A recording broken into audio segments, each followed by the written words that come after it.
Hey! We don't serve their kind here. What? Your droids, they'll have to wait outside. We don't want them.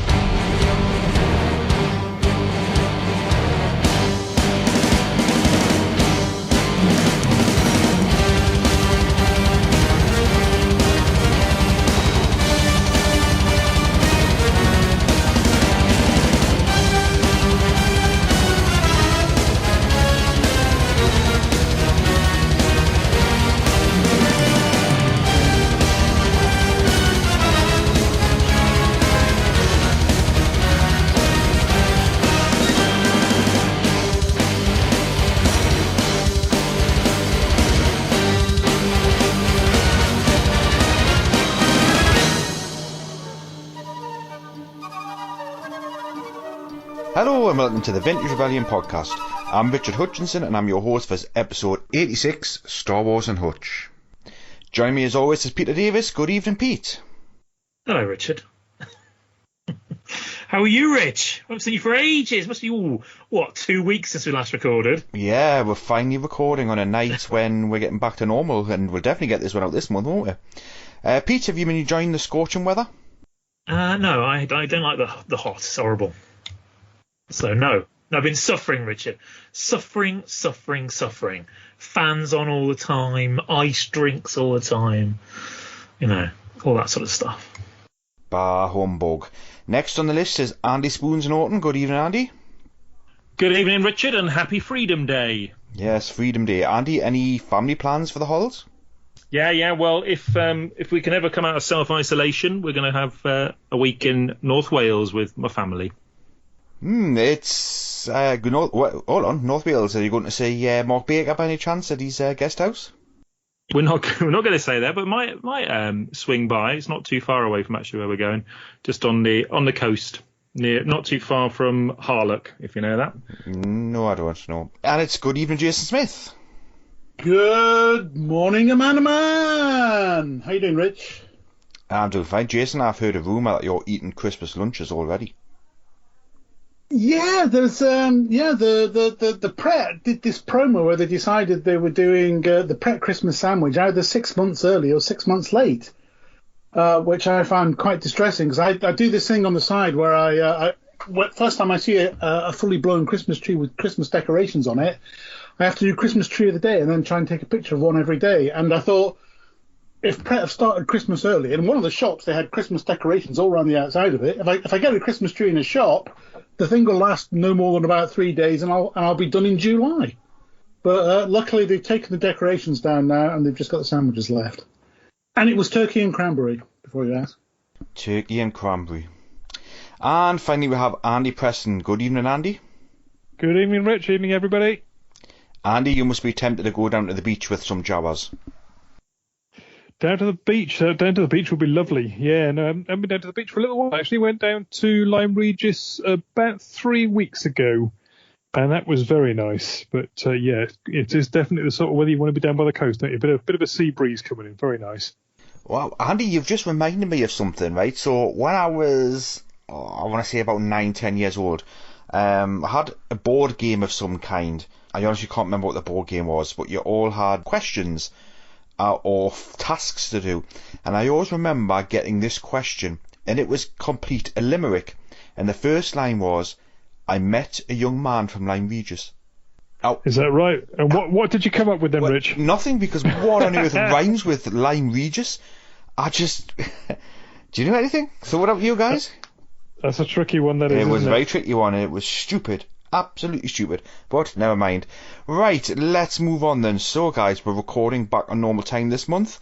It's nice to see us all getting off to the summer holidays in good spirits, and what I want to do is I want to go back to a time 5 years ago when we were all at a certain place at a certain time, and that was Celebration London, CE3. And it's been absolutely fantastic seeing people's memories being shared over on Facebook. Lots of photographs. Some of them I'm in, and I'm pleased to know that I've actually, know some of the guys who, have passed us at Celebration Europe or taken photographs, or I've even sat next to at a panel, not having a clue who they were. So it's great seeing stuff like that. So what I've asked you to do then is I've asked you to have a think about your CE3 memories. Now, Pete, you and I, obviously, we were, and have been part of Vintage Rebellion from its very first inception, and we had a booth. Pete, do you want to talk about the booth, because you were certainly there more than me, and from memory, I don't think I made it on the first day, because I'm sure I was on a camping trip at work. So what are your memories of the booth, the Vintage Rebellion booth? Well, yeah, it was. I think looking back at it now, we were so lucky to get a booth, weren't we? Because I mean, now it'd be impossible for us to get a booth because we're old blokes. But at the time, it was so exciting because we got early access, so we were allowed to go in there, hours and hours before the thing started with our kind of passes, and that was very exciting. So we could see all behind the scenes going on, and this nice little booth, nicely positioned just outside the collecting track area. So. A lot of like-minded folks would have walked past us, and that's where we had a lot of people. And then there's me, Jez, I think it was Grant and Stu. We were setting up. We had a big banner. I think Stu did a big banner. I had those big card backs that I'd made up for some reason. I think it was for a quiz, and I put all those on the walls, which made it look as just as friendly and fun as possible. Because me and Stu went and bought tons of tat. And I went round stores trying to get people's tat off them, anything they didn't want, just so we could give it away, basically. So anyone who came to the store, we had badges, we had some postcards done. It was just the whole setup thing was just riveting, because you're thinking, we didn't know what was coming. For all we knew, we could have been sitting there, looking like complete plums. But I think we were on the go all day. I think I did 2 panels over the 3 days. It was 3 days, wasn't it? Just 3 days, wasn't it? I think I did 2 panels, managed to get away for 2 panels, and I spent virtually all the time on the booth, talking to people all the time and giving gifts away. So, I mean, we must have given away, hundreds of things. I don't think we had anything left, did we? I think maybe a few badges. No, I had next to nothing left. I think even on the 3rd day we were struggling because we gave so much away on the first 2 days. Yeah. I mean, we were, because it was, if you remember, I mean, if anyone wants to check these out, I haven't done the 3rd one yet, but might get around to it 5 years later. I still got the video footage. So every day you came to the booth and you wanted to get our exclusive postcards and a poster, which I made up a nice poster. You had to come and do an impression. So day 1 was, remind me, day 1, was that Tuscan Radio on day 1? I can't remember. No. It's Tauntaun day 1, I think. Tauntaun day 1, day 2 was Tuscan Raider, and day 3 was you had to do a Cantina tune impression. And if you did that, and I videoed you, then you could have a postcard of the day, and you came back every day to pick your postcard selection up and get freebies. Now, it was quite amusing because a lot of people don't want to do an impression. Lots of very, reserved people out there who didn't want to make a fool of themselves. So we were quite harsh. I remember me and Stuart doing it. We wouldn't give a thing away unless they did something. So a couple of people got quite miffed about it. We go, no fun. I'm not doing it. So yeah, that was you had to forfeit. You had to do a little forfeit and do a little dance. And it was just brilliant all day. I think we did. I've got a feeling we might have done 1 in the morning, 1 in the afternoon. Because we had 6 postcards, didn't we? So you had to come around and make a real fool of yourself. Just brilliant. Literally all day, constant people coming past. And I think on the Saturday, it was almost overwhelming. It was you could barely move on that store. We had the French boys releasing their book. They did a little book signing for an hour or so. It was just brilliant. It was a hub. Everyone who was like part of our kind of crew, the Star Wars Forum UK people and our American chums and everything. It was just a place to hang out, really. And it was just, probably one of my favourite ever memories of doing Star Wars stuff. Even though I didn't see any of Celebration, I probably had the best time I've had of them. Obviously, because I missed the Friday, I made up for it on the Saturday. I never left the booth at all on the Saturday, so same with you, I hardly saw a thing. I've definitely got memories of Christopher Reilly and Steph Reilly when they were doing their head Tauntaun impressions. I mean, that was brilliant. And when Chris Reilly done it, it just happened, everything seemed to go silent at the second he's just about to do his impression. And I believe that, I think I remember Grant saying that Duncan Jenkins was given a panel or something at the time and they stopped thinking, what on earth's that? Yeah, brilliant. Yeah, because if you look at the video, you can see the collecting track sign just behind him. And I just watched it back actually before we came on, and it is so funny to watch that because he really gives it some punch, like. And yeah, people were talking about going, "What on earth was that noise?" But it's a final video on that clip.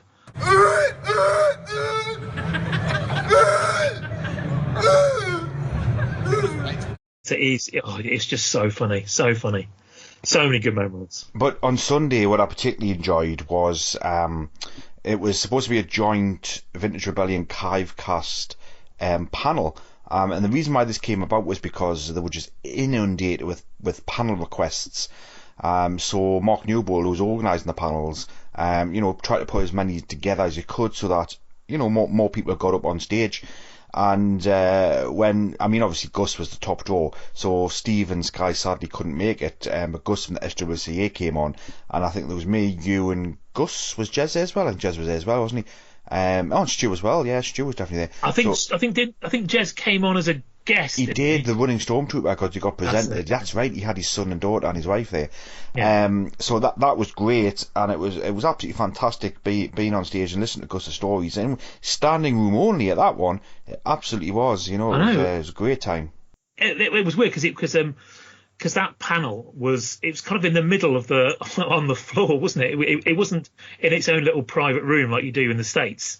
This was like, you can just walk past it and watch it. Yeah, I was amazed at how many people. I thought, we'd done a panel in the States, and it was okay. It was pretty well attended, wasn't it? It was good fun. It was good laugh, and lots of people came. But that, like you said, it was absolutely heaving. I don't know why.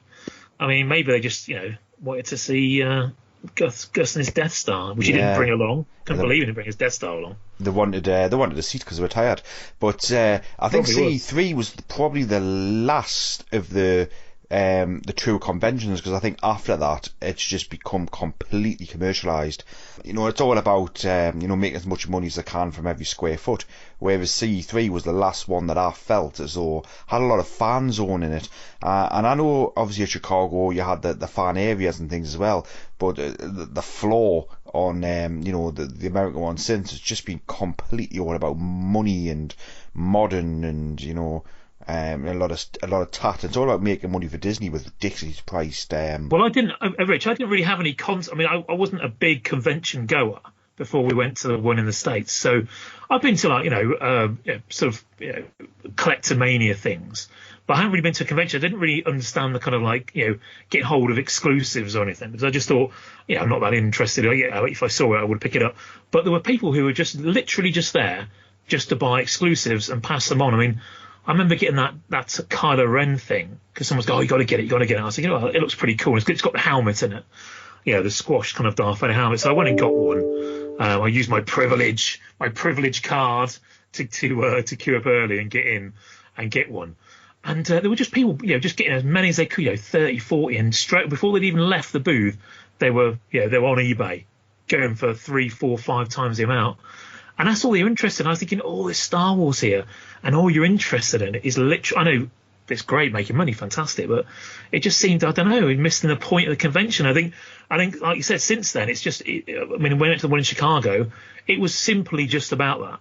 There was hundreds of people there just there to make money off exclusives, not joining in, but queuing. There was someone I know queuing all day, the whole day, just queuing to get exclusives. I mean, I don't know. Just you go all that way to the States just to do that. Maybe fair enough. You make your money back, but it just seemed a bit pointless, really.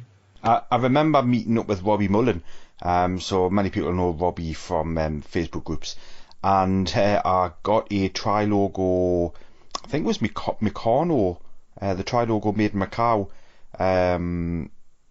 R5D4. Yes, I'm pretty sure it was. And he brought it down. And he was looking for somebody to buy his. He had a 3-day pass, and he'd obviously come down for that one day. And I says, "What are you selling me a pass for?" And he went, "I can't be bothered with all this Star Wars crap." And he was being deadly serious, because obviously, ourselves, we know collectors who love the toy market, but they're just not interested in Star Wars. They don't like the movies, they don't like the cosplays, they don't like anything. They just want to be toy collectors. Right then, guys. So I think that's enough of us two. Andy, I think. Well, Andy Spoons, we'll go to you first. What were your memories of Celebration Europe 3? It was a fantastic family mini break. That was the main takeaway I took. So we did the Saturday and the Sunday. My other half and 3 kids. We had this tiny family room in Greenwich. But what it meant was that we got the Emirates airline to the show, which is that great cable car. So we get that there and back. I got the bus once, but it's just great, just great experience having a mini break in London.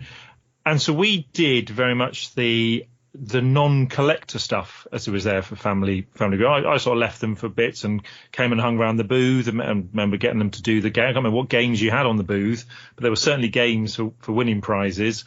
And then sort of Heather would take them around to do. There was all kinds of so much. So I was just going through the photos today. I'd forgotten so much that was there. So there was sort of Padawan training, make your own lightsaber, draw Star Wars characters with Jake. He's been farthest from a few times. So we got a lovely drawing of Stormtrooper from him from there. There were radio controlled inflatables and the thing that my youngest, who was 5 at the time, there was an R5 droid going round the place dispensing sweets. I don't know if you saw that sort of wooden thing. Little drawer came out and sweets shot out there. Absolutely loved that. So it was brilliant. But from my perspective, it was the people. So there's tons and tons of people that have no idea who they were. They didn't know me. What the beauty of these kind of things, if you wear a T-shirt that's recognisable. So I have my Star Wars Forum UK T-shirt on. And so one of the first people I met there was, I think it was Junior Chubb. Used to be on Star Wars Forum UK, and he came up to me at Celebration Europe 1 because I was wearing my Star Wars Forum T-shirt, introduced himself. We had a nice chat. I was just wandering through. How was this? 8 years later, never met or spoke to him since. He was there again. Spoons, how are you doing? And it's just fantastic for things like that. There's people coming from overseas that you chat to online but haven't met. So I clocked Arwin Harboom in a corridor. I was waiting for the ladies to come out of the loos. And this fellow walked by. I thought he's dead familiar, and just recognised him from his Facebook profile photo, and had a great chat. Sort of hung around for an afternoon. People like David White that sort of had actually been over to stay. Jimmy Tupacs, and so just lovely meeting the people. But then there's also what you weren't able to do, being stuck on the stall.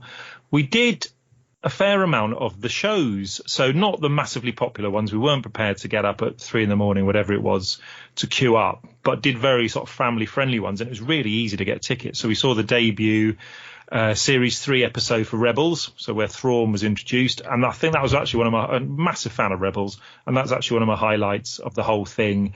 There with Dave Filoni and a couple of the voice actors being interviewed, and then watching the show. I thought that was really good. Anthony Daniels interview, we made that one, and not really having done that kind of stuff last time I was at Celebration Europe, that was all very new to me. So I really enjoyed that. I know some people sort of, we've seen some of these interviews before, they're not very interested, but I thought that was really good. And took my eldest daughter, and we went off to see one of the smaller sort of side shows, which was David W. Collins doing a Star Wars Oxygen show live, and that was his Empire Strikes Back music. Another really, really good event. I didn't do many of the collector panels, which I regretted. I've been very interested in a lot of subjects, but it's just so difficult squeezing everything in. So I actually did one of those, and that was the one of a kind Star Wars talk with Andy Davis, Chris Fawcett, and Bill Cable, which I enjoyed. It was interesting, and it's nice seeing that. Got me medallion at the end of it. I went round at the end. They were sort of giving out ones for people who'd missed out, but they they turned me away. I was too late on that queue, so that was the only one I got from that event. Another big highlight, although I didn't get to meet Carrie Fisher or see her on the big stage, she was being interviewed. I can't remember, it's maybe like a podcast host or someone. There was basically the back of the Falcon, the comfy seats of the Falcon. Carrie Fisher was sat there being interviewed, and we were queuing up for other stuff.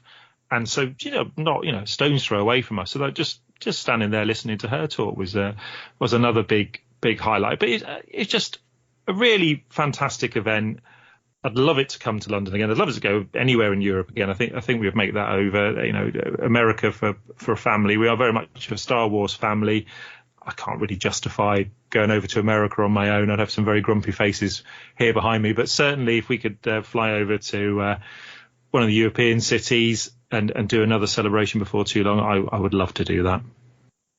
Now, Jason, obviously you're known as the star tot guy, or the badge guy, whatever you call it, swag guy. What are your memories of CE3? And I can imagine that this is possibly for you when swag really started to take off to its next level. I think at this point I'd already been to the Anaheim one, and also maybe the one in Orlando, and those are the ones where swag really took off. The CE3 one was probably less swag.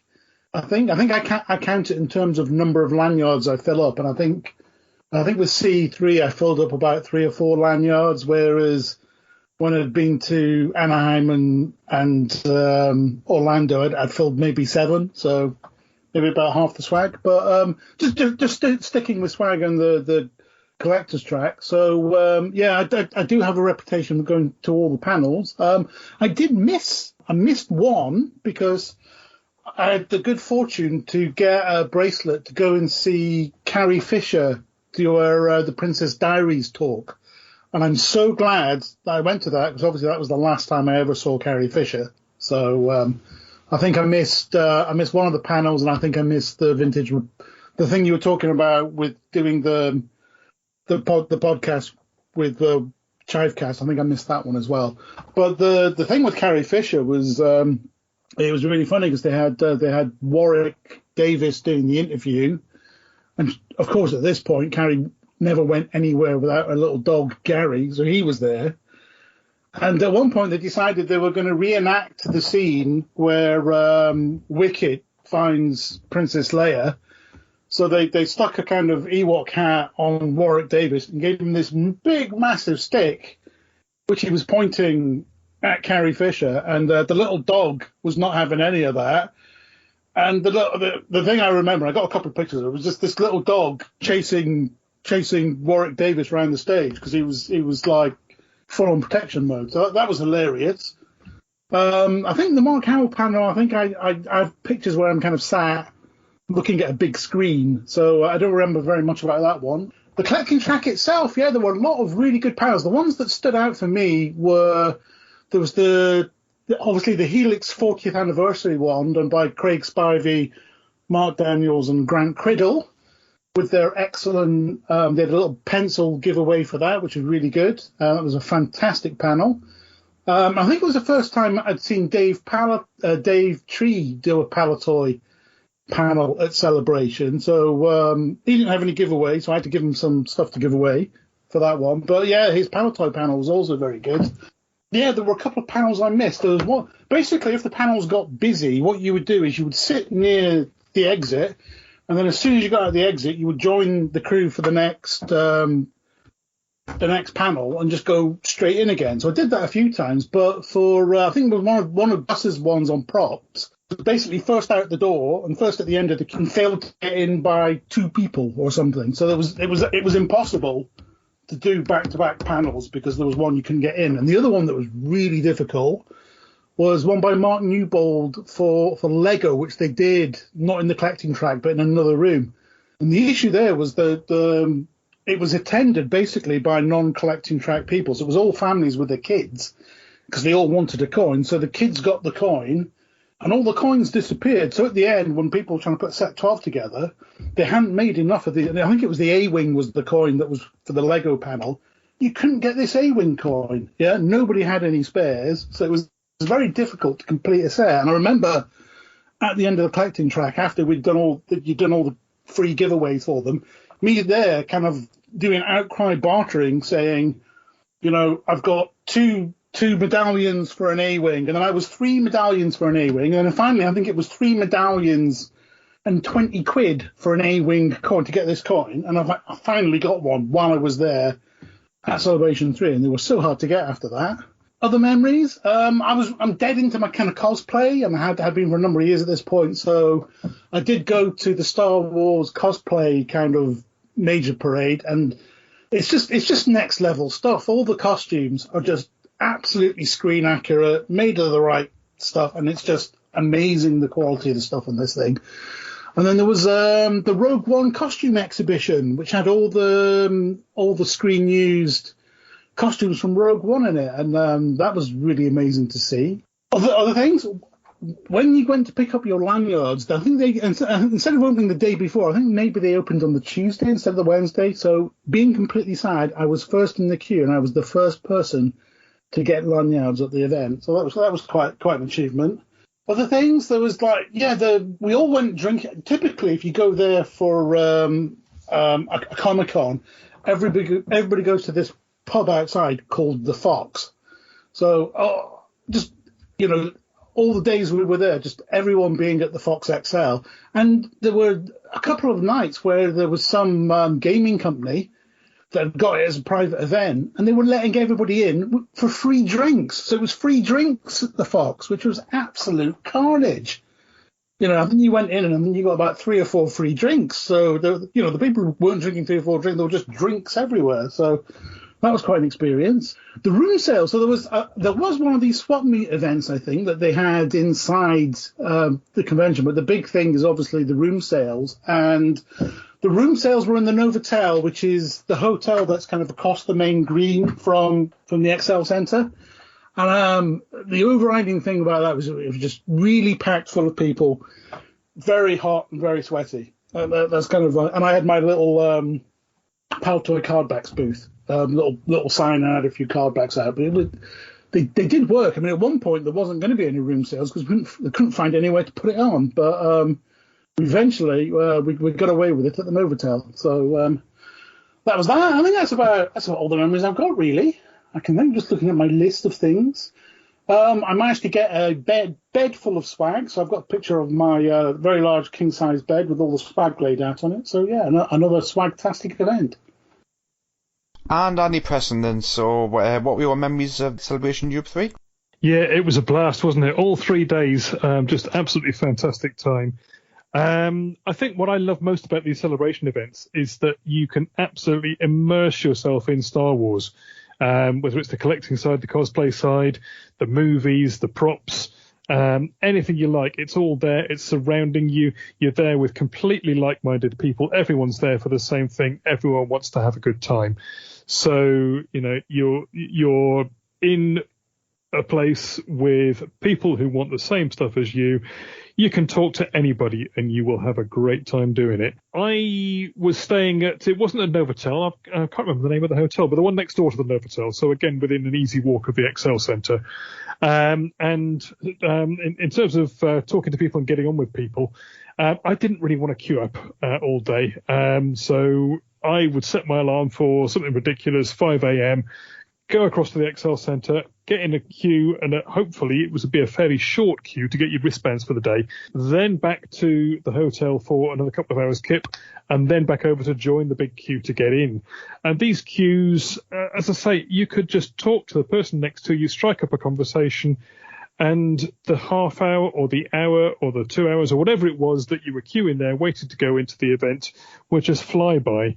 Because you find so much in common with all the people that you're there with. Just amazing experience, amazing people, and some people that I've stayed in touch with, and that was a really good way to make friends.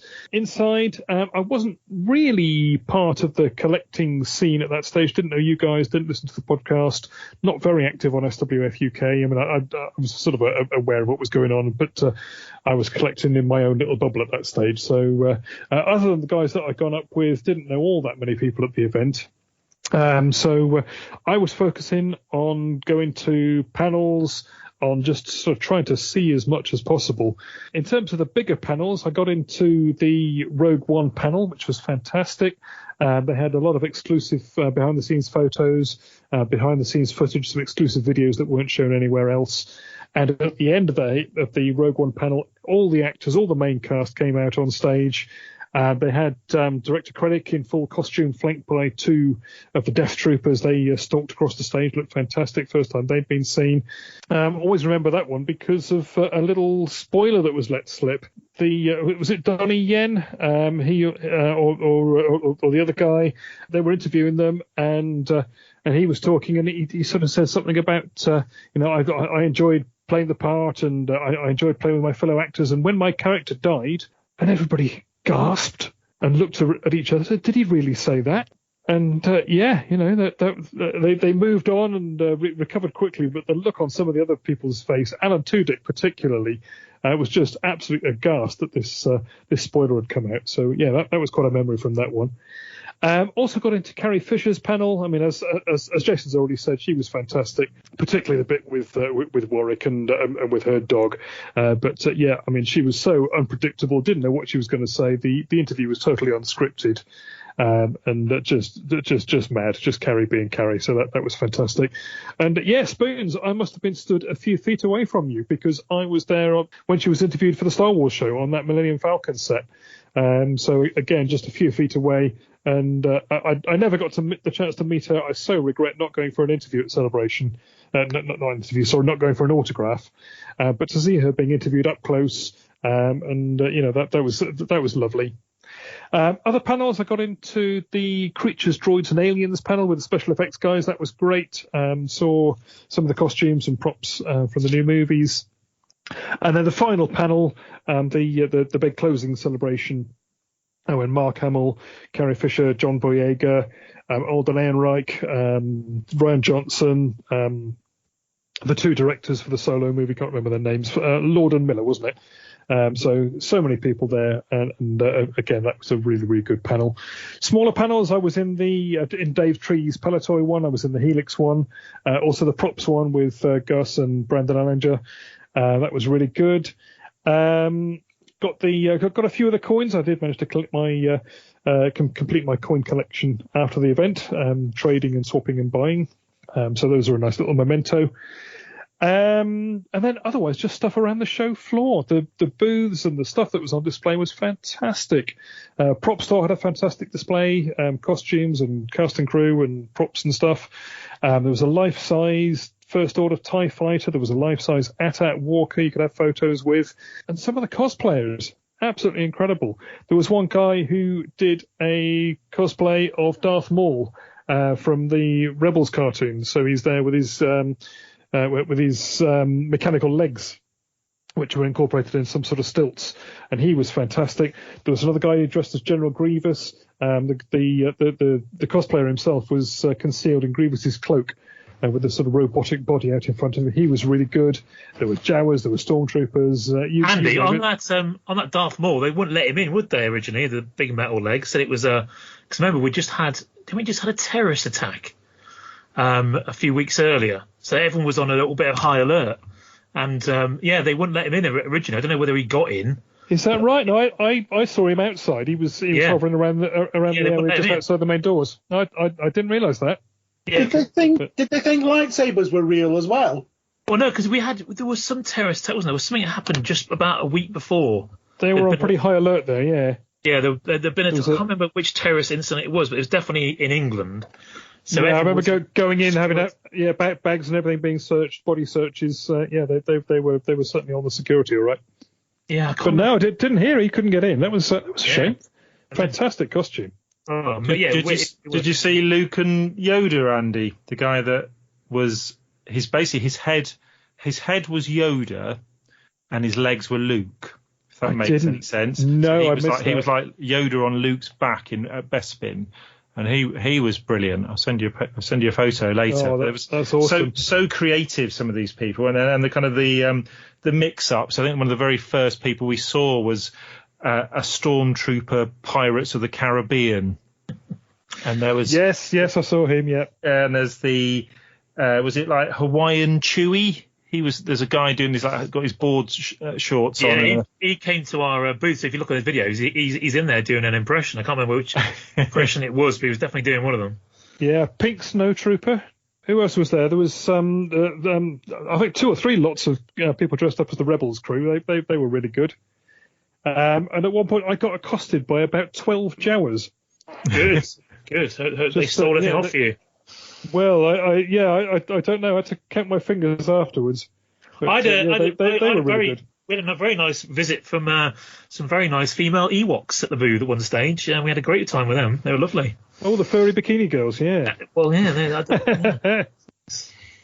More of that. Yeah, they were good. The guests, I didn't meet many guests. In fact, that was one of the things that was really disappointing, actually.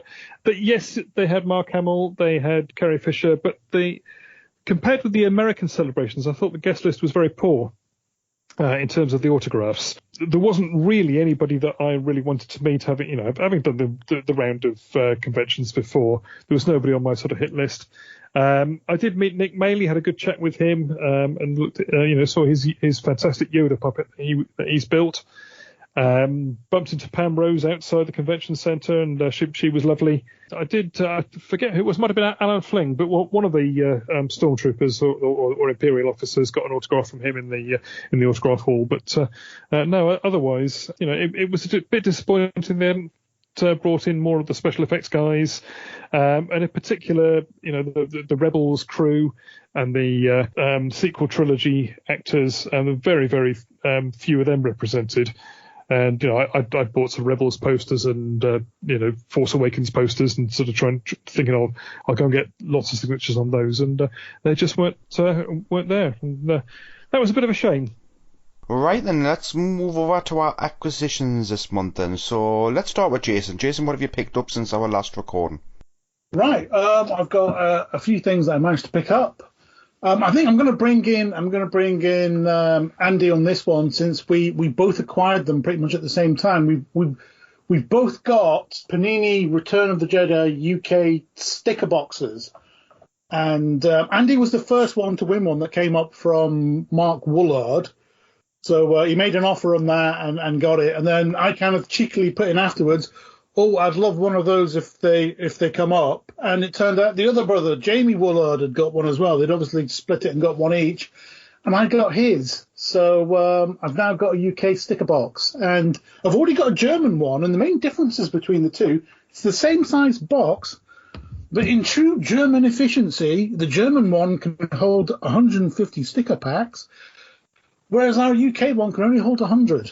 So that's quite interesting. And obviously the other major difference on the front of the box is the price is in pence, and it says how many stickers are in each pack. Andy, do you want to talk about your sticker box while we're here? Yeah, delighted to pick one of those up. I mean, I think we've talked about it before on the podcast, haven't we? That the FKS sticker box, which was the British release for Empire Strikes Back, those are comparatively common. But these Panini Jedi boxes are incredibly rare. You and I have both been searching for them for years and years. So to have two pop up like that in the same week is just brilliant. They've both got a printed shop label on the bottom that says John Menzies as well, which is quite good. That's right. John Menzies from Portsmouth, so both came from the same source. Yeah. And I'd got a load of sticker packs, just empty packs, so some of them got torn sides and so on, but I've been saving those up for the day that I could finally get a box, and so now I've been delighted to put those in and complete my penny little run there. So yeah, really, really pleased with that. Many, many years of searching, and paid off at last. So so we're doing tag team acquisitions now. It's 2 for 1. Yeah, back to you, Jason. Next thing. Also on Panini, I've got a couple of French adverts for the French sticker album that were probably in various PIF magazines. So I've got those, which I've got up in my display. Thanks to Andy for a heads up on a Helix 40th anniversary shop display box. So this is the kind of top box that you would sell the 40th anniversary range in shops, and I've got one of those now, which was the last kind of bit of stuff that they made that I actually needed. So I've got that now. So I'm trying to fill that up. Now, if only people had spare pencil cases and sharpeners and stuff, I could fill my box up. But obviously, everyone sold out years ago. Or did they? I may be buying at Echo Live. Come and see me.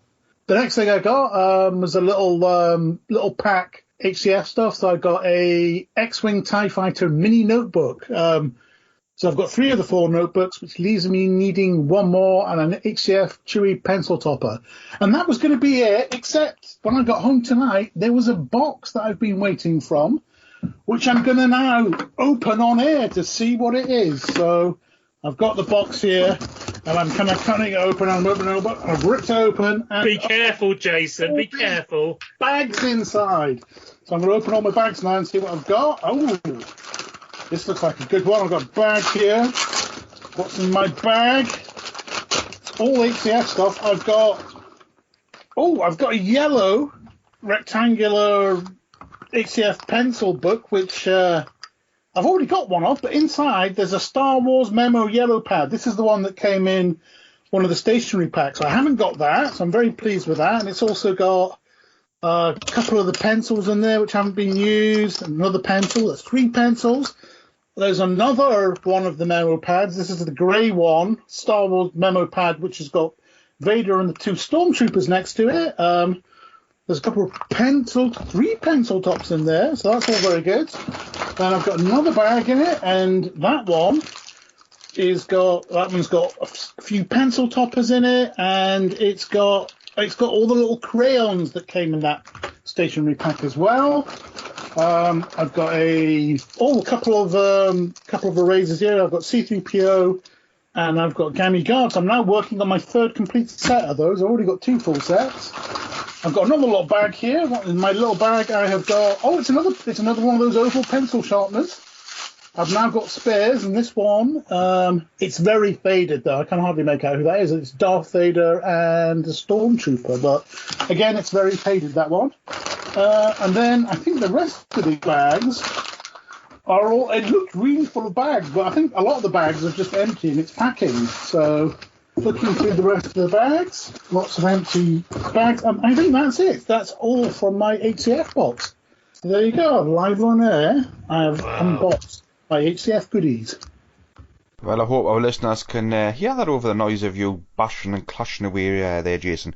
Pete, let's move on to you next. What have you picked up this month? I've seen you sneak some things on the show list there. Nothing interesting, Richard, unfortunately. I've been, it's been very quiet business-wise, but it has picked up recently, which is great. But yeah, I've just been trawling the car boots. Actually saw some vintage Star Wars this weekend, which is the first time I have seen anything vintage Star Wars at any car boots.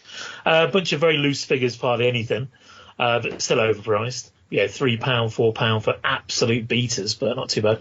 I think the only thing of any real note was I picked up a lovely little mini Action Fleet Banther. I know it's not vintage, but it's beautiful and it's sitting on my desk. It's actually furry, which is very, very sweet.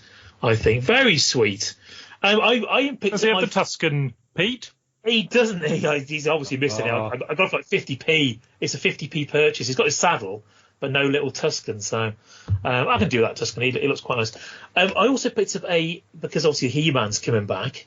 I just thought, you know what? I never ever had a He-Man toy, so I picked up for about £5 a vintage Teela figure. There we go. One of those little things, because obviously it's going to go through the roof when this new series hits the airwaves. I'm sure all the figures are going to get sillier and sillier. But I thought, yeah, I can go on my female shelf. My female shelf is getting quite fulsome, I guess. It's getting huge, but yeah, not a great lot, Rich. To be fair, not a great lot. A bunch of this. I don't know if anyone into comics, but there's a new series, and it's covering all the current Marvel Star Wars series set in the original trilogy era, and it's all about the bounty hunters. So Darth Vader series, a Star Wars series, Dr. Aphra series, and a bounty hunter series. It's a huge, big cross event where it's a story about Boba Fett getting Han Solo to Jabba, and he gets hijacked essentially, and Han Solo gets nicked. And I won't spoil it, but it's a very interesting story actually. So picking up on lots of current themes that have appeared in TV series and recent movies. So they're really trying to connect it and featuring, of course, all our favourite bounty hunters: Bosk, Forlom, Zuckuss, Bosk, everybody's in there. Great fun. So if anyone is into the original trilogy official canon storyline, that's quite a fun event to get involved in. Yeah, absolutely sounds it. Going from fun then to Andy Spoons. Well, Richard, it's been a relatively quiet month for me, so I picked up Letraset number 5, the one of the small set, Flight to Alderaan. That's been it's been completed very nicely actually with the transfers in that. But Luke is missing, and they've mistaken the remote on the Falcon for a spaceship of some kind, because that's flying outside. But that's a nice little piece. My first one of those. I also picked up Return of the Jedi Weekly number 148, so still got quite a few of those towards the end of the run to get. And lastly, GW acrylic is pretty much out of all stock at the moment. So I was looking on eBay and saw a die-cast case. Wanted one for that Clipper X-Wing card I picked up a few months back. And what was remarkable about that was when it arrived, I had a little note in it saying, "Hello, Mr. Spoons. Of course it was you who won this." And it's from Craig Spivey, and I didn't realise it was him when I won it on eBay. So that was nice. But yeah, not too much for me this month. And wrapping it up then, Andy Preston. Yeah, cheers, Rich. Well, we've already heard about my Panini UK Return of the Jedi sticker box. The only other things I've picked up, because it has been about 3 days since we last recorded, I have got an autographed photo of Bill Westley, who was an assistant director in the Norwegian unit on Empire Strikes Back.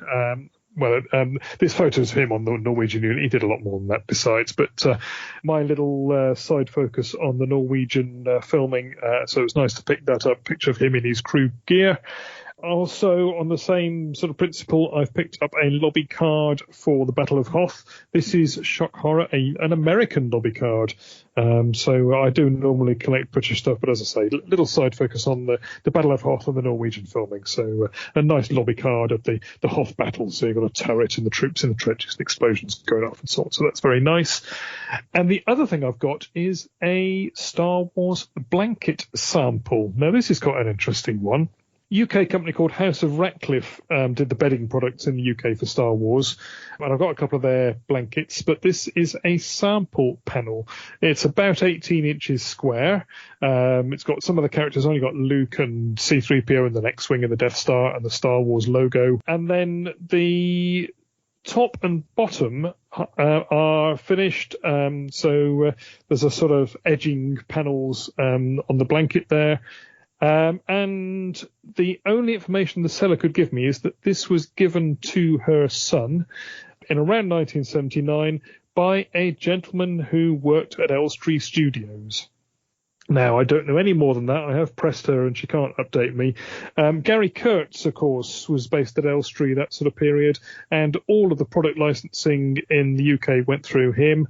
So I do wonder whether that might possibly have come through Gary Kurtz, but as I say, no other information, unfortunately, but it's an interesting little piece to have. And that is it for me this month, Rich. I have got a few bits on the way from some recent auction wins, so hopefully something a little bit more interesting next month. So what about yourself, sir? Have you picked up anything? No, nothing for me this month again. I say it's going to be a long time before I pick anything up. I've just got far too many other things to do at this moment. So after being pressed by Preston, let's move on over to the vintage swap shop. So Pete, our 65 back Nikto Canadian Emperor offer, have we got any updates on that one? No updates, Rich, sadly, again. But only like 2 days since the last podcast. No updates, but we really need to push. All of us need to start pushing across the forums. I think maybe we need to do something at Echo to push it there as well. I think we've hit a perfect storm here. It's Canadian and it's Nick. It's like it's a 1-2 combo there. There's no. Come on, everyone wants a Canadian Nikto. Come on, everyone. Maybe we should add things to it. See what we can accumulate. Yeah, 2 days since the last show. Let's see what happens when we get out to Echo, because hopefully we've got people swapping, I don't know, corded Palatoid Death Stars and all sorts by the time we get down there. Right then, guys, so we've got the quiz next in the show notes, but I'm actually going to jump ahead. I'm going to go to newest acquisitions. Spoons, I'm going to start off with you because yours looks incredibly interesting, and I did see this one on the Deal or No Deal group. You take this one away. It is incredibly interesting, and I've noticed a few of these. A transparency to start with. So these, I bought one myself a while back and didn't really understand them. So essentially, they are enlarged negatives almost, but in sort of colour. So they're not negative; they're a positive, but they're not like a print. They put on a projector maybe to show, and therefore the idea is that you kind of show a room, maybe your latest design. That's my understanding of this one. And this one was particularly nice. This is a micro collection, unproduced torture chamber figure burst. So if you see the micro collection, they have a little circle in the top of the box, normally yellow, with a picture of the figures that you get in with that set. So this is the torture chamber, which was never produced. And even on the box, they're very, very small, these things. There's a C, such as a large transparency showing the figures, and unproduced figures of that. It just really, really caught my imagination. And I thought also really interesting about it, rather than sort of playing along with the film, it's got Bespin guards on there, but just like the larger figures, it's got a black Bespin guard and a white Bespin guard. You could have any colour Bespin guards if you wanted to. They sort of match the figure line there, and these you can get these as a sort of unpainted, unproduced figures quite easily. Actually, the Chewbacca, but he has a hole on his back where you can carry C-3PO. Also has the Ugnaught and Bespin Han, and it's a really, really nice thing, really lovely image, and that was sold by Mark Rusciano and bought by Terry Allen, and that was so for $250 for an image of unproduced stuff. I thought that was a real bargain as well. So great pickup, Terry. Well done. My choice this month is from Alistair Mack, friend of the podcast, and he's put something up on SWF UK. This is on page 1865, and he's got himself an Ewok assault catapult accessory, ubiquitous item, one that most of us have got in our collections. Why have I picked that, you wonder? Well, this is a little bit interesting. Now, he's got a run of these. So he's got a standard Kenner box. There's also a Lily Leddy box, but otherwise I don't think any of the other manufacturers did their own box for the Ewok catapult. So in his run, he's got one with an Italian sticker. He's got one with a French Meccano sticker.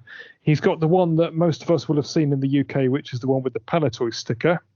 It says the Palitoy Company, the normal Palitoy sticker. And then the other one is the one that he has just picked up. And he says, I've just got this box. This is a new sticker for me. If anyone knows anything about it, I'd be grateful for any information. Now, what this is a sticker, and it says not the Palitoy Company, but it says Kenner Parker. And below that is the address, Owen Street, Colville, Leicestershire, and the postcode. That's a really unusual sticker. I've never seen one of these before. From what I've read, and this is going back to Alistair, from what I've read, I have to assume this is from early 1985, when General Mills restructured their toy divisions and Palitoy adopted the Kenner Parker name, according to Wikipedia. But presumably some toys were still produced or distributed from the Palitoy site in the UK. Would this change also correspond to the tri-logo change from PBP to GMJ? And that's a really good question. I've seen bits and pieces come out with the Kenner Parker name. Kenner Parker was taking over Airfix distribution at around about that sort of time, around about 85. But I've seen very, very little in the action figure line come out in Europe, particularly in England, under that Kenner Parker name. Have any of you guys ever seen anything like that before? Obviously, I've got the Palitoy Company Colville Leicester sticker, which is the common one that everyone sees. But no, the one that you spotted here, I've not seen before. No, new one on me. So congratulations, Alistair. That's a fantastic acquisition, and one that I'll be looking out for as a nice variant. Right, should we move on to Pete? What have you spotted this month, Pete? I saw this on SWF UK, and it brings back memories of when I almost bought one years and years ago, before any of this kind of like new collecting thing. So this was Stubbs on SWF UK, and he picked up, thanks to the permission of his wife, a fiberglass Han Solo in carbonite, so a full scale one. And I've always wanted one. I almost got one. It must have been, this must have been about 96. A guy was advertising it. I don't know how on earth I've managed to see it. It must have been on something. But 96, that's kind of like, early internet days. So I must have seen it. Someone must have tipped me off, whatever. Anyway, I went out to this guy's house. This was in Egham, where I was living at the time, down in Surrey. And I went to his shed, and he'd built, he'd obviously had he'd obviously done a resin kind of version of it. Looked fantastic. And he said, right, I want 400 quid for it. I couldn't really afford it, but I thought, you know what? It's amazing. I put it on the wall in my house, look amazing. So I said, yeah, let's do it. 400 quid. It looks amazing, absolutely amazing. I think I might have got 50 quid off or something. Anyway, as we're carrying it out of his shed, he goes, oh, I just better tell you, the feet, they're my shoes. So I'd look at these feet, and they were just like a pair of, suede shoes. I said, what? And, obviously thought that the whole thing was a mole. So I said, well, I'm not really sure. Anyway, as we'd taken it back into a shed, it cracked where we'd obviously added the feet to it. It's like, oh, bollocks to this. So he just left. He said, don't worry about it. I have to reset it. But I was so close to having it. It was just the feet put me off. I always wanted one. I do have a cast of the face, which will have to do me for now, but great pickup from Stubbs. Goodness knows how much he paid for it. Normally these things go for anything between, I've seen them as cheap as 100 quid all the way up to, with the whole full box background to it for £1,000 plus. I mean, it's quite easy to, to kind of like graft on if they're made of fiberglass, a kind of like a lighty box behind it. But just a great thing, and it would look amazing on a door, on your wall, in your front room. You could wire it up and all sorts. Just very jealous. One day I will own one. One day might settle for a cardboard version. Not sure, but yeah, just a great pickup. And I don't know how that sort of fits into the world of vintage, but don't care because it's a great piece. Yeah, great item there, Pete. Jason, we'll come over to you next. I just did an unboxing in my new acquisitions where I had the contents of one of these stationery kits, or bits of it. But we now go to James Simmons on the Beyond the Toys Facebook group, and it's a very short post with one picture. And the picture is of a mint, unused HCF Ford stationery set, and the post says, my daughter found this unused HC Ford stationery set in our local age-concerned charity shop this afternoon for 50 pence. It just goes to show that there are still bargains out there to be found. So I've sent my HCF wants list to his daughter, who is now doing all my new acquisitions for HC Ford. Fantastic. Right, we're coming over to my item next. This was a post that I spotted on the Power of the Force Facebook group, and it was by Bob Spantercow. What a great name that is. And he posted, not for sale, after 10 years, I finally finished my last 17 run. Now, this was a carded run, and, everyone's going to go, wow, last 17 carded run, automatically assume it's the Tri-Logo run, and it's not. It's the Power of the Force run. But before you get too excited, he's done what I'm going to give him great credit for. He's actually got all the figures on the Power of the Force card. Absolutely fantastic condition. Obviously, with them being Power of the Force, many of them are yellow bubbled, but the cards are great. But he's got Anakin in a baggie as the mail away, and he's got a loose yak. And yeah, absolutely, why not? That is your last 17 done. Who cares whether it's carded or not? Absolutely great showcase. So pleased for you. Power of the Force Anakin must be hitting $12,000-$15,000 now. Power of the Force Yak face probably looking at about $5,000-$7,000. I'm probably still, low on some of these prices, but great run, absolutely brilliant, a very, very tough run to complete. And who can say that run isn't complete? Because I think it's absolutely great. Spiffing, well done. And now it's time for your favourite part of the podcast.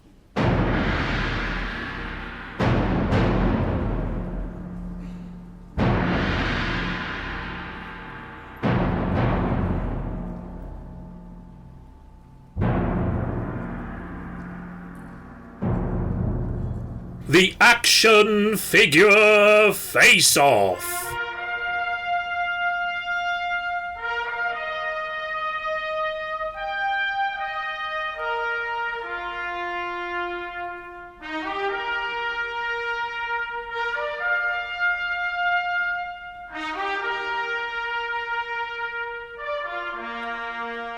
Guys, we've got better over the last 2 shows or so of keeping our time down, but I'm going to cut you off again if you start to get too boring or ramble on too long.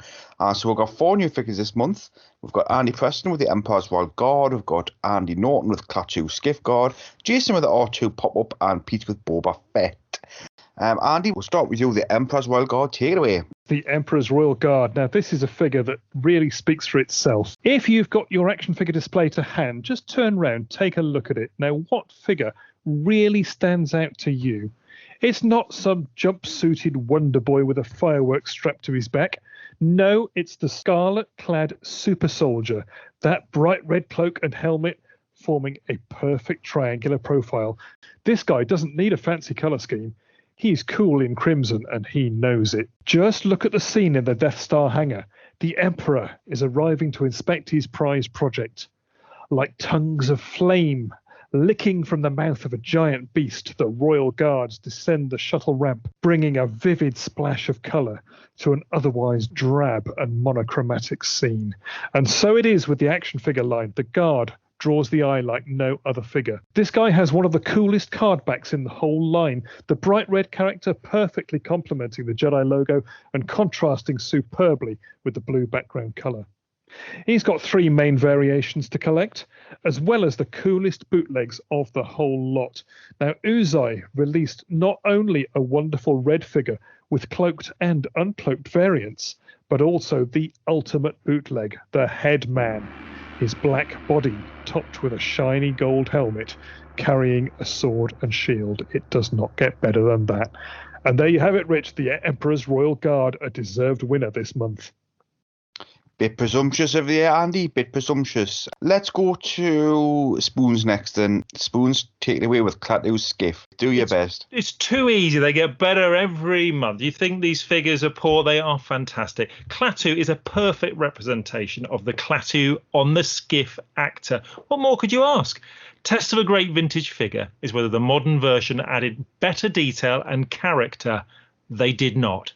This guy, he's got his pyjama suit. Is it long johns? I don't know what it is, but it's exactly what the actor was wearing. And he's got a special protective neck piece. So anyone comes up behind him, they can't kill him. He's got shoulder pads. He's got the excellent force pipe. That is a great weapon. He also has, I've never noticed this before today, a modesty belt. So it's got a back piece on it that covers his bum. It's basically the Klaatu arse is such a fearsome sight. He keeps that there not to scare people away. He's got a hat with a cover to stop his neck burning in the Tatooine sun. He's really practical. He's got sand boots on. The designers clearly put some thought into that figure. Even the bootleggers did him justice. The Mexican bootleg is incredibly accurate to the Kenner one. No crazy colours for Klaatu. There's the silver heads like some of the other ones. He looks like he's meant to. I like to find a special piece for all my face-off characters. And the Parker Power of the Force Diecraft Demact Tri-Logo one-man sales skiff beats them all. So this is the skiff. It's got a picture of Klaatu on it, the Klaatu figure. It comes with a Klaatu skiff figure, and it also comes with the other Klaatu, just to show you how good Klaatu skiff is and regular Klaatu isn't. The Kenner skiff has Klaatu piloting it. It's a match made in heaven. And who doesn't love the Tri-Logo Klaatu skiff? Brilliant colours, artwork and figure. It really is a nice piece. The miscard's nice, but it's got regular Klaatu on. Don't worry about that. The best one is the Tri-Logo Klaatu skiff. It's really nice. And then there's the piece de resistance, Matt Fox's unpainted hard copy. I don't know if you saw this. There was the Palatoy find from Roger Morrison, the tooling manager. A few went out to Vectis. There was a few photos of others. And then suddenly Matt pops up several months later.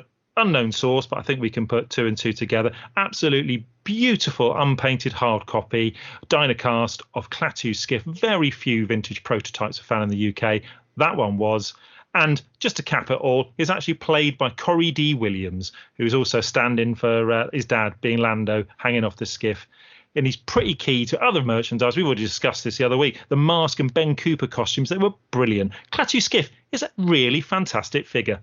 Rest my case. Wow, very passionate there. I love the sunburn protective scarf there. Jason, move on to you. R2-D2, Your Highness. D2, Your Highness. Every time R2-D2 saves the day. Episode 1 fixes the shield generator on Queen Amidala's ship. Episode 1 disables the autopilot on the Naboo starfighter. Episode 2 picks up Obi-Wan's distress signal. Episode 3 zaps the buzz droid on Anakin's ship. Episode 4 delivers Leia's message to Obi-Wan.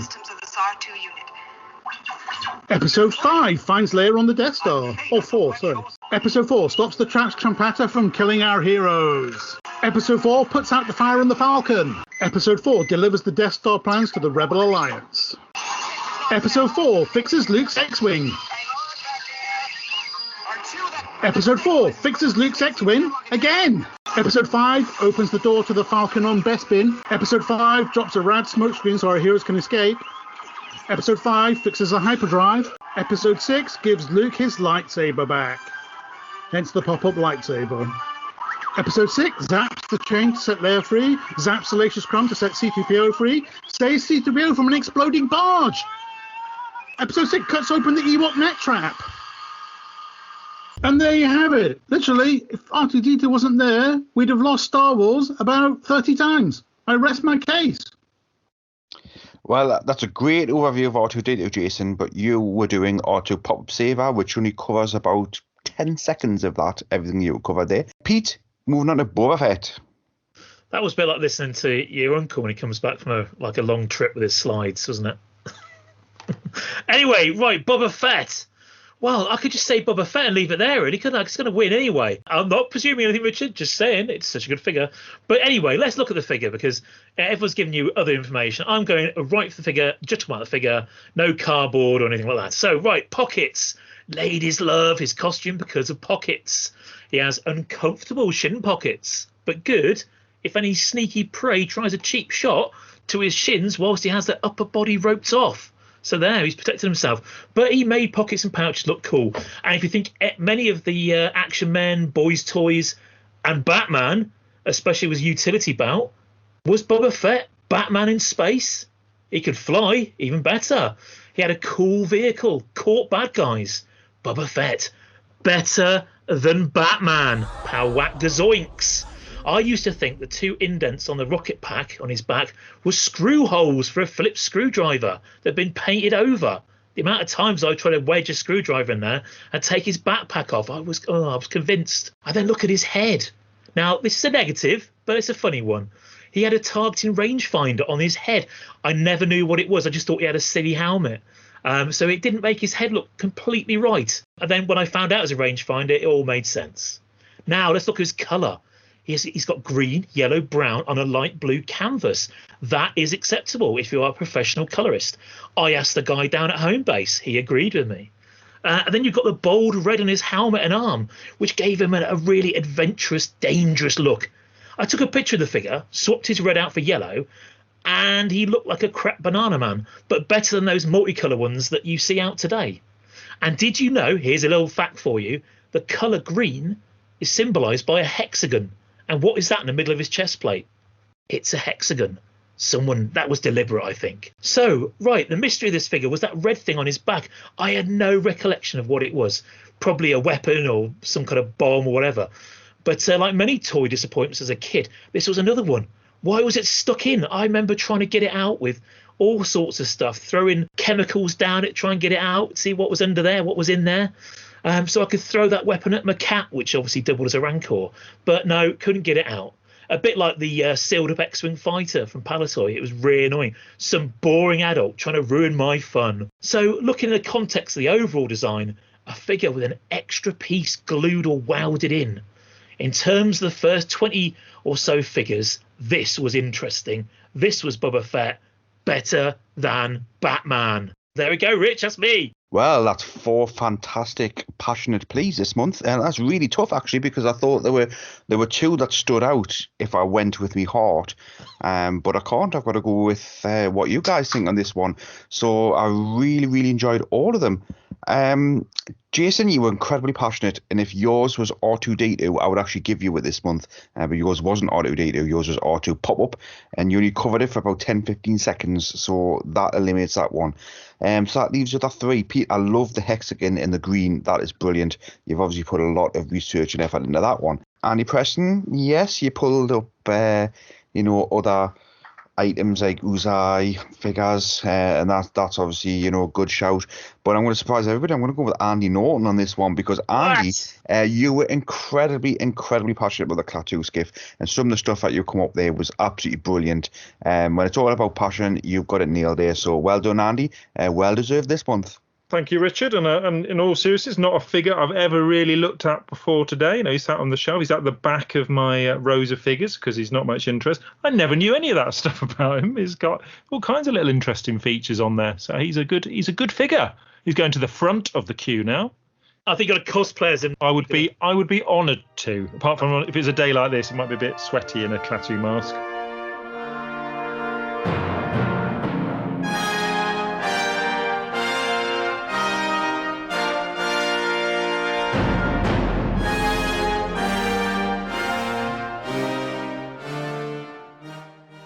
Quiz. Let's do the quiz. Right, this is an absolute beast. Hopefully it'll go well.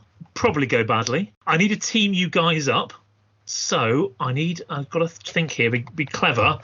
I think Richard and Preston versus Jason and Spoons. I think you will get a good bit of expertise between the two there. Team 1. Richard and Preston, which set of questions do you want? Question set 1 or question set 2? We'll go for number 1 because we are the number 1s. Okay, so you They are definitely the number 2s. first. Right, now, this is all about prices back in the day. You've got a couple of caveats here. So what it is you've got to think in your brains about ships and playsets across the Star Wars, Empire Strikes Back and Return of the Jedi range.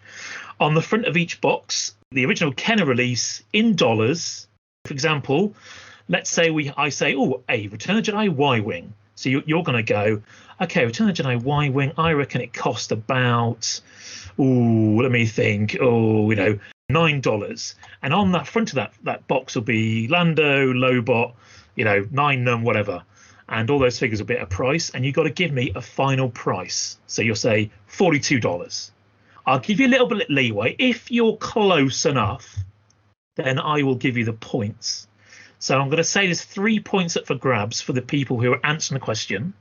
When you give me a price, I want the other team to give me a higher or lower on their price for a bonus point. Okay? So everyone gets points, hopefully. So it's the price of the playset and the figures that feature on the cover of the playset. Yeah, so I'm going to give you a little bit of a help because there's no point in trying to guess the name. So for Star Wars figures, the average price I found across the board was $1.99, Empire Strikes Back $2.49, and Return of the Jedi $2.99. So all you've really got to do is add the figures that you think on the front. So everything in Star Wars will be $1.99, and I'm not going to be cheeky and go, on Empire Strikes Back was a Chewbacca figure, and that means that was a Star Wars $1.99. No, everything in that question will be $2.49 for Empire, $2.99 for Return of the Jedi. Okay, so I made that easy for you. All you got to do really is guess the price of the box, add it all up, and give me an overall. Okay, everyone got that? It's pretty basic. So the figures, those prices you quoted were the price per figure. Yeah. So let's say Han Solo's on the front. That's $1.99. Okay. If there's a Chewbacca on the figure, that's an extra $1.99. Yeah? Right. Dead easy. So, Richard and Preston, I'm going to give you, so we're going to have Star Wars. So you both got a Star Wars item. Yeah. You went for question set 1. So you've got the Kenner Landspeeder. Now, the price of the Kenner Landspeeder, I have gone across the averages from Sears catalogs to books to whatever, and I've come up with an average price of the Kenner Landspeeder. At the time, how much it costs. Now you've got to think what the figures are on the front and add them up. I am going to be no help at all on this one, Andy. No, well, likewise. So this is the fun part. There must be Luke. Luke must be in the land I'd speeder. say Luke, 3PO, Ben, and R2. And R2. There's at least one Stormtrooper. Right, so say $1.99, so we're at $10 at the moment. Yep. And you reckon $4.99 for the land speeder? I'd say a little bit more than that. I would have thought $6.99, $7 or $8. That seems a lot of money. Yeah. So what's your total price going to be? I want $17 at the moment. And should we say that there's going to be one more figure? So do you want to go $19? I wonder whether you're right, whether I'm a little overcooking it on the land speed. Let's go 18. Right, $18. $18. Guys, do you reckon that's a bit high, or do you want to go higher or lower on that? Jason, I would say that's a bit higher. I think the land speeder was dirt cheap. $4.99, $5.99, and I would gamble that there's fewer than 5 figures on the front. Should we go with 16? Do you reckon? I think we just have to go lower, I think. Okay, so you gone lower. Well, you guys get a bonus point. You know what, guys? You were so close, right? You said 18, didn't you? Yeah. The actual total is $16.93. Yeah, so I'm going to give you 3 points because you got very, very close to that. Yeah.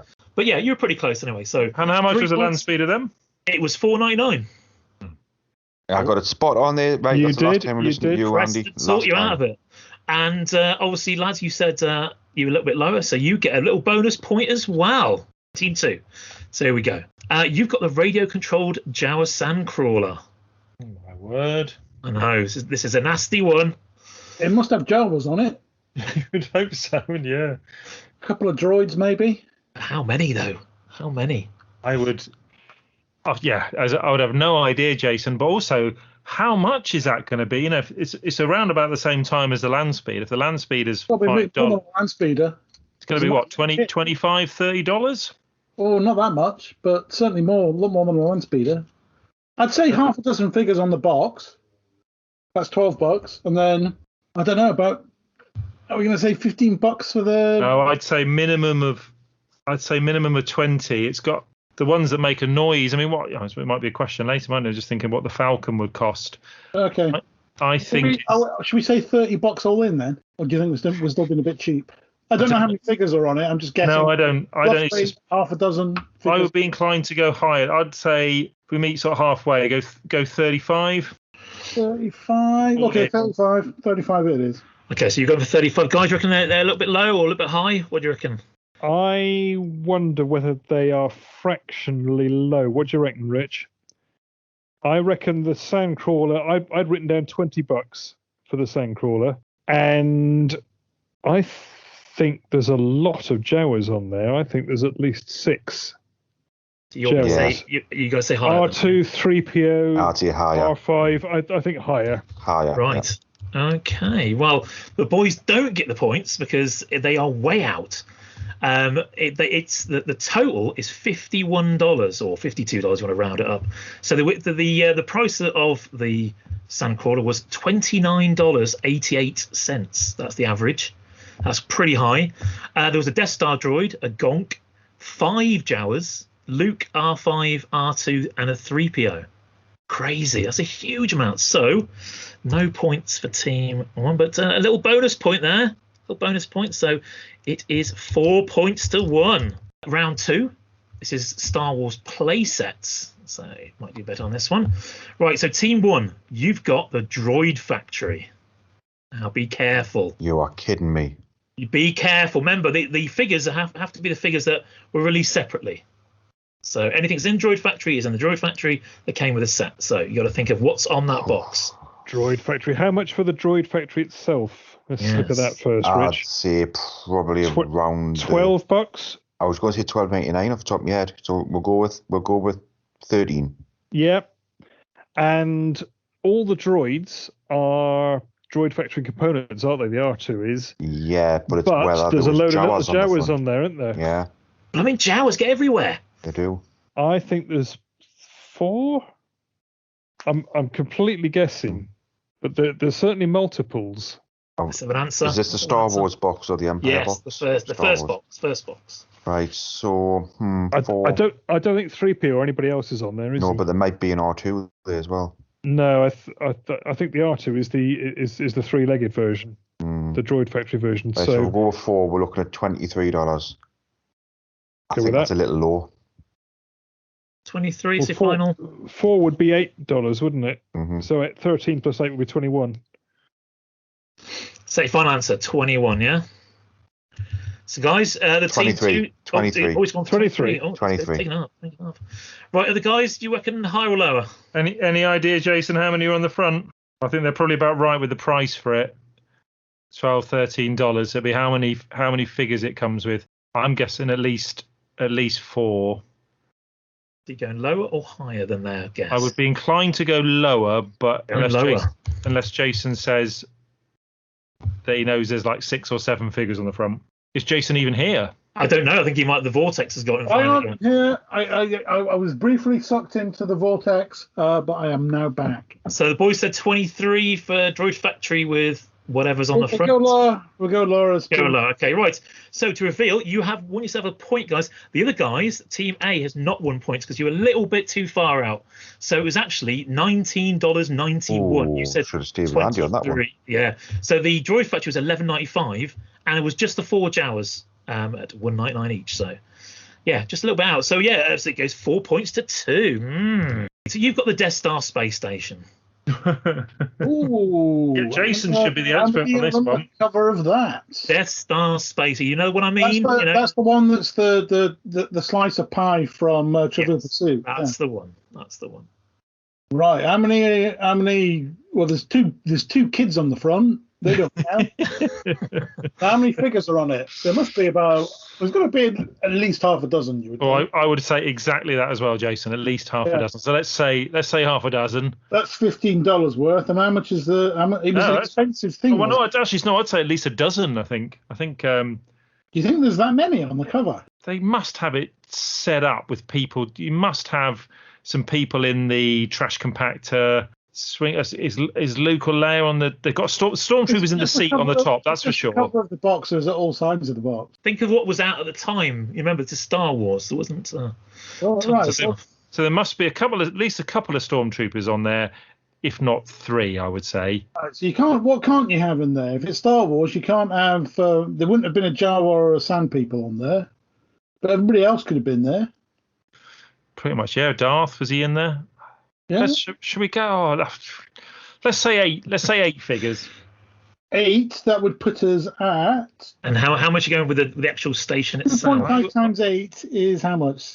That's $20 worth of figures. Now, how much is it?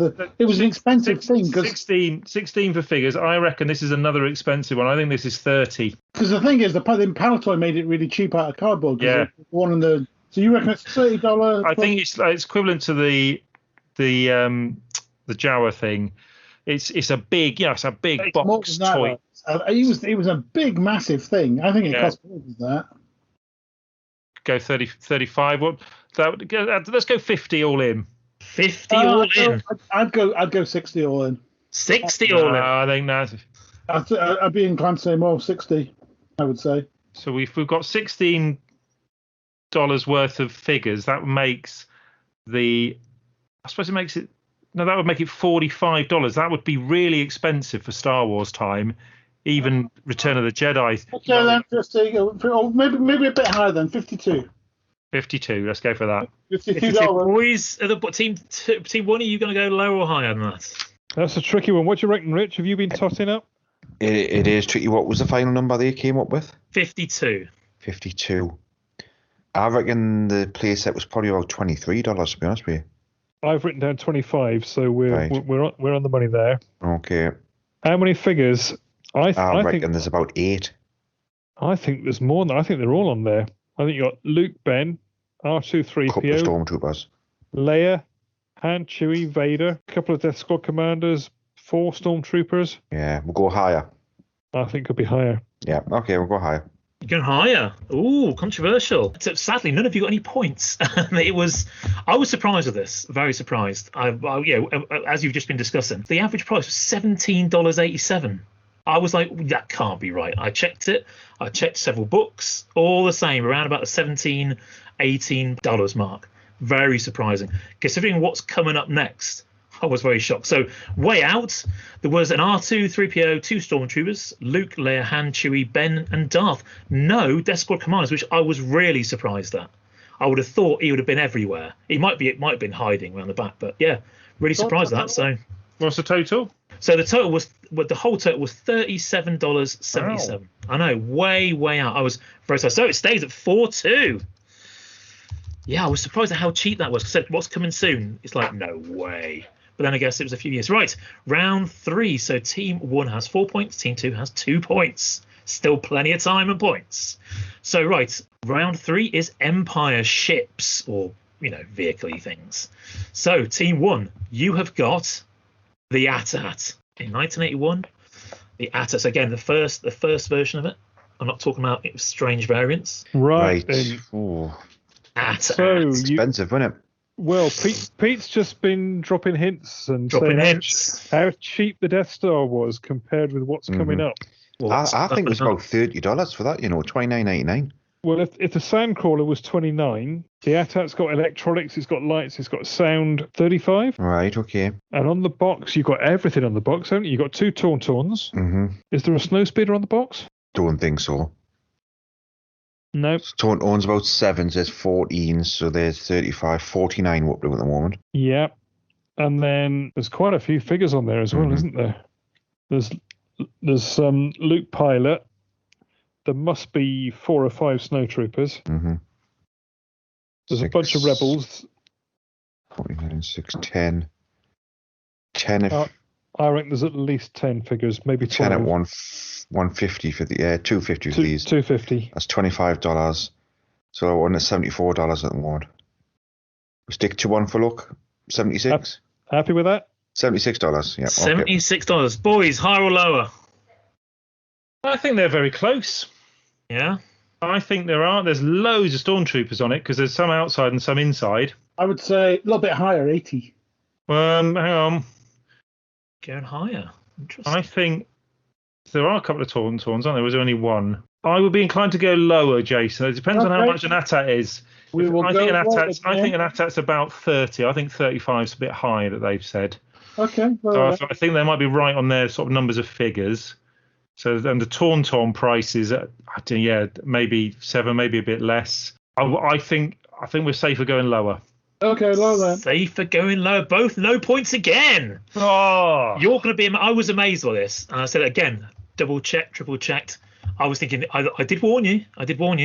So in 1981, the AT-AT would have set you back in dollars, $47.99 in the Sears catalogue. Wow. 47. Now there was 2 Tauntauns, and they would retail at around about $8.99 each.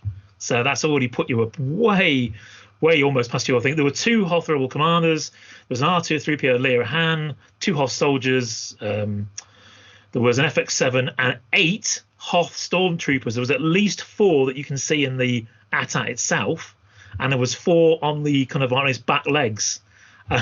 It's like a real frenzy. So the total was around $108. Do you know how honest I am? I've just looked on my wall directly in front of me where I have the Revenge of the Jedi AT-AT proof. And I didn't even think of looking at that. So yeah, all those, I'd completely forgotten there's so many rebels on there. So yeah, if you went to the Sears catalogue, I mean, so it might be cheaper in shops and stuff, but that's a lot of money for 1981, isn't it? No wonder I didn't get a new one if it's costing that in the States. Crikey, $47.99. Amazing. But yeah, no point. So it still remains at 4-2. Oh, come on, Jason. Sorry, you would have got that if we went higher. Okay. It's a slightly more easy one. The Imperial Cruiser. Do you know what I mean by the Imperial Cruiser? About $1, 50 cents, aren't they? That's what they're worth now. What, Imperial Cruiser? You joking? You're talking about Darth Vader's... No, the Imperial Cruiser. You know what the Imperial Cruiser is? Imperial Cruiser. The Imperial... There's because the Imperial Cruiser is a die-cast spaceship, so I assume you're not meaning that one. No, we are all talking about figure ships. Is this the one with all the stormtroopers that sit in the little pockets? Yes. Right. Imperial Cruiser. Come on, Jason, don't be vintage. Yeah, I know what you mean. I've got one. Well, that's good. How much was it in 81? Because it was one they invented that they then had to retrofit in on Mandalorian to make it. There we go. To make it proper canon. Proper canon. So, right, how much? Let's get on with this. What do you think that cost, Jason? I think that was a cheap yen. They've made it up. Less than $10, certainly. So should we go 10, and then you got six pockets with people in. Did it have Leia in with the harness on? Yeah, Leia was in there. There were stormtroopers. There was somebody driving it, and maybe a couple of people stood outside. Did you see? I think I replicated this display on a display shelf that I've got halfway up the stairs to my loft room, and I made it the same as what was on the cover. So I think there must be at least 10 people on it. What do you think? Well, yeah, because there's all the slots are pretty much full, and there's R2-D2 and C-3PO. Yeah. This is who's ever's driving. So that's at least there's roughly about 10, maybe one less than that. Just remember, guys, the figures for Empire are $2.49. Not that it mattered on the first. Oh, well, that's a good point. Because I was thinking So, I think there's a couple of stormtroopers on the floor as well. I think there's some outside it. So are we seeing 10 figures then? Yeah. So that's 20. But it's also Empire Strikes Back, so it will be more expensive. So if they're $2.50 each anyway, so that's $25. And then if it was Star Wars, I would say it's $10. If it's Empire Strikes Back, 15. I would go higher, 15. Yeah. 15 plus 25, $40. Yeah. $40, boys, higher or lower? I think it's higher. Higher. Do you? I thought lower. Now the Imperial Cruiser. This is the one without the electronics, isn't it? Mm-hmm. So I put $12 down for that. I think that would be a cheapie. The Imperial Cruiser. Imperial Cruiser. Higher or lower than their 40? The Sears exclusive. The Sears exclusive, and I thought about 8, maybe 10 figures. Higher or lower? I'm gonna push. We'll go lower. Then. You swear. Lower. Lower. Well, I'm going to give it to the first boys because you were very close. The other boys, it was actually slightly higher than that 40, but you want to go anyway. Right, so it was $11.99. $11.99 for Cruiser. Oh, I was bang on for that then. So, and of course, you had a Darth Vader, the Imperial Command on there, 7 Hoth troopers, 7 of them. You had a Hoth Rebel soldier. You had 2 AT-AT drivers. One is standing just behind, and one is in the cockpit. And there's no Leia. That was on something else. So I don't know what. I think Jason and I were both thinking about the Star Wars non-Imperial troopers. Oh yeah, so we did well there, Jason. You did well though. You did well. We couldn't even picture the thing. The total was $41.87. So you were. I said I'm going to give you that because you only just. That was a happy accident. Yes. Yeah. So 4 points to Team 1, but 5 points to Team 2. You got your 3 points there. Well done. Right, round 4, Team 1. So we are on Empire playsets. The Hoth Ice Planet Adventure set. So the one that Richard gave me once. The Hoth Ice Planet Adventure set. Oh, well, Right, Rich. It's basically a base and a cardboard backdrop, isn't it? These were just an excuse to sell figures, so... I think about $12. About $12, and the figures came with it. So, Pete, are we adding on for the figures, or are we assuming the figures are bundled with it? No, you'll just, to recreate the scene, remember, on that front. So you get your Hoth Ice Planet Adventure set. If there was, size snootles in the set, then you would count that as a set and you would have to buy the other figures. So, whatever's on that front of that box, which is not included in the set. No, so I'm wrong there. I'm thinking of the Rebel Command Center. Hoth Ice Planet is the one with the AT-AT, isn't it? Yes, it's the one with the AT-AT and the little radar. The Yeah, little radar thing? The little radar thing. I'm sure it came with figures as well, didn't it not? No, I don't think it did that one. The Rebel Command Center did. That was the Sears exclusive. No, I think the Hoth one might have done as well, Maybe on a special offer box, but Remember, this is the first release. Right. Yeah. Well, the little radar cannon, I'm going to put it up a couple of dollars. So let's say $14 for the playset. Right. And then how many figures are on that? It's not the biggest base, is it? Nah, that's maybe 2. 3. Thinking more than that. 6, 5, 6. 5 would be $12.50. $12.50 together with you're looking at about $27 in total. So about $26, $27. Yep. Yeah. So go on then. We'll go 27. Yeah. 27. Guys, higher or lower? What do you think, Jason? I wouldn't have a clue about number of figures. I think it might be cheaper though. It might be only like $10, and maybe 5 figures, 4 or 5 figures. So what price would that be? What do they say? 27. I'll be inclined to go lower again, but I've no idea. Your call, Jason. $25. Okay, so you've gone low. So right, I'm going to give it to Team A because it was actually $28.86 was the final.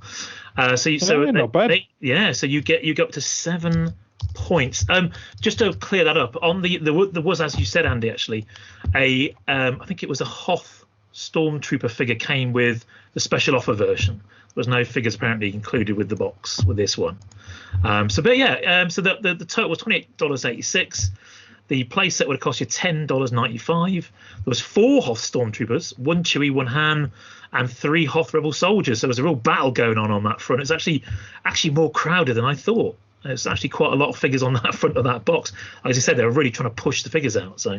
So 7 points to Team A and 5 points to Team B. But you have yours coming up now. Woohoo! The Cloud City playset. Fairly easy, especially as all the figures are written on the front of the box. Well, yeah, if you've got the box in front of you, it might be easy. If you haven't, well, yeah. Not one I know well. Cloud City Playset. That's a piece of cardboard, isn't it, Jason? It can't be more than $10, can it? I bought this recently, didn't I? Not the box, obviously, but the actual playset. Did that come with figures? I don't know. In a way, it doesn't really matter, because if assuming the cardboard's $10, and then just add on the figures that are on the front. So have we got Lobot, Lando? I don't say the L word. Sorry. So harsh. Is it gone? If it came with like 4 figures, I think it did come with figures, didn't it? It came with 4 figures, but does it just show those 4 figures, or does it show them with their pals? Oh. I mean, there's got to be a cheapie, hasn't it? There's got to be like. I'm gonna guess. No more than $20. Yeah, let's go for that. That was in my head as well. Let's go $20. Higher or lower, boys? I think that one's lower. higher. I would. Fight. I think lower, Rich. It definitely came with 4 figures. I don't think they would show any extra figures on the box, because then you're confusing your consumer about what's included. If your 4 figures are $2.50 each, that's $10, and then as the other guys were saying, the rest of it's just cardboard. But it came late in the line, didn't it? It was nearly Jedi. I don't know. I know it's just cardboard, but it's quite intricate. No, it was mid-range. It was 82. No, it was 81. So we're getting lower than 20 or higher than 20? We're going to go higher because Andy keeps leading way astray. So you're going higher, yeah? Yeah. Right, both of you are completely wrong. Rich. Yeah, you're right. It was so no added points there. So yeah, it just came with the 4 figures, which is incredible. It was only $6.99. Wow. So for 4 figures, so there was obviously Han Solo in Best Man outfit, Lobot, Dengar, and Ugnaught. So that's a real bargain, isn't it? I mean, that's basically 4 really decent figures and a nice bit of cardboard in a cardboard box for $6.99. What an absolute bargain, I think. Well, obviously today it's actually ridiculously overpriced, that thing. I mean, I spent £100 for a loose, slightly battered one, but there we go. So it remains at 7 points to 5 with the last round coming in. So it's still all up for grabs, right? Obviously, I had to go Return of the Jedi. I do apologise for the selections here. You chose the questions. So, Team 1, you probably know what's coming. You got the Ewok Village. How did I know that was coming? Which version? Tri-Logo? The Ewok Village, the first one that came out. Kenner. You got a lot of plastic for your money in there. Yeah, I think you're looking at $30, maybe more. Yeah, just looking back, the AT-AT was $47. Yeah, but they had electrics. And it wasn't crap. You got to upset the Ewok followers. Ewok Village is a great toy. I think you're not far off at about $30. How many figures? There's shed loads of them, isn't there? There's going to be Han, Trench, Rally, Chewbacca, probably 6 or 7 Ewoks. Stormtroopers, C-3PO, Biker Scouts, maybe even a speeder bike. 12 figures. Right, so 12, we'll put 136. We're on to $66 at the moment. I still want to go higher than that. Should we go 80, 85? 75. 75, okay. Dollars, interesting. Right, boys, higher or lower? Oh, my gut said low. What about yours? It says higher. I think it is about $40 to buy, but remember the figures are now $3 each. Yeah, remember $2.99 we go up to. Yeah, and I reckon there's got to be at least 10. So that 30 plus 40, we're at 70. I suspect it's closer to 15, which is another 50. So I reckon it's more like 85. What do they say? Higher. 75. 75. I think going to go higher. Right, it's all going to go down to the final question because you both got it wrong. Way off. Now, this totally shocked me, and I checked this on all sorts of sources. Not like those sources, table sources, but proper sources. So the SWCA had a cut from the Sears catalogue, $19.99 for that set. 19. I mean, that's ridiculous. Considering the AT-AT cost all that money. That advert didn't say half price sale, did it, Pete? Oh no, but I mean, that's crazy. So I checked the online catalogue as well. You know, the ones we talked about at Christmas. Went through those, same thing. There's a little bit of variance, but it did a bit of an average, and it did get expensive. I think it was, I want to say Christmas at 85, but I guess they were just trying to flog them. But there was a little bit of variance. But 19.99. So there was an Endor Soldier, Chewie Hand, Luke, R2, C-3PO, Low Grey, 4 chirpers, 4 of them, loitering in the background and doing all sorts of crazy antics. So no speeder bikes. I was quite surprised at, but so the total was $43. Wow. So I know. What bar? Can we go back in time now, please? So we go to the final question, and it's all up for grabs, boys. Got to get this to tie. It's basically 7 points to Team A and 5 points to Team B. So if you answer this, you can go on to 8 points, and if they get their little bonus question, it could be an 8 or thriller, and I do have a tiebreaker just in case. Right, which I didn't plan for, obviously. So you have got, and you're going to get this wrong, but have a go. You've got the Imperial Shuttle. Has that got rows and rows of stormtroopers on it? It has, isn't it? And rows of stormtroopers on it. It's got loads. It's got them all. It's got them all. It's got other things. I was doing this for was it a quiz that I did recently? I think there's at least 50 stormtroopers on there, Jason. Yeah, and the rest. I don't know the other. Yeah, there's got to be 50 or 60 figures. So that's like 150 to $200 worth of figures, and then whatever the shuttle cost.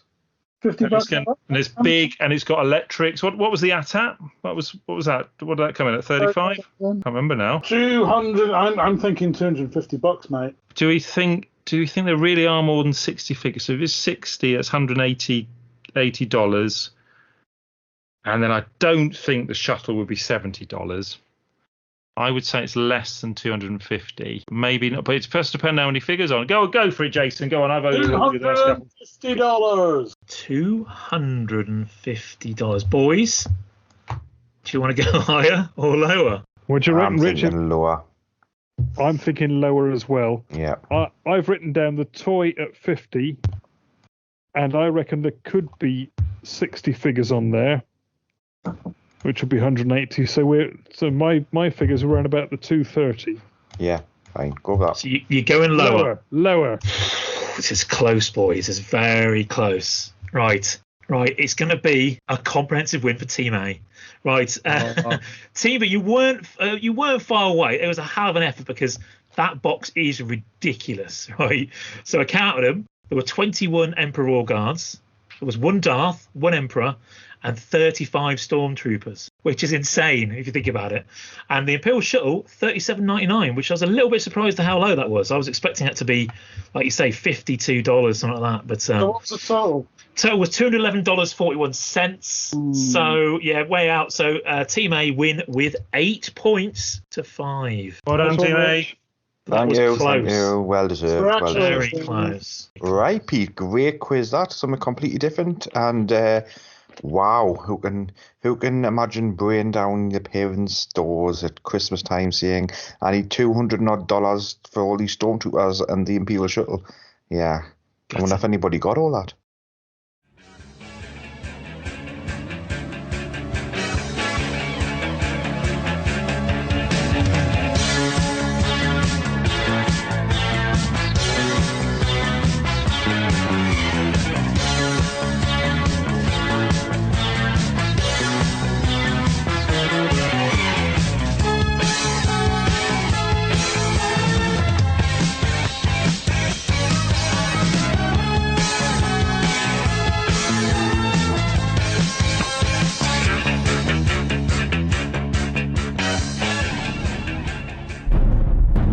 SWF UK, Star Wars Forum UK sold. Variations evaluated. JW Rinsler update. Is that an echo? The rebel base is on a moon on the far side. We are preparing to orbit the planet. Right, Richard.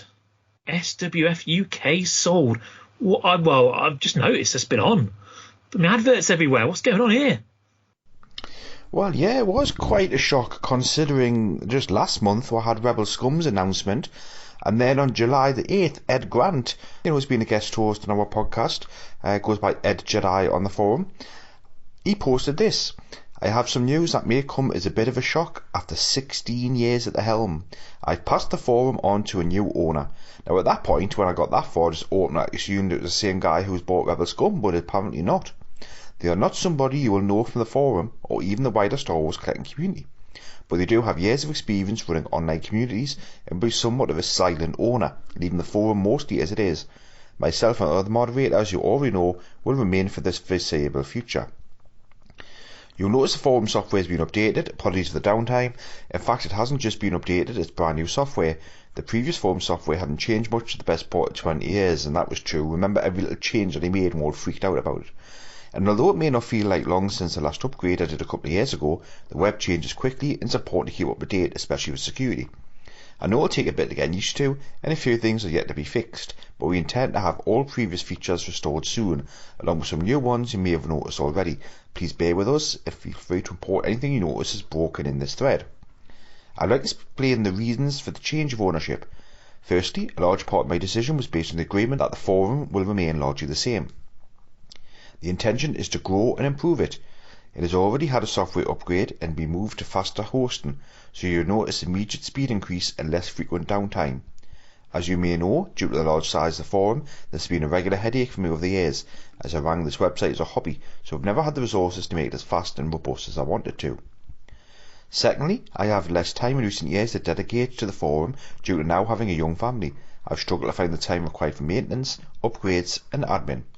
The old software was not quick or easy to upgrade. And finally, after 16 years, I feel as though I've taken the forum as far as I can on my own. Since the explosion of Facebook 10 plus years ago, the sales section has suffered, and although the forum has remained busy, I have struggled to grow it any further. So I'd like to say thanks to all of you who have supported the forum since 2005. And also be clear that this isn't the end of Star Wars Forum UK, but a new chapter. So I hope you'll all join me in welcoming the new management and continue enjoying the forum. And then on July the 9th, Blackbeard posted, Hello all. As you may have saw the thread Ed Jedi written about the change of the forum, I wanted to formally introduce myself. I'm a fan of Star Wars collectibles. My first introduction was when I was passed down my brother's Return of the Jedi figures at Ewok Village. I still have all those figures, but sadly none in the boxes, but both Han Solos from the series. My hope is to pick up the torch and big shoes for me to fill. I'm excited about the next part of the journey with the community here. If you have any questions, please let me know. Right guys, so that was quite a bombshell, and when I first read that I thought, yeah, very interesting. So I've just got a lot of questions. Well, start off with the positives first. So first of all I want to think about is, what made Star Wars Forum UK such a great place in the first place? Because many of our American listeners in particular really didn't like it, didn't get it at all. Although the likes of Todd Osborne, and he joined very early on and got it from the start. So I'm going to guess Andy Spoons, you've probably been on, if not since 2005, very close to it. What made Star Wars Forum UK the place to be at the time? Yeah, it was very close to it. It was 2006, and it was just towards the end of the fabled former forum, the ones with had the Power of the Force coins running along the top of the screen. That was the design, and then Ed lost it all and started again. So you'll see on there that no one's been a member longer than 2006. I think it was slightly earlier in 2006. I joined on the old version, but it was after Rebel Scum. But what made it so good, and also I can see why it scared a lot of people away, was essentially Ed ran it with no rules. It was a lot of banter, a lot of messing about. I would say occasionally went a little bit too far, but it was just great humour. It was quite a small group as well. So if you think back to Celebration Europe 1, where I first met Jason and Ed and guy Chris Bollocks, he was there. We wore T-shirts with the list of members on the back. It's like, they fitted on the back of a T-shirt and easily readable. So it's kind of a small group of people who got on very well. Didn't take life too seriously. It was very much seen that like Rebel Scum was the more serious place, and there was I can't remember the name. There's a couple of the British forums. There's one that predated it that was kind of dying a death around that time. and Ed came up with Star Wars Forum UK, and it really took off. It was a fantastic place. Reason I know all of you here, I would say, and what is good about the being taken over, that it's going to continue. I mean, I suppose that's the danger for any of these online things. If whoever's running them gets fed up and they disappear, are they gone forever? So the fact that someone's coming in and taking that name on and continuing, that's a really positive move as far as I'm concerned. Now, Jason, you got on probably second. What are your great memories of Star Wars Forum UK? Yeah, I mean, I joined. I kind of came into the hobby in 2005, 2006. The places I was signed up to initially there was another UK-based forum called the Imperial Outpost that was on. I was on SWF UK very shortly after it started, and then obviously Rebel Scum. And yeah, the thing about SWF UK, it was very kind of UK focused, and it was a lot less informal than Rebel Scum, where they were very regimented about rules and stuff, whereas SWF UK, there was just a lot more banter went on, which made it more fun. Is it sad that things have moved on? I mean, Ed's saying things will stay pretty much the same. I mean, I think the thing is with the new owner, he's like he buys Forum. The way he makes his money is that because these forums that have got a lot of historical data on it, most of the searches that are done on those forums are done via Google. So all you do is you basically put adverts in the Google searches, and then for all the forum users, you don't need to bother because that's a minuscule percentage of the traffic, and it all stays the same for everybody else. And then he just makes his money on the Google searches with the adverts. So if that's a way you can make money and grow the forum and stuff, and good luck to him is all I can say. So yes, and many thanks to Ed for kind of soldiering for driving it forwards for all this time. I mean, obviously, times move, and forums used to be the place to go and post things, and now it's Facebook. In the future, who knows whether you'll be on Reddit or Discord or some other new place that comes along. But as far as the forums goes, it's still one that I kind of log into and have a look at and see what's going on. So all good stuff. Yeah, Jason, absolutely. And Ed's done a great job, setting out what he wanted to achieve, and probably then some, because I think when he first started off, he didn't expect it to go like it did. And obviously Ed did make money on the forum at one point, until, despite his frequently asking, some naughty pictures kept getting posted up and he got his account banned, which is really sad. So he lost the revenue from that. I've got to say though, Pete, surely forums, if you look at Take Now, yes, I'm sure the traffic is still quite high, but posting's very low. Tantive seems to be suffering from the same way. Rebel Scum, hardly any posts going on there, very repetitive posts keep coming back. And Star Wars Forum UK, yes, I've checked it out twice in the last month, but I used to be on that for hours every single day at one time. Now I can go 3, 4, 5 months without even checking in. Is it just all too late, Pete? Probably. I have to say, a bit like you, the only time I really post on there is just to advertise this podcast, really, and maybe have a quick look through anything for sale. But most of the modern items just, it used to be the go-to place to buy vintage items. But, I mean, probably now, for anything vintage, it'll be solely eBay or the groups, the forum groups, Echo and a few others. Yeah, I mean, I went out today and had a look. And I took 2 seconds and I went mad because of the adverts. The adverts are going to kill it. Can I jump in there, Pete? I was interested in what Spoon said earlier. Was it Spoons or Jason? That the model is to attract people from Google who will see the adverts, but when you're a logged in member of the forum, you shouldn't see adverts. And that was something that was confusing me, because a couple of times I've been on there and it's absolutely flooded with adverts beneath every post. And then other times I'd gone in and not seen the adverts. And it must be that when you're logged in, you don't see adverts. So for those of us who are members of the forum and visit it regularly and stay logged in or log in upon first arrival, then hopefully those adverts won't be there and we'll have a much cleaner browsing experience. That's exactly how it does work. So that's what Ed said. So if you're a member and you're logged in, and because I was amazed, Pete was saying there's all these adverts. I've not seen a single. And I'm not on there that often these days, but when I do check in, I've not seen a single advert. I think what's that about? Well, that's exactly it. If you're logged in, you don't see anything. If you're anonymous and not a member, then the adverts pop up. So good reason to sign up and join, I'd say. Yeah, I mean, I've just tested that now. So I logged in as myself, no adverts. I log out, and I've got adverts for Squarespace, Winterford, F-150, and Airstream. So yeah, you need to log in to use the forum. But if you were a serious forum user, you'd have done that anyway. So yeah, it might be worth saying that in big letters. Sign in to get rid of adverts, because it would drive me mad. What's quite interesting that there's still the banner to become a supporting member and donate. I mean, I was quite happy to do that with Ed when he wasn't making any money off it. When someone's bought it to make money, I'm sure there will people that be donating, but I would be less inclined to donate to support someone else's business venture, if you see what I mean.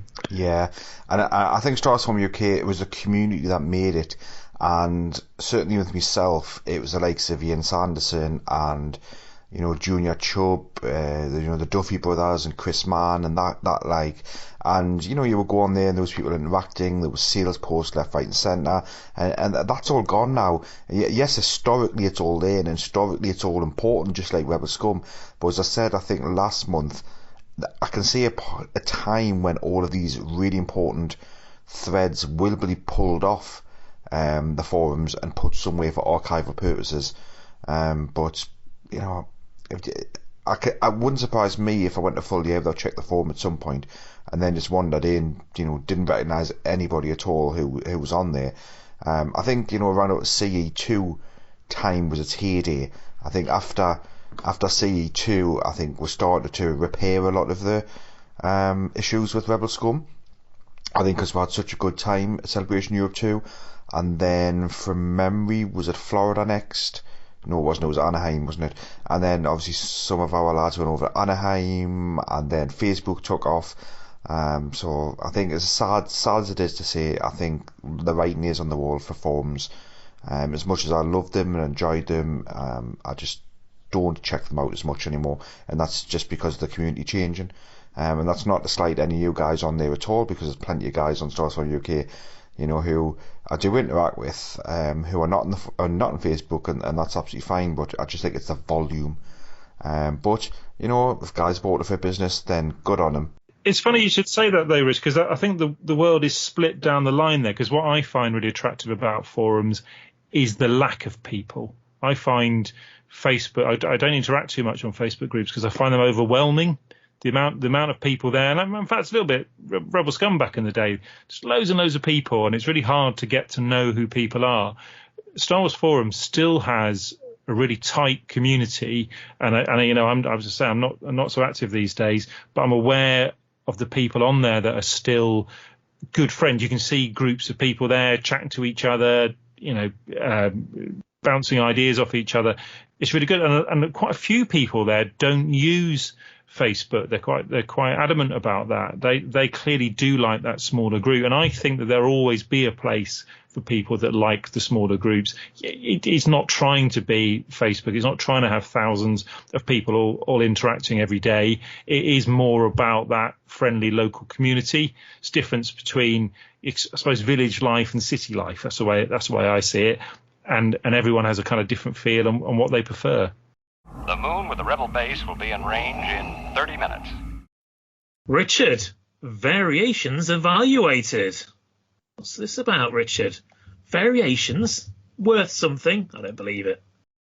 Yeah, Pete, so variantvillain.com has finally been released. This has been teased a few times. Absolutely great to see the new villain site actually get up and running. I know that Wolf posted a sad post about a month ago about how he lost all of his high resolution images from a hard drive. But it's really nice to see that others like Mark Andrews has stepped up and taken it on. But this post that they made, it leaves a sour taste in your mouth, because I think when I read it, I thought, you know what, the sites like this possibly don't even need to exist. But, you know, we'll just take it away. So other than some pretty graphics, what's the purpose of the new villain site? As the hobby has matured, the focus on knowledge and research of the vintage Star Wars line has also grown heavily over the past 10 plus years. By studying the figure and accessory sculpts in more detail, our understanding has grown of how Kenner oversaw the Asian-based factories, how they operated and interacted with each other, patterns emerging with distribution channels, and then following the breadcrumbs to now better understand the production diversification to the international lines, as the tooling was used around the world. With this knowledge and enough scrutiny and mint and card evidence, we can now start to reunite our figures and accessories back together correctly. This has happened for years with certain characters and licenses, but to be able to eventually have this information available for every character, CEOs and paint apps, paired with factory correct accessories and possibly even card backs, is an aspiration for many variant collectors. And obviously we had Mark Baker and we had Mark Andrews on the show probably about 3-4 months ago now. And that bit, I'm all for it. I'm absolutely all for it. It probably is just a little bit too much for me, getting down to that level of detail, but you know, they're not causing any harm. They're doing a lot of great work. It's this bit that kind of leaves, yeah guys, it's awful, isn't it? It's a sad situation. We also now need to focus far more heavily on reproduction items, as those producers are more determined than before to undermine the vintage hobby by closely matching the original sculpts with their fakes. Where it was once possible to identify a reproduction figure or accessory with a normal photo, the more recent versions, 2017 onwards, require much closer scrutiny. It's highly irresponsible of those repro producers to do this, but they just don't care. I've heard some discussions recently about trying to work together with them to find a better way, and I wish this was possible. They don't have to deal with the confusion they cause in the vintage collectors markets. That's left to sites like VV, the already hard-working Facebook admin, and more knowledgeable collectors to sort out. It's clearly profitable. The line of new fakes they make it is endless, and they're laughing all the way to the bank, while we're left to pick up the pieces in our damaged hobby. Now guys, I don't want to go down the repro route again. I think, you know, our feelings on this are all very clear right now, but I want you to just to focus on the attention to detail that these guys have done. Is variantvillain.com going to be the place now that shuts down all other reference guides? Is this the go-to place, the one-stop shop? Jason, I think I'll come to you first on that one. What do you think of this, you know, complete, you know, all-encompassing place that's going to have all of these characters, accessories, weapons, COs, the lot all tied down? I think there's like all things. There's various sources for all things, and if you put all your eggs in one basket, and that basket goes away, then you've lost your entire source. So the fact that, you know, this information's on TIG. I mean, since the last podcast, I've been working with Stephen Collier for his 2-1B figure focus guide, which has got, you know, lots of new information about all the different sculpts for 2-1B, the one that it comes with, and all the rest of it, and you know, that's really good. That's all based on Jabba's Court. You know, there's as long if the information is spread around, then, you know, you just don't end up with a situation where it's all in an old forum, the forum goes away, and then you've lost everything. So it's great. There's a new site with this information on it, but there are other places you can get it as well. So. Now, Andy, well, both Andys actually, use are old school collectors, and I know there are plenty of collectors out there who will be almost chuckling away at a website like this, thinking, "Are these guys for real?" You know, what do you think about this? Now, not to knock the guys because it's their passion and the level of detail that they've put in. I'm sure both of you are, you know, massively complimentary of them. You know, think the amount of research that they've done is absolutely awesome. But I think it was Christian Summer who once said there are two variations, carded and loose. We all collect in our own individual way, don't we? And that's down to the individual in terms of how far they want to go down this particular rabbit hole. I, as you say, come from the old school.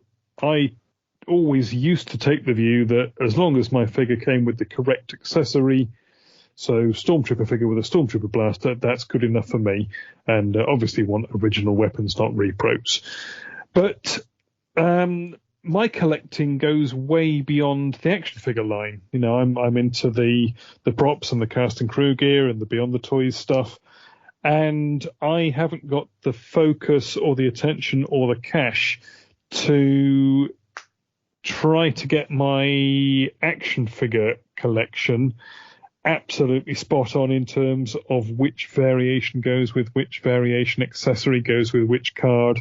But there are guys who focus on nothing but loose figures. There are guys who focus on just one character.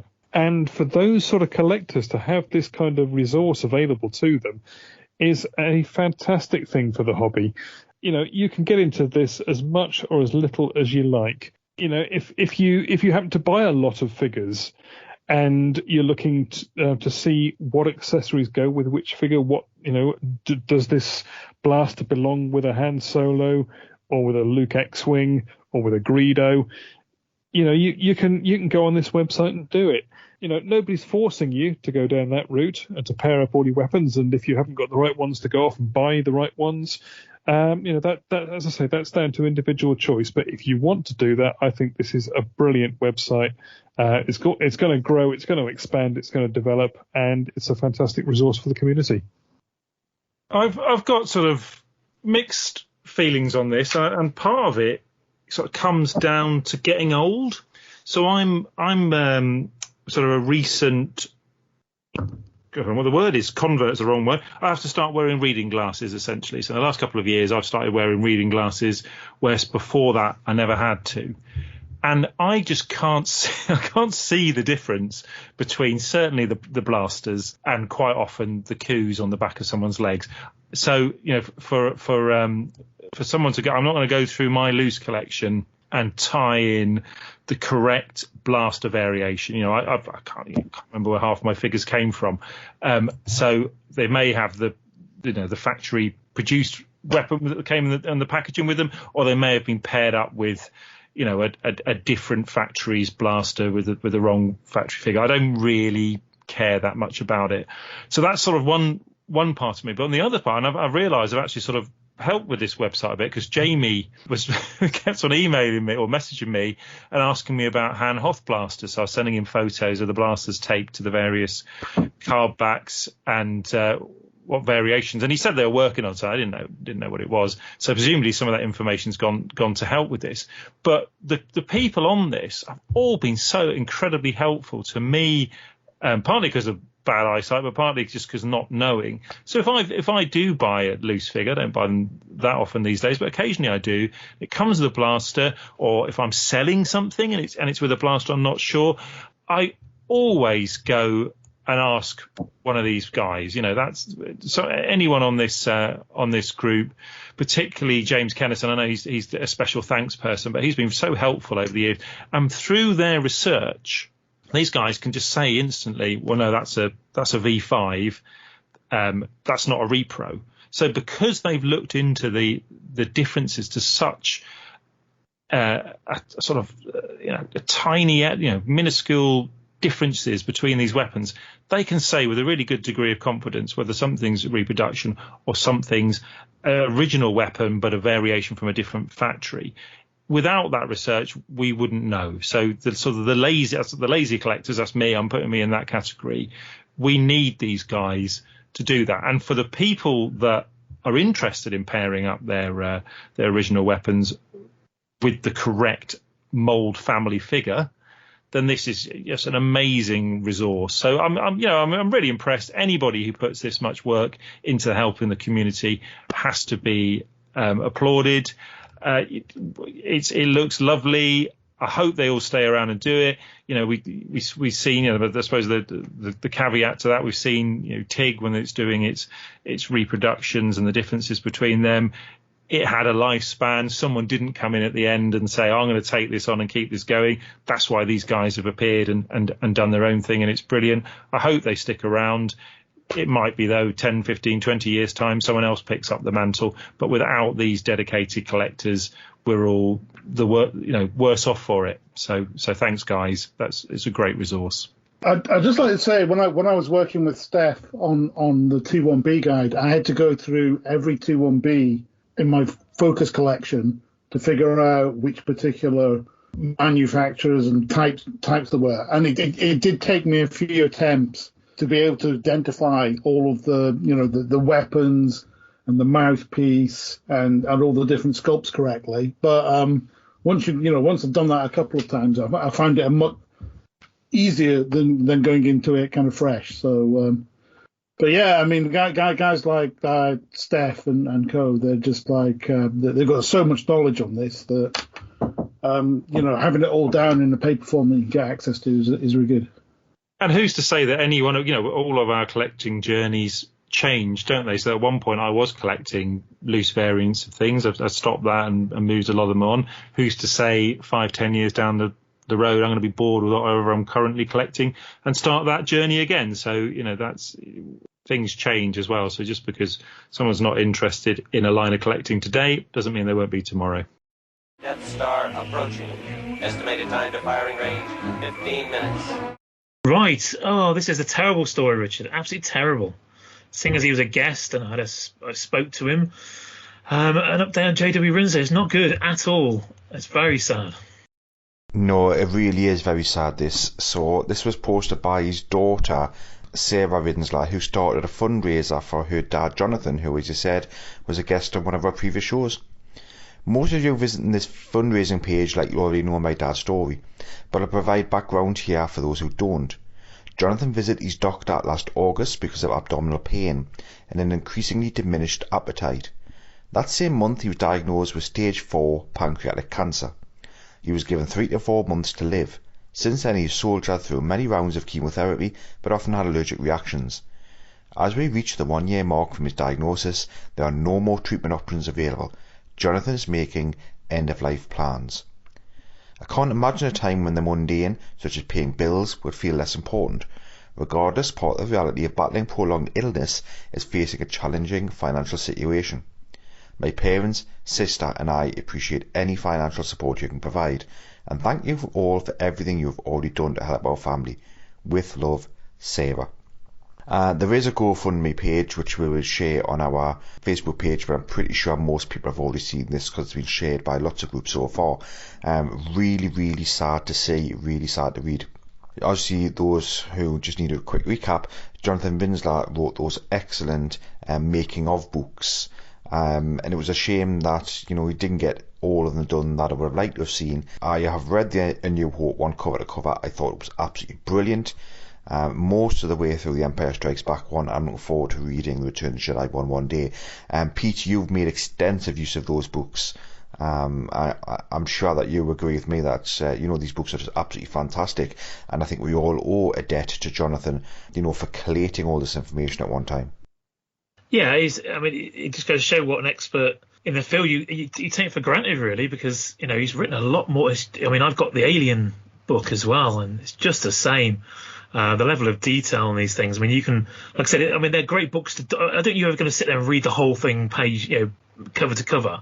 You just dive in and just take a page and you'll learn something amazing about the filming or one of the actors, or just how the script developed, or a crazy story about an actor doing something daft or something. They're just brilliant. And I don't know. If you listen to an interview with him, you'll kind of find out a bit of sadness about his ongoing relationship with Lucasfilm after the Disney kind of acquisition. But it's just so tragic. I think Spoons, you want to sort of talk about this nonsense with healthcare costs, because it just drives me mad. It does, and I see so many people slating countries like ours for having national health services. And I'm going to get political here. I don't like getting political on the podcast, but it's such a brilliant thing. We all pay for it. We all pay our taxes, but it means that nobody is left in a situation like this where they need to raise $50,000 because they are ill, which is just scandalous. What kind of world do we live in? That's the way I see that. So, do donate. Jonathan, fantastic books, lovely person. Donate to this cause. Yeah, he was so kind at coming on. You're thinking he must have done hundreds and hundreds of interviews every year, and you're thinking he must just get so bored of people like me going, "Oh, Jonathan, you're the most amazing thing ever." But we just had a good laugh. I've probably got the whole transcript of the chat somewhere. We just knocked it off. I mean, I was like in awe of him, but we just chatted about all sorts of stuff. He was fascinated about the whole rocket thing and the whole thing with my hometown that had various people that he'd written about that either lived there or part of their parts in rocket science had happened here. And it was just a nice guy. He still is. He's not dead yet. He's still going. He's still got a chance. But just a really genuine bloke, really. Just an interesting guy. And it's absolutely just kills me to read this. It really does. Terrible. Absolutely terrible. Rebel base 1 minute and closing. Is that an echo? Echo Base Live. This is probably going to be the first Star Wars event in the UK that most of us collectors will be going to post-COVID. Fingers crossed. It's on Saturday, 7th of August at the Kingfisher Shopping Centre in Redditch from 10 a.m. to 3:30 p.m.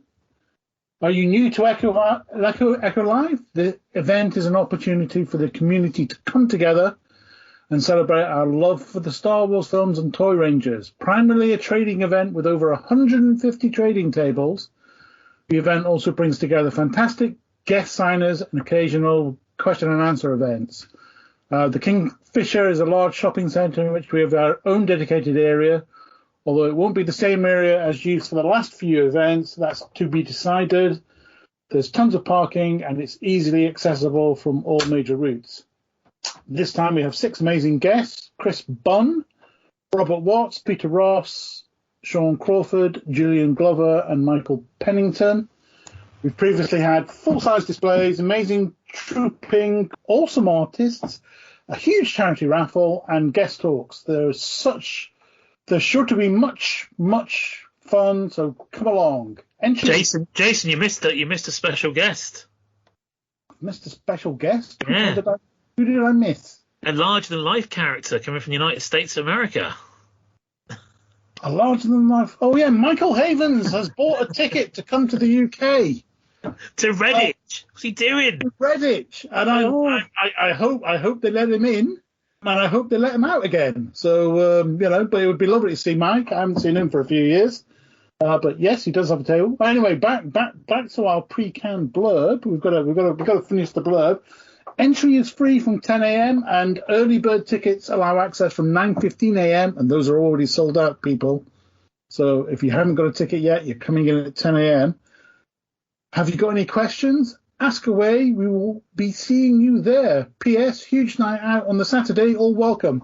As somebody goes up to this, there's also a huge night out on the Friday as well. So you got two goes for your money there. You got a Friday night out and a Saturday night out.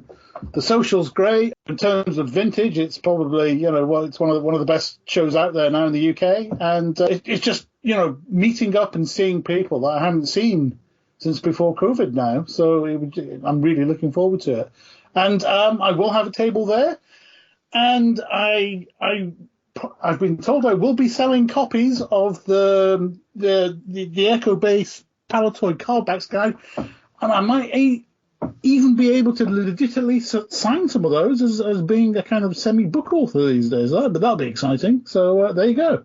Wayne Totty posted a couple of weeks ago to say that they'd made another donation of £800 to the Echo charity. That was across all 3 of the figure guides. I don't know exactly what the breakdown is, but as I say, there'll be more. All of the guides that are available will be at Echo Live, and they're very reasonably priced. And it's a really great guide that you can just, as I say, scribble your notes in, buy 2, and have 1 for Sunday best.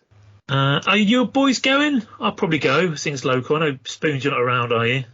No, I'm really sad, actually. I'd really love to have gone. It'd be so nice to see fellow collectors after 18 months of nothing like this at all, apart from online.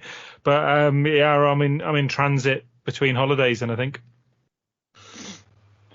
I will be there. I'm looking forward to it. I've got my early bird ticket sorted, so I shall be spending copious amounts of money, no doubt. And yeah, you bring your trolley. You never know. I'll be really looking forward to seeing everybody again. It's been far too long. What was the last one? It was arranged for, I think it was early April, wasn't it? April 2020. Yeah. Just 2 or 3 weeks after lockdown 1.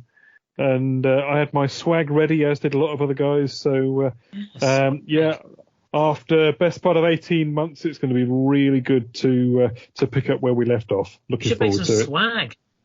I've got my swag all sorted. We should make some. I'd have thought about this, but cheap to do. I think I'll talk to my friendly rubbish printer tomorrow if I see him. No, not tomorrow. Yeah, tomorrow night. I was thinking, we talked about the T-shirt stuff last week and those really groovy designs. I was thinking of maybe just whacking a couple of those on some stickers and just giving them a while. I'll see how much they cost. What do you reckon? Could be good. Sounds great. Go for it. Might as well. Jason, you're definitely going. Richard, you're not going, are you? So. Well, it's a possibility I might be there, actually. Oh. It depends whether I can swing another trip roughly in that direction at around the same time. Might be a whole podcasting. We'll have to get spoons in on some sort of special mission. Make an excuse. Oh, I have to go on business to Redditch. Well, I'm not too far away. I think we're camping. I think it's the time we're coming back rather than going there. It's potentially swing by, but yeah, I suspect it's going to be a bit tricky. Surely everyone wants to go shopping in a shopping centre. We'll come and kidnap you. Yes. Sorted. I disappeared from my tent in the morning. A Star Wars T-shirt left behind. It's the only evidence I was ever there. That's it. Stand by. Stand by.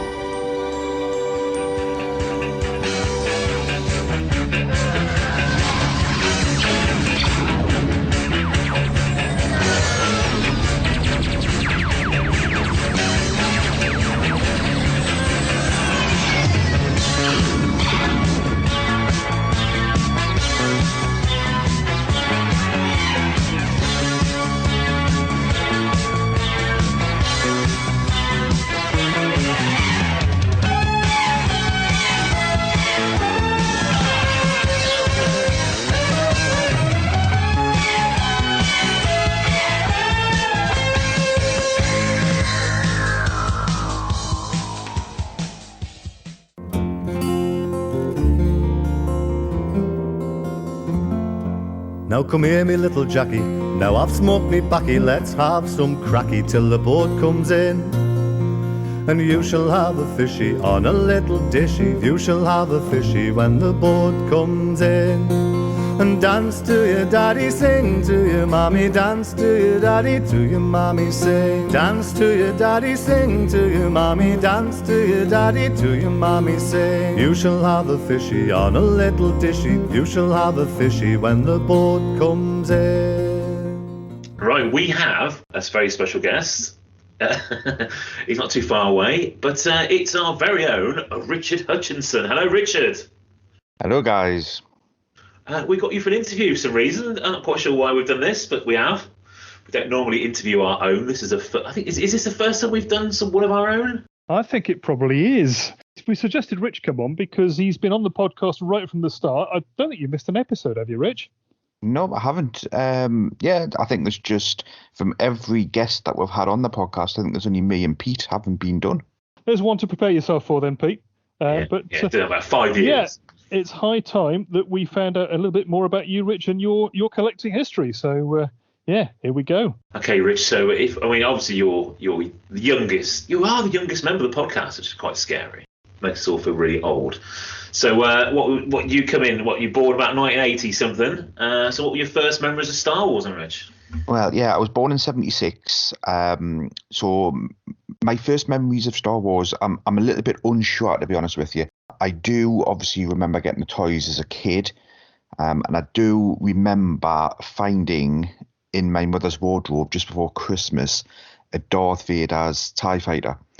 And I knew what it was. I knew exactly what it was. So I must have seen something before that. And I have early memories of watching VHS tapes at my auntie's house it has to be before that because the tapes would have been much later in time.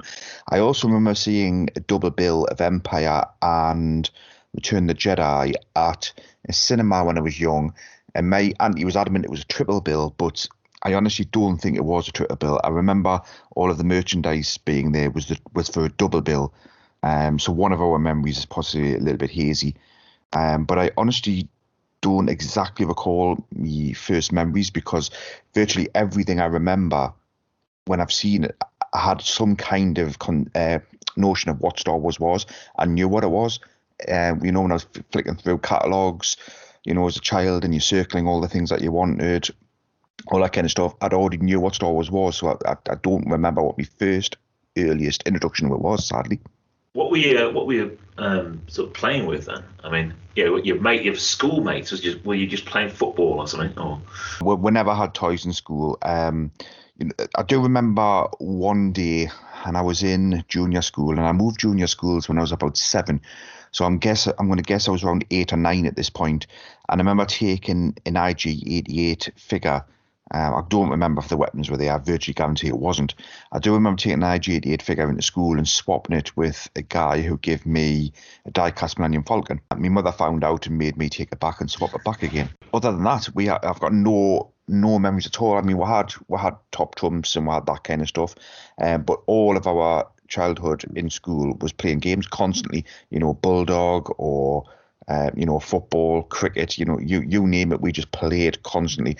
And especially when the snow came down, because obviously up in the north we had a lot of snow, and we just played lethal snowball fights with kids, bleeding from the head and all sorts. We still kept playing, It was just non-stop. Nobody discussed Star Wars in school, hardly ever. I do remember a little bit of Master of the Universe talk. So when we played Bulldog, we would all be Master of the Universe characters. So if somebody, for example, tagged Skeletor, if he outranked you, you couldn't catch him. It just came up with different things like that. Was the short fat guy always Ram Man or whatever his name was? Yes. We always had the short fat guy was Ram Man. He took quite a lot of offence at that for a number of weeks, but at the end he just gave up. That's a shame about the IG-88 trade, Rich, because I think you got the better end of the deal on that one. Give that back. Yeah, I think I did as well, but I think my parents were very particular on that kind of thing. Whereas if they bought us something, I was never allowed to give it away or let anybody else have it or anything at all. No. So, I mean, obviously you're a massive Star Wars fan now. Was there a particular moment or a particular incident or going to see the movie? Was there anything that really sort of triggered you as a kid to think, this is fantastic. I'm going to start getting these toys and getting a bit more into this? No, I honestly don't remember. I've talked to my mum and auntie since, who my auntie was the main person who bought me toys at Christmas and stuff. And she can remember specific things. So, for example, I wanted a Millennium Falcon. And my auntie bought this one about the blue, actually. And apparently my mum had contacted loads of stores all over the Gateshead, Newcastle area, and nobody had any in stock. And my auntie called a store in Sunderland, which is the nearest city to Newcastle. It's about, I don't know, maybe 20 miles away. And there was a store in Sunderland called Joplin's, and they had a Millennium Falcon. And I just remember my auntie saying that she remembers going to the store, making sure she grabbed that Millennium Falcon, and then holding on to it until Christmas. So it was guaranteed that I had one. I'm guessing that I moved house when I was about 7. So I'm going to guess this was about 83, 84, and all of my memories with Star Wars are around about 93, 84 time. I don't have many memories of Star Wars before that time period, sadly, and certainly not in my older house, where I do remember playing with cars and plastic garages and all that kind of stuff, jigsaws, but, not Star Wars. So you mentioned, obviously, you got the Falcon. That's fantastic. That's probably the top of the range, isn't it, in terms of what was commonly available in the UK. You mentioned the Darth Vader TIE Fighter. Can you remember what else you had? Did you have a big collection?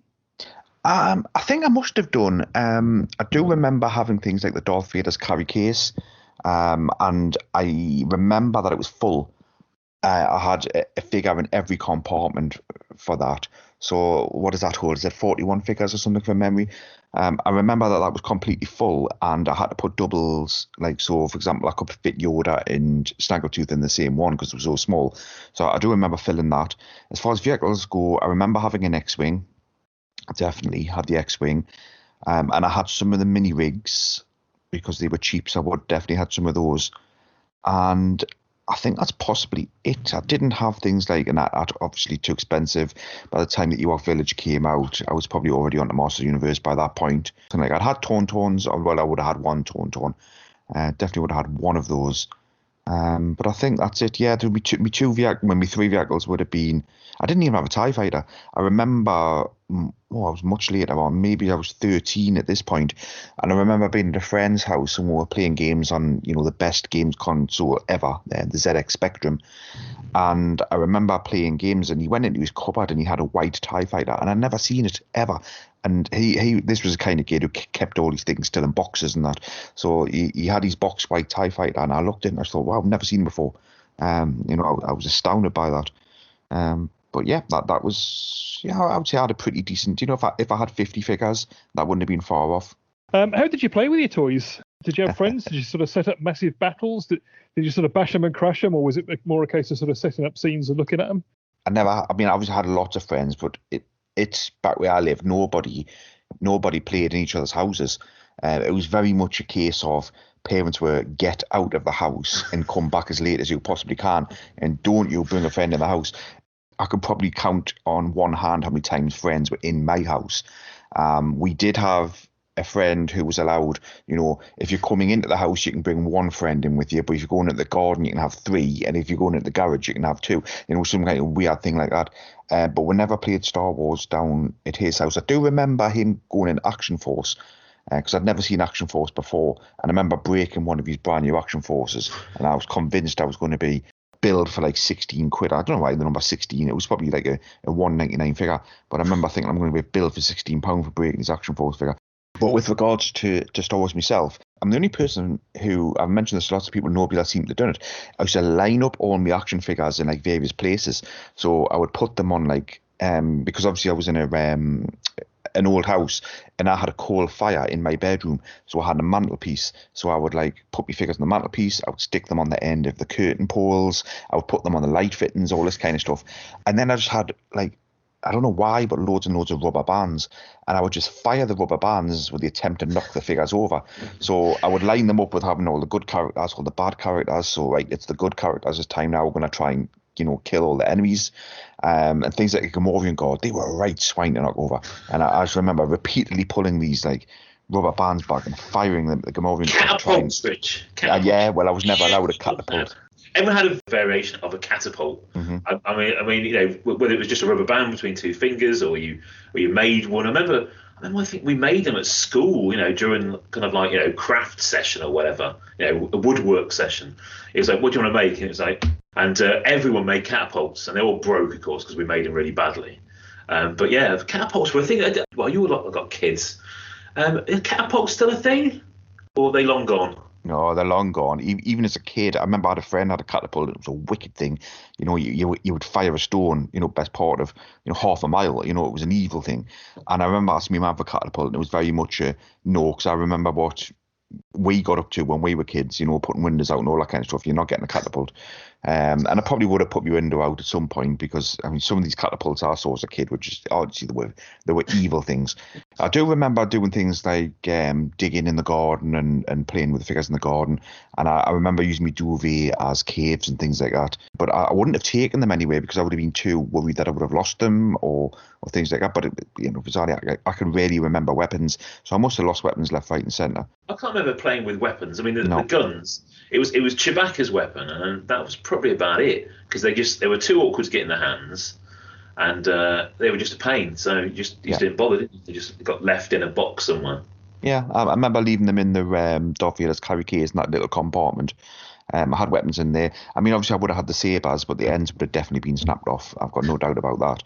How long did you go on collecting as a kid, Rich? Did you sort of carry on into teens, or no? What took over from Star Wars? You mentioned Masters of the Universe. Yes, with Star Wars after Jedi, it was kind of what's next, and I do remember seeing a couple of episodes of the Droids cartoon, but it was never advertised. It was never it was going to be Well, at least I never saw it anyway, because we were out of the house so much, you know. So I remember catching a couple of episodes of the Droids cartoon and looking at them and thinking, oh, this C-3PO and R2-D2, but then what's all this? And it was badly drawn, even at the time it was bad. But obviously, Master of the Universe, the marketing on that was brilliant. You know, the cartoons were the exact time. You got him from school, bang, there's Master of the Universe. I remember moving into Master of the Universe, and then I remember getting Optimus Prime at Christmas. And I'd left it somewhere, and my dad stood on it and snapped it. And I got the blame for it, for leaving it out. So I was never allowed, you know, I remember having a Bumblebee, and I might have had one of the characters, so I didn't get far on the Transformers route. But then the ZX Spectrum came out, and that was it. Everything, all the toys went into the toy chest. You know, they all would have went to charity or to young cousins or whatever. Once the Spectrum came out, which would have been... probably about 84, 85 for me. So, you know, my toy playing experience would have been short-lived.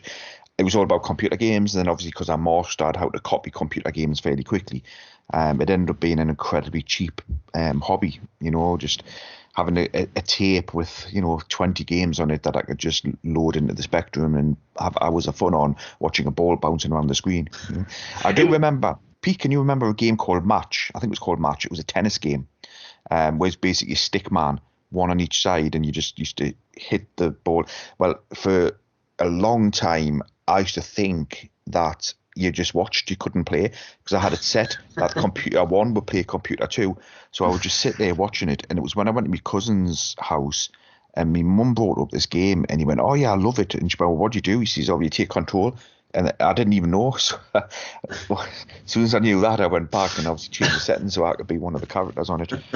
I love that. Yeah, I remember that game. Dodgy copy probably, but yeah, that was good. It did completely change. I mean, for kids, obviously, it was unheard of. You know, no one in the generation before went from, you know, toys to something like a computer, because it just sort of didn't exist. So it was a real sea change for kids. You know, having that. You know, I mean, obviously, pretty much everyone had a. I mean, I don't know anyone, my mates, who didn't have a Spectrum or something. Also, when Commodore 64 came out, that was another thing. But yeah, I mean, that did revolutionise kids, I think. And then everyone suddenly grew up, didn't they? So, toys now, no more toys, computers now, because we're all going to be specky gets. We're all going to be programmers and whatever. But yeah, goodness, I remember going to the local shops getting those cassettes for $1.99. You know, several months pocket money to play some rubbishy game. Did you have the magazines? Did you used to copy in the game text? No, I would never been able to afford magazines or things like that. I do remember when I bought the Spectrum, you got like a manual that might have had, I don't know, 5 programs that you type in, and one of them was to make the flag of the United States, and it was only about 20 lines of code. But it doesn't matter how many times I typed it in, the flag of the United States, there was always something wrong. Like the bottom right hand corner would be different, or keyboard stars. Yeah, exactly. And I would go through thinking, what on earth's going on? So yeah, no magazines, no comics, no computer game. I think those typeable games, I think that was more ZX81. That was more, you know, absolute hellhole of a thing to program, because the keys were basically flat, weren't they? They weren't even raised keys. You had to press them in. But I think the Spectrum was far more of a gaming, machine, because suddenly had companies come out of every orifice making computer games. Yeah, absolutely. Yeah, definitely. Mm-hmm. I mean, I don't have many memories of going, because the only time I would go to the shops is if we were doing a weekly shop. I'm sure many kids at the time remember getting on buses with carrier bags hanging off every finger, and you were getting on the bus with 10 bags of shopping, and your fingers are bleeding. And I do remember a sort of a display at Tesco's in Gateshead, which I guess is where I've got most of my figures from. And I do remember when Darth Vader was on the Palatoy tour, and in lots of literature it always says you went to Tesco's in Gateshead, but it wasn't Tesco's. It was a place called Shopping City, and Tesco's owned the land, but Shopping City was a department store, which as far as I know was only local to Gateshead. Possibly wasn't. There might have been a few others. And I definitely saw Darth Vader in Shopping City, because I remember sitting in a coffee shop or a cake shop. It was being us to kids, obviously, but to adults it was a coffee shop. And I remember looking through the window and seeing the buzz in the store nearby. So I remember, just waiting until you don't go until your parents are ready. And I remember waiting and then going down to meet Darth Vader. And I remember standing in the queue, and I remember looking at lots of figures, and I remember picking up Ben Kenobi, and my mother made us put him back because Ben Kenobi wasn't cool enough, and she guilted us into buying a Darth Vader. And I was standing with Darth Vader, and the guy who was Darth Vader just looked at me, and I remember I ruffled my hair because I had the action figure, and that's the only memory that I have of that. But I was definitely there, and they're the only two places I remember any kind of Star Wars displays. You mentioned your childhood toys. A lot of them went to charity shops. Did you keep anything from your childhood in the Star Wars line? No, nothing. We had lots of photographs as children, going right down, which is very unusual, considering we had no money, and cameras and getting films developed and all that kind of stuff back then was a lot of money. And people today, they don't understand how much of a hassle it was taking 20 photographs with these big flash cubes, and you had to have the cubes, and you had to have this and you had to have that, and then you sent them away, and they come back and only 3 of them when you go to the other 20 odd were ruined. And I have loads and loads of photographs going from when I was like 3 months old right the way through until I was about 14, and covering birthdays, covering Christmases, and other than a few photographs with me with presents that are still wrapped, which could be Star Wars items, I haven't found a single photograph with a Star Wars item in it. And I've mentioned this to my mum, and she went, but there must be loads of them. And my parents split up when I was about 14, 15. So I'm guessing what happened was they just divided things up between them.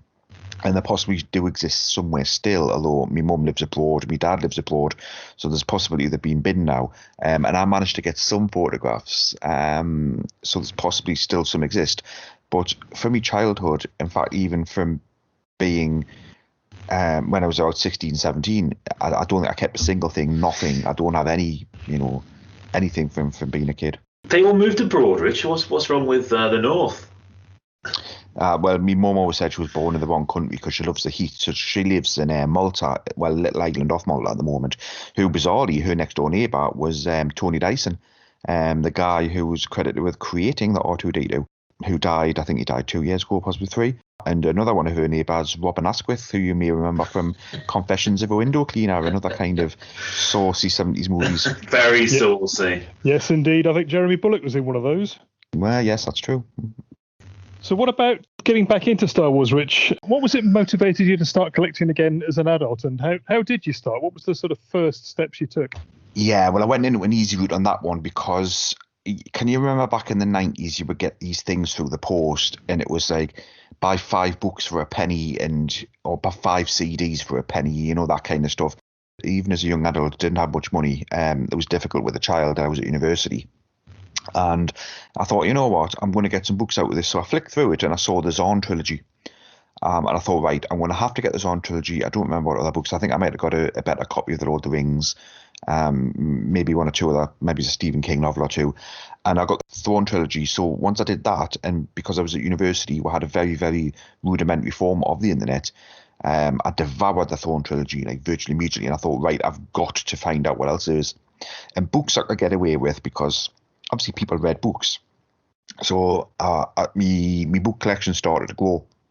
But where it went wrong was because I was doing some research on books. And at the time, there may have been, 9 or 10 books out. And there was one called Dark Empire. And the amount of times I went to Waterstones and I could not find Dark Empire anywhere. So I asked the woman behind the computer desk, if she can get it. And she typed it up and she went, oh yeah, we can order it in for you and get a copy for you. It'll be within 2 weeks. I was like, oh, brilliant, no problem.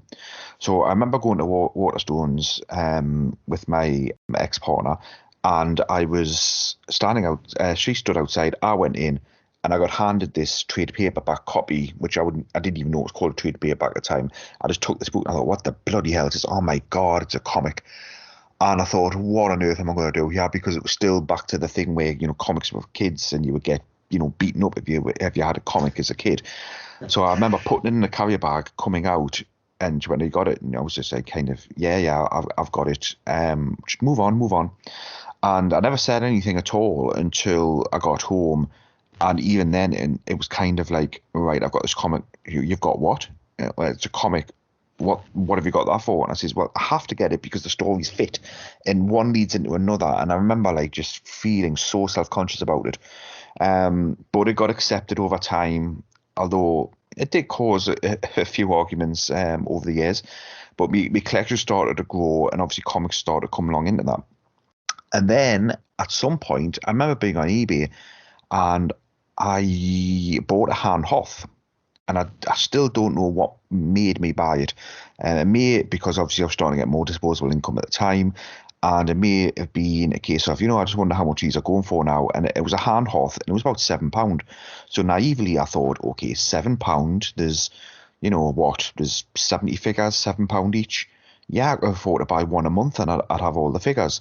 And I remember my Han Hoth come, and I just basically put it on the desktop on my PC as if it was just kind of like a little novelty, like a head nodder that you see on The Office, that kind of stuff. I thought, I'll be able to get away with it with that. Because I didn't have weapons as a kid, I didn't even think, it hasn't got the weapon or anything like that at all. I was just pleased with my Han Hoth. Then I found Rebel Scum fairly quickly, but I didn't really interact with that too well. Pushed over to Stars Film UK by the naughty Rebel Scum people at the time. And then obviously got talk with like Ian Sanderson. And then from that point on, it just, blew up. And, I just spent hours on, Stars Film UK, daily going through threads, reading threads that are 3, 4, 5 years old, just doing as much research as I can. And at that point I was hooked. But the Star Wars love had never left us, Obviously I was really excited to the prequels, and I went to see was it called The Magic of the Myth? When I toured the UK, I went and seen that in Manchester, and that was quite a big deal because Manchester's, it's a good 3 hours from where I live. And I took my ex-partner and my daughter at the time, who was only, she might have been 3 at the time, possibly 2. So we went and seen that, and I was absolutely hooked. It's interesting to hear that you got back in with the Zahn trilogy and the Dark Empire comics. That's exactly the same for myself. Just browsing the shelves in W.H. Smith's, came across the Timothy Zahn book, and as you say, absolutely devoured it, thought it was fantastic. And that's what motivated me to pull out my old collection and have a look through. And again, just to sort of say, right, well, I can start picking up some of these figures. I'll go and complete the collection. They can't be more than a couple of quid each. Little did I know, but that's exactly the way I started as well. I remember a friend of mine had, because he was fairly wealthy, and he had an Atari ST. And he had the Return of the Jedi game for it. And we used to play that a lot, so Star Wars still existed in computer games. And I remember he had his name as the top 10 on the scoreboard, because it was a scoreboard at the end of the game. And we know now he's got OCD, but back then OCD wasn't a thing, we just thought he was anal. And I remember playing this game, and I started playing it, and within about half an hour, I got my name as number 3 on his scoreboard. And he was devastated because he knew how long it was going to take him to knock my name off that number 3 position. He'd have to come first and second, constantly for so long. And he was really upset by that. You ruined him, Richard. Yeah, absolutely. You're a dreadful, terrible man. Absolutely terrible man. You were starting to like pick up Star Wars figures. We obviously know your current focus and all that sort of stuff. So what were you looking for? Were you just a scattergun collector, or were you just buying all sorts, toys, books, whatever? I mean, how were you starting to sort of build up this, from what you are now? I mean, where was it starting? Well, initially it was figures. It was whatever Ian Sanderson was selling, basically. That's what started with. Him and Bram at the time was selling a lot of figures. But where it went wrong was Bram was selling a DT Vader and a DT Ben. And the DT Vader, from memory, was £500. And a lot of people's going to go, bloody hell, right? To put in perspective, the DT Ben was complete, but the inner portion was broken. The outer was absolutely fine until I broke it. The DT Vader had a repro inner, but the outer portion was absolutely fine, and he wanted £300 for that. So it was £800, and I think I was number 3 in the queue because back then people would post, wanted, but you always give priority whoever's first. And the first person pulled out. The second person was Grant. and he pulled out as well, so I was third. And I said to Bram, look, I can't afford to buy both unless we can come up with some deals. So he agreed to £200 a month, and this was check, so I was paying him by check. So I think when I sent him the third check, which would be the £600, he then sent me both the figures. And I don't know why I did it, because I guess because DTs obviously weren't available in the UK, so I wasn't really that much of it. I've got to get all the UK stuff because I can't remember the Palatoy logo at all. I've got no recollection of that. I do have recollection of Tri logo, but definitely not Palatoy. So I think the reason why I wanted the DTs was just because they were the first, and I wanted to start at the beginning and go all the way to the end. Incredibly naive, not thinking of all of the branches that will come off on that. If I can get the 3 DTs and then I can get the vinyl Cape Jawa, which I did get a vinyl Cape Jawa for £275, and I think again it was Grant who was second on that one, from memory. I started getting some more expensive things, and I thought, right, I can't afford to keep purchasing these. Ian Sanderson then started selling things like mini rigs and speeder bikes, and I thought, I had a speeder bike as a kid, definitely, because I remember them stupid flaps. So I thought, right, I'll get that, and then I thought I'll collect everything that was toy related loose. And sometimes I had to buy a box item and get rid of the box, and sadly sometimes I did just get rid of the box, just give it away, or sometimes I threw them out because they were badly trashed, not thinking somebody might actually want to trash the box. And then it gets to a point where you start picking up things that are cheap. The mugs, Sigma mugs, for example, or I'm going to start buying the razors, or I'm going to start buying some Helix products because they're cheap. And then that was when I started to get out of control at that point. I thought, I can't keep up with this. I need to get refocused, because I don't remember any of them products as a kid. Nobody had the pencils, nobody had the erasers. So I had to move over to corded, which I was dead against. I was absolutely dead against. I wanted corded. So I thought, right, I'm going to have to do something that'll keep us focused, so I don't just go out and buy 96 figures on a card. So that's when I started looking at focus collections, and I really enjoyed what some people were doing. I really enjoyed looking at the focus collections that many people had, the likes of Bill Cable, for example, whose C3PO collection. I was really impressed with that. So I thought, I don't know any R5D4 collectors. So I thought, I'll go down that route. And I always liked the figure as a kid. I like the colours, and I like the I just liked it. So I talked to Ian Sanderson about it initially, and he was like, oh yeah, it's a very cheap focus. Little do we know. It's a very cheap focus, he says, so you should be able to do well on that. And it was possibly even that he might have sold a carded figure for about 80 quid from memory. And I bought me first off at D4, and then within a couple of months I had 3 or 4 of them, and then it just spiraled from there. What's your, you're obviously a fan of the EU and all those stories. Mm-hmm. What's your take on the kind of story of R5D4, the way that he's been represented as kind of, was it a weapon or something, and then a secret agent, and he's got various names? I mean, what's your take on all that from that? Well, I remember the backlash that Skippy the Jedi droid got on social media. Actually, it wasn't. It was pre-social media. It was on the forums, and I used to be a part of JediNet. And I remember the backlash before I'd read the story, and I was kind of like, oh, well, okay, that doesn't sound good, does it? But then I read the story and I thought, what, you've just got to take them for what they are. They are just stories. And because there's so many fractions of it now, so you look at, what used to be called G canon, which was George Lucas canon stuff. And then there was C canon and D canon and E canon.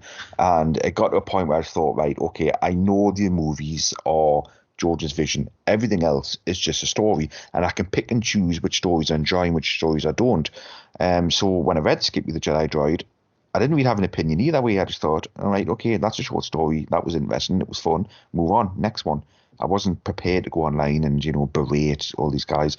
And I remember Kevin J. Anderson, he got a hell of a hard time once when he wrote his trilogy.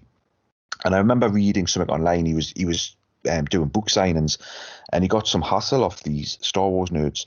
And I remember he was quoted as saying, his heart's in the wrong place for Star Wars.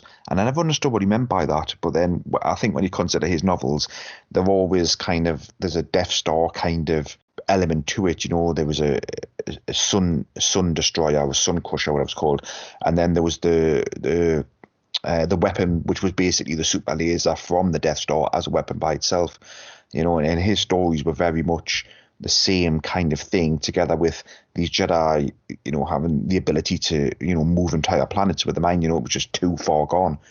So at that point, I was kind of thinking, okay, these are going way beyond, almost into superhero Marvel kind of territory. Thank God for the likes of Timothy Zahn, who, you know, reined a lot of all that kind of stuff back in. You obviously had R5 come back in The Mandalorian, which is quite fun. So you're still collecting, I'm assuming you're still collecting R5D4 stuff. I mean, where are you with the collection? I mean, what do you have? Well, I'm assuming you're still finding random items, but I mean, are you just focusing on the figures now, or are you trying to get everything R5D4? Well, I started going down the route of R5D4 on various items, but because of that shot with outside of the Law's Homestead, it actually appears on so many different things. And I remember reading an entry that Bill Cable had written on I might have been on his blog, something like that, and he said that he collects C-3PO, but he only collects C-3PO without R2-D2. And I thought, you know what, that makes absolute sense, because that's limited a lot.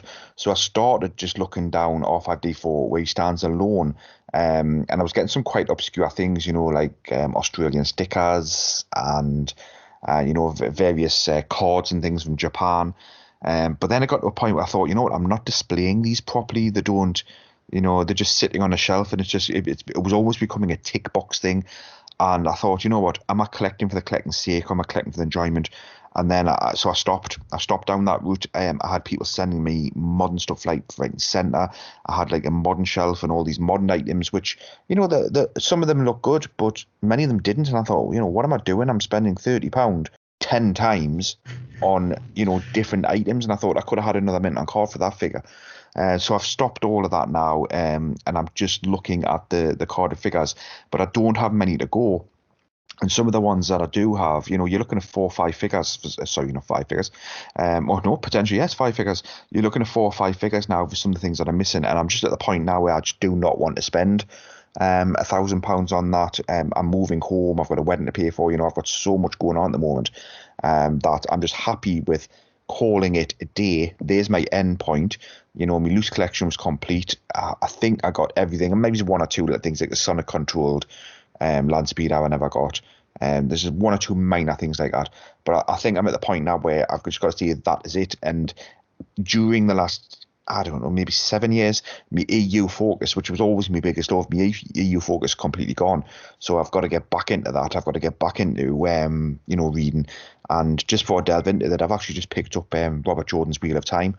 And I read book 1 a long time ago, and I had books 1 to 4. Again, it must be in one of these 5 books for a penny kind of thing, you know.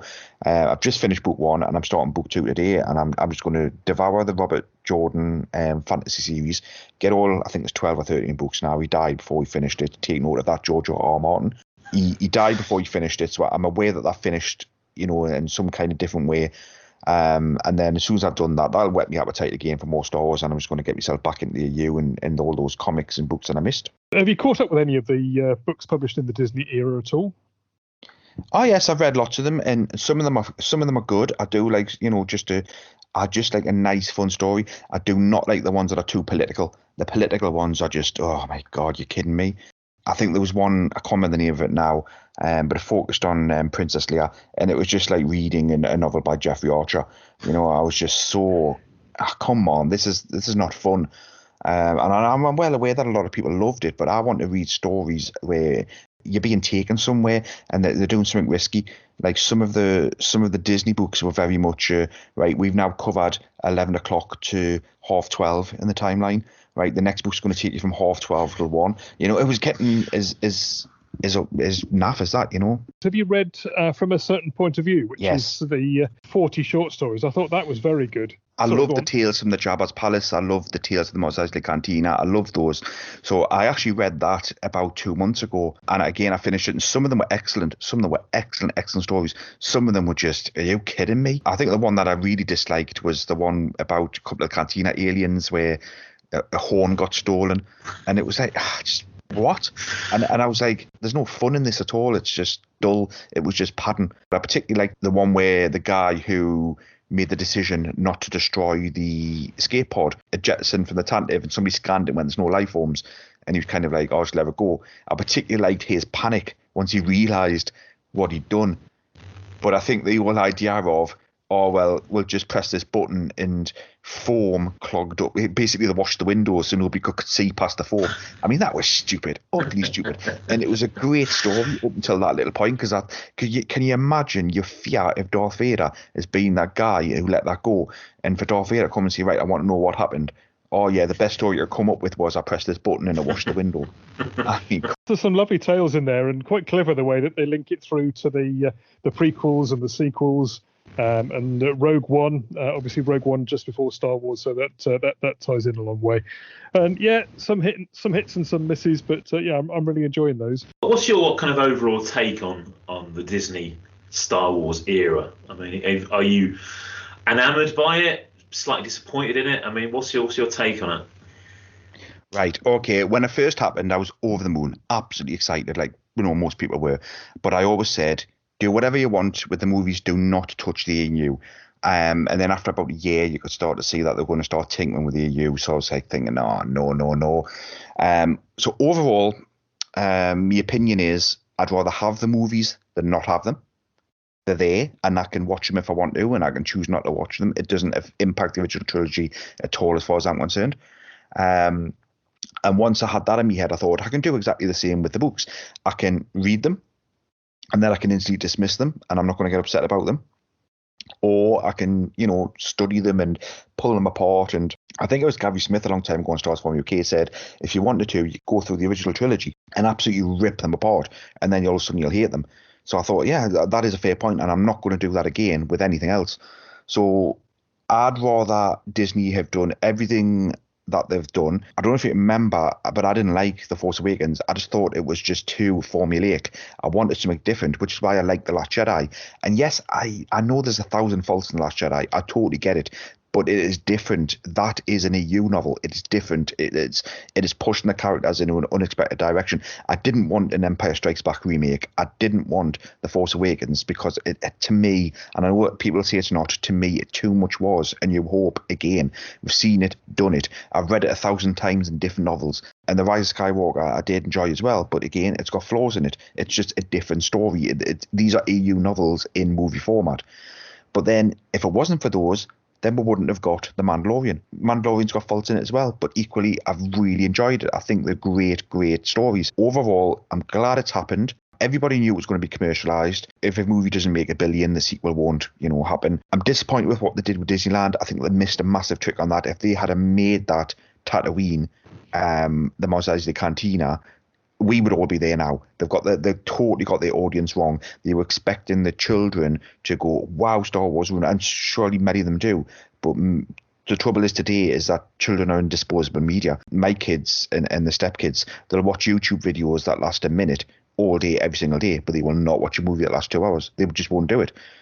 So why would they go to Disneyland to see things that make no sense to them, because they won't sit through Star Wars? And if they do, they'll watch it once. We will watch Star Wars 20, 30, 50, 100 times. But kids today watch a movie once and that's it. Move on to the next disposable thing. So I think they've done some massive, massive mistakes. But I'm glad they've done what they've done, because it has pulled everything together, and it's kept the fandom going for another 20 years.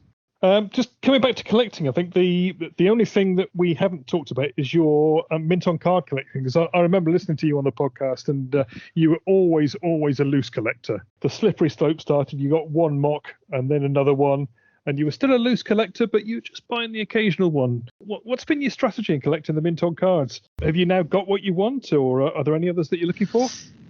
No, well, they're gone now. I got rid of them. What had happened basically was, I think I was offered something ridiculously cheap. I just couldn't turn it down. It was silly. I thought, right, I'm going to buy that. Yeah, what would it have been? It was probably an Empire carded figure, because I think at the time the Empire ones were really cheap. I started buying a few of those, and I thought, right, I'll collect the Empire ones and complete the, whatever the number is, because I was going for Empire figures on an Empire card, not Star Wars figures on an Empire card. So I thought I'll collect them. Just see off the top of my head, it's about 30 of them. And then I thought, right, okay, well, I may as well do the Jedi ones, because at the time they were still hovering around the £20, 25, 30, £35 mark. It was the Star Wars figures and Star Wars cards. I thought they're just too expensive. And it got to a point where I thought, right, I can spend £500 on a Luke on a Star Wars card, or I could have another R5D4 card, which would mean more to us. And then I thought, but that means I'm never going to complete my carded run. And I was left with that kind of quandary where do I complete the carded run, spending a lot of money on things that I don't particularly want, or do I start to refocus at the same time as all my loose collections still going, at the same time that all my non-action figure related collections going? And I just thought, you know what, it's getting silly. It's overgrown one room in the house. I had plans for the attic to be converted into another room. I bought a ridiculous amount of Master of the Universe loose as well. And I thought, you know, there's danger, I'm going to buy them carded. And it was just getting out of control. It was utterly was. And I thought, you know what, I'm going to stop. I even thought of getting, I'll get the last 17 on Tri Logo, and I think I got 12 of them, and you know the ones that I needed were just, you know, the likes of Luke Stormtrooper that suddenly jumped from like £200 to £700 overnight. It was just getting crazy. They're all gone. I sold them all. My idea was just to buy them at the right price, but some of them were never going to be the right price. By right price, I meant my price. That's, you know, some people might say, oh, you know, the £600 for Luke Stormtrooper on Tri Logo might be a bargain to some, but to me it's not, because I don't particularly like the figure. I don't particularly want the figure, but if I got it for £200, I would have had it. I think I must have had about 45, and I did have some of the Star Wars cards because obviously I had the easier ones. I had Hammerhead. Obviously I had loads of R5D4s. Did I have Snaggletooth or Greedo? I definitely had a few Star Wars cards. I had loads of Empire, lots and lots of them, and I had quite a few Jedi and Tri-Logos. Yeah, I probably had about 45 of them, so I was about halfway, but they're gone and they won't be getting replaced.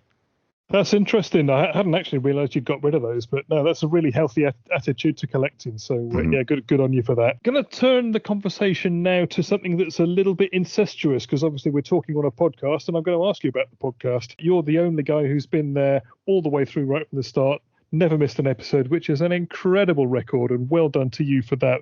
A huge thanks from the whole community for your input. But going right back to the start, what brought about the podcast in the first place, and how did you get involved? And was it something that you'd ever thought of doing before? I was very early days on the Clivecast, listening to them, and actually before that it was Forcecast. You know, I even bought a mobile phone so I could listen to the Forcecast, and then the Clivecast came out, and you know, Sky and Steve are brilliant, absolutely brilliant, and I've loved them from day one. Absolutely brilliant shows. And then on Starstorm UK, I believe it was JB Brown posted first and said, anybody got any thoughts of doing a UK podcast? But that literally went nowhere, and I possibly didn't even comment on that. But that put the idea in my head. If I thought, you know what, it's a good idea. If somebody would lead with that, I may come on and be part of it, because by that point I was like getting invested in the community side. I love Celebration Europe 2 in Germany. So I'd met a lot of people, and I talked to a lot of people, and I thought, you know what, it's a good shout. So Stu posted on Starstorm UK probably about 6 months after Jamie Brown made his post. And I remember posting saying something along the lines of, yes, but I definitely don't want to be one of the main people on it. And Stu was like, kind of like, well, I've done podcasts before. I know how to edit them. I know how to do this. And I thought, oh, well, that's great.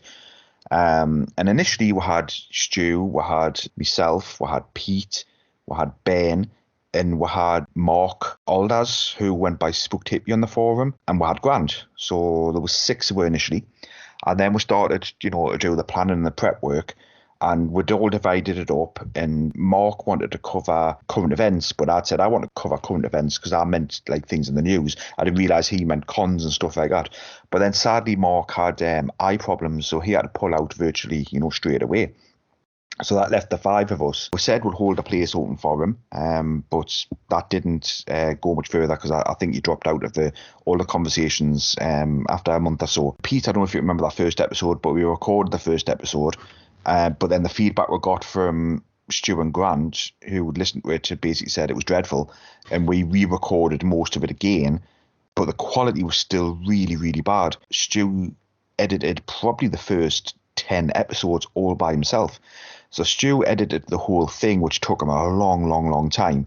And then we just assumed you just put it on Apple and that was it. Well, it wasn't, because I didn't realise it had to be verified. And it must have taken, you know, another probably 2 months for it to go through all of the checks, get compressed to the right size.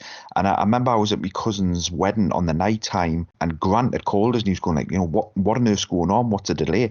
And then my phone kind of pinged and I went, oh, look, it's on. It's uploaded. That first show was a killer. It really was, and we still get complaints to this day. That first episode, the sound quality was poor. But honestly, if anybody had heard the true first one, where we didn't re-record a lot of the things that were discussed, it was absolutely appalling. So it was all part of the learning curve. And big thing about that first episode, I think, was getting Ian Sanderson on to do the interview, because once we got Ian on, we wanted somebody who was UK, who everybody would know. So we got Ian on the first one. Jez was on very early on. Ed Jedi was on very early on. Getting some of those on to get a fan base going, was exactly what we're looking for, because us five at the time, none of us were doing it for anybody to listen to us. It was all about listening to the interviews. We never expected it to be 4 hours long. We never expected it. We expected it to be an hour and a half, 2 hours max. And now it's just kind of accepted, and there's lots of podcasts that are as ridiculous as long as ours now. We thought that we couldn't talk for 2 hours as well. We thought, well, how are you going to make a podcast? Can we talk for even an hour? Because you start writing stuff down and go, is that going to be enough? And then you start talking, and then you're like I said, you're cutting out 2 hours. It is quite incredible how it went from, wow, how many episodes can we do of this thing? How many things can we talk about in Star Wars? I mean, whenever you mention it to someone and say, oh, we do a Vintage Star Wars podcast, and you tell them we've done this is our 86th episode, and they average about 3.5, 4 hours. It's hard to explain. It really is, because how much is there to talk about? But as we found out, there's plenty, and it will still continue to be plenty. So over 86 episodes, Rich, have you got any particular favourites or any special memories? Anything that really stands out? There's lots of them, I think we all looked at first, so the first American guy with the podcast, the first Australian, the first European, I loved all of them. I've loved all the interviews that I've done. There's been some bad ones as well. I don't know why, but when we recorded with Stephen Forecourt, or was recorded with Chris Fawcett, or recovered with Ron Salvatore, we always seem to lose a recording like that. And it was awful, contacting those guys and saying, I'm really sorry, but I've lost the recordings. Can we redo them? And all of them were super fantastic. They were like, oh yeah, absolutely. Just pick another date and time, we'll do it. We never lost recordings from guys in the UK. We never lost recordings from people who could just contact you any chance of coming back on in 2 hours time. It was always, the ones that are, because the time zone is much more difficult to record. And obviously, these guys are busy, like Ron Salvatore and Chris Fawcett. These guys are super, super busy. So contacting them and saying, I know you've given us an hour and a half, and I kind of have another hour and a half because of some stupid software problem. We always felt bad, but, talking to those guys was absolutely brilliant. Certainly in the early days, we used to be able to probably Skype every single week, and it was just mates sitting around the table chatting and talking about the show for about 10 minutes and 3 hours of stuff that's completely unrelated. Getting the feedback as well. So, particularly we seem to get like a lot of feedback on Pete's graphics. I like reading, I like looking at the graphics, waiting for the graphics, seeing it and then getting the feedback. I like that kind of stuff. But yeah, all of the interviews have been real highlights. So, and particularly over the last year, I think, since you guys have come in, and my time is getting less and less now. I'm juggling like 1,000 things at the same time. The fact that, you have come in and you have just taken on things, and Pete's now doing, like far more editing, picking up some of the slack where Stu was doing a lot of editing at the time. I tried to do it for like 2 or 3 months, and it was just far too much. And Pete's just got a hold of that. It makes it so much easier, much more relaxed now. And I think we're probably getting less fussy, whereas in the past we may have been, right, we're going to have to cut that, we're going to have to edit this, we're going to have to do that. We're not quite as stringent on that kind of thing anymore, because we're not professional shows. We are just guys who sit around, chat Star Wars, and lots of people listening and enjoy it. So long may that continue. But I definitely say that if it wasn't for the podcast, we wouldn't have had as much of a presence at Celebration London. So I think Pete mentioned in the intro section that we would never have got the booth at London, and the booth helped us to talk to guys like Sean Moynihan and Chris Riley and that kind of group, and great, fantastic guys that open so many doors, like invites to the annual. When we go over to the Collect and Track, we can meet people over there who introduction is the podcast, and we chat about things, and then say, oh, hit us up for an interview. I love that kind of stuff. I love it when people contact us asking for an interview.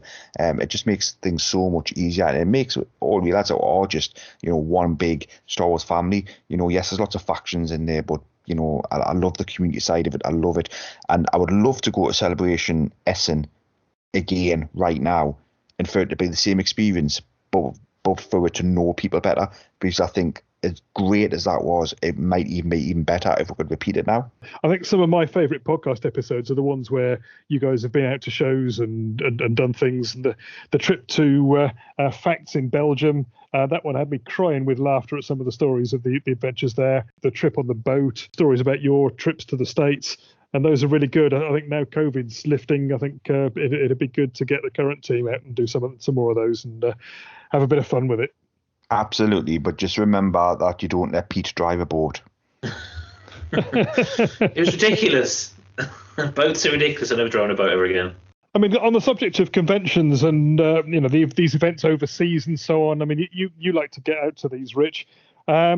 Just run by us which events you've done over the years, and any particular funny stories or experiences, anything there that stands out. As a school teacher, it's really difficult for me to get some of these events. So I've always said, if the date's fit, I've got to go. So the first one was Celebration Europe 2. I didn't know that many people. And I don't think I'd actually met anybody in the face before then. I booked up to go on Friday evening, which meant I missed the Friday day for Essen. I did the Friday night, I did the Saturday, and I came back halfway through the Sunday. And Essen was brilliant. It was really good. And I bumped into Grant first because he was standing in the bank queue for the cash machine. I met Grant there, and as I went inside, I then bumped into the likes of Jason and Gary Smith, and maybe we got talking 10 or so Star Wars Forum UK members, because you would see them in the queues with Star Wars Forum UK t-shirts or things like that. Because Grant knew more people than I did. Obviously, I got introduced to Jez, Darren McAleese, Liam Henton was there as well with his dad. So I had an absolutely great time. But what I loved about Essen more than anything else was the fact there was no queues. So the Mark Hamill panel, you just literally rocked up 5 minutes before it started, went in and sat down. There was no 5-hour queues, wristbands, all of that rubbish. There was nothing.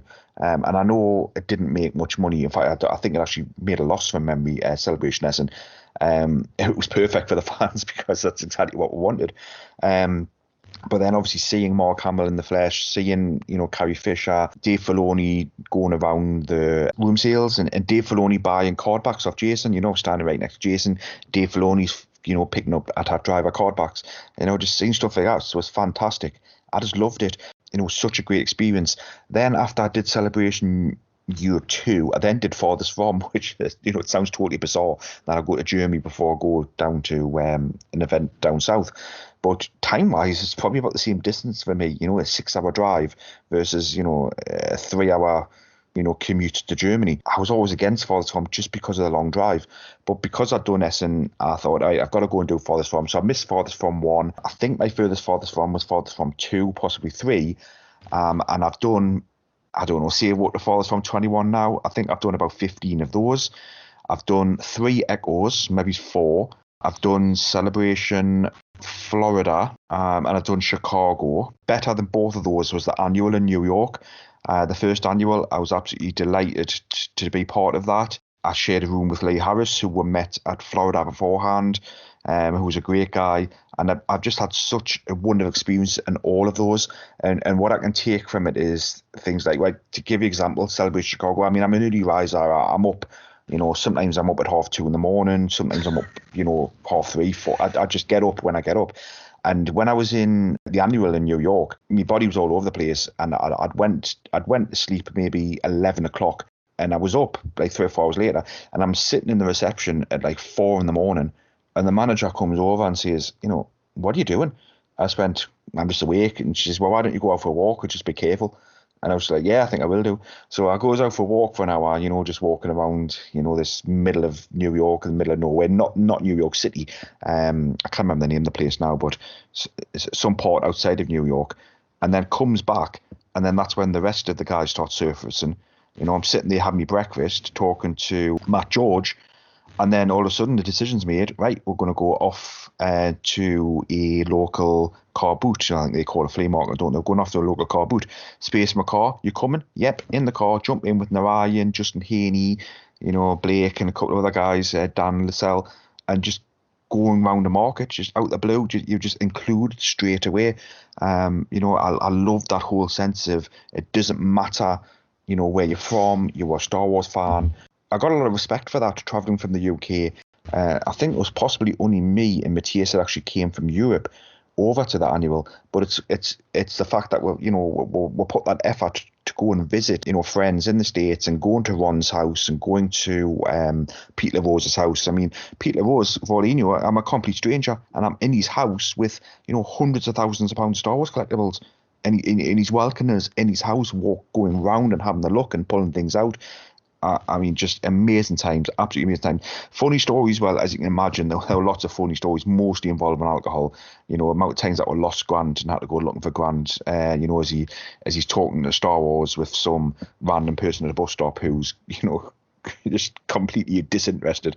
You know, Grant's mixing politics and Star Wars and, you know, everything else in these conversations. Fax was another good one where, you know, Stu, you know, still to this day, how he wasn't killed by a bus was unbelievable. You know, I just remember the wing mirror of this coach just were whizzing straight to the top of his head, and it's only because Stu's so short he just didn't get hit by this wing mirror. Yeah, some absolutely great times. You know, somebody said to me not long ago, you collect memories, not things, and that's absolutely bang on. Great times. I can also remember the pictures from you in one of the American celebrations. I think you've got a gammy leg at the time and being pushed around in a wheelchair in your short shorts. So they keep saying. Fun things like that. I mean, like Jason Smith wheeling us to room sales. And then I'm going like, Jason, you need to turn left. Jason, you need to turn left. And I turns around and the bug had left us. Basically what he'd done is he pushed us to the door and he legged it into the room sales. But because he pushed us, my wheelchair went forward about another 2 or 3 meters. And I'm going, Jason, and so I'm like, turning around thinking he was just super excited to get in the room sales to get things on, you know. And then you know, me and Jez we hired one of those rickshaws, and you know, Jez dropped us. Honestly, the pain shot up my leg. You know, and Jez thought it was like highly funny, and we get on the rickshaw and the rickshaw crashes, and the guy wants to pay for his broken wheel on the rickshaw, and I was just like, oh well, hell. And then we realised how close the pub was to the hotel. It would have been like 5 minutes walking distance. And the guy wanted something like $40 to take with this distance. You know, in the end, I gave him $7 and told him to start off. But you know, just funny stories like that I've got. There's so many of them stories that only the people who were there at the time will know them, because you know, I don't think I've ever told anybody that story before. And Jez, if he's listening to this, will remember that. You know, because there's just so many of them. It's just constant fun. Yeah, you really do make fantastic memories at these events, don't you? And yeah, so glad things are opening up again, and we can start getting back to some of these events. Absolutely. That's amazing. So, Rich, that's been a brilliant interview. Just in terms of the future, you've obviously refocused your collection. You've got other things on the mind as well in terms of house and relationships and so on. But how do you see your collecting journey going in future? Are you satisfied? Are you done, or are you going to be looking to pick up other things? I think I'm done, to be honest with you. I'd be very surprised if I add another item to my collection. I'm at the point now where I am satisfied, and I don't want to get to a point where I am looking at the collection and thinking, you know what, I'm still 5 short, I'm still 3 short. I just don't want to be. It wasn't a good time to be in that position. You know, when you're buying things, and for example, 11 of them are easy to get, everybody's after the 12th one. I know some people love it. I know some people love the thrill of the hunt. But for me, the thrill of the hunt, when you're 3 years down the line, 5 years down the line, 7 years down the line, it stops becoming a thrill and it starts to become more of a burden. And I'm kind of like, I talked to Jason Joyner when I was down his house once. I said, Jason, are you not worried about somebody breaking into your house and stealing all this? And his reply was, it'll almost be a relief if it happened. And I totally get that, because it becomes a burden. It takes over your life. And I was at that point where I just thought, it's not for me. And it never got us down. It never affected mental health or anything like that. You know, it wasn't about that. It was just about the fact that I wanted to enjoy it more. There's only so many times you can look at a card of figure and look at it and smile. Whereas as a book, you can pick up a book, you can read it cover to cover, and you can go back to it and read it again because you've forgotten parts. I'm not going to look at an R5D4 card and forget something and look at it again. You know, it just, I don't get that same buzz. So I'm just refocusing now into something that I'm going to enjoy. I'm going to love the Disney series as they come out. I'm not going to buy any figures. because modern's heading the same way now, where I'm seeing people sending stuff back to Amazon because it comes in a crushed box and they want it graded and all that kind of stuff. No, it's not about that. It absolutely isn't about that. For modern especially, it's about ripping everything off the card, you know, and displaying them and putting them in dioramas and that kind of stuff. It's all about that. It's about filling the gaps that the vintage didn't supply. Modern for me is not going to a shop, hunting through 10 card backs, pulling out the best quality one, grading it, putting it on your wall and hoping it's going to be worth a fortune in 20 years time. I've lost interest in all of that, sadly. I must have had about 1,000 modern figures at one time. Yeah, no, I can't agree more about the modern stuff. So displays, are you going to have a display room? You got any plans for that? Well, the new house that I'm moving into has a spare bedroom and a spare study, so they're not huge. I think the study's maybe 10 foot by 8. Spare bedrooms, I think, is 10 foot by 12 foot.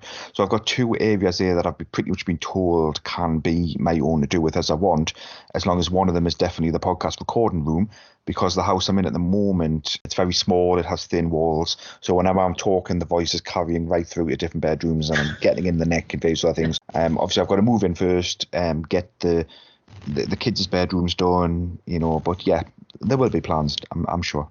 I think that's a great interview. We've learned a little bit about you today, Richard. Unfortunately, I don't know if that's good or bad thing. I hope we still all stick around for plenty more podcasts.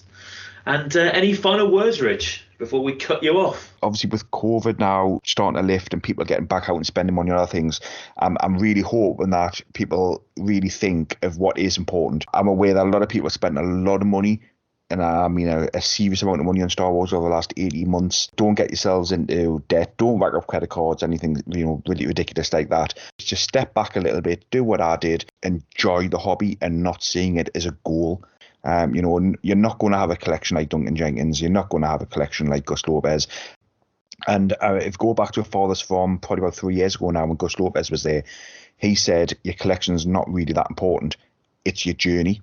It's your reasons. It's your explanations. It's your tell me about this piece. Where do you get it from? That's what's interesting. And to me, that nails it.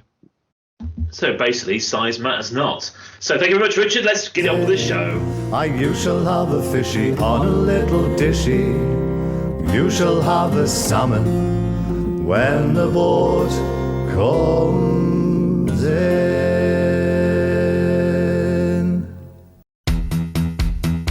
And now it's the licensee section of the podcast.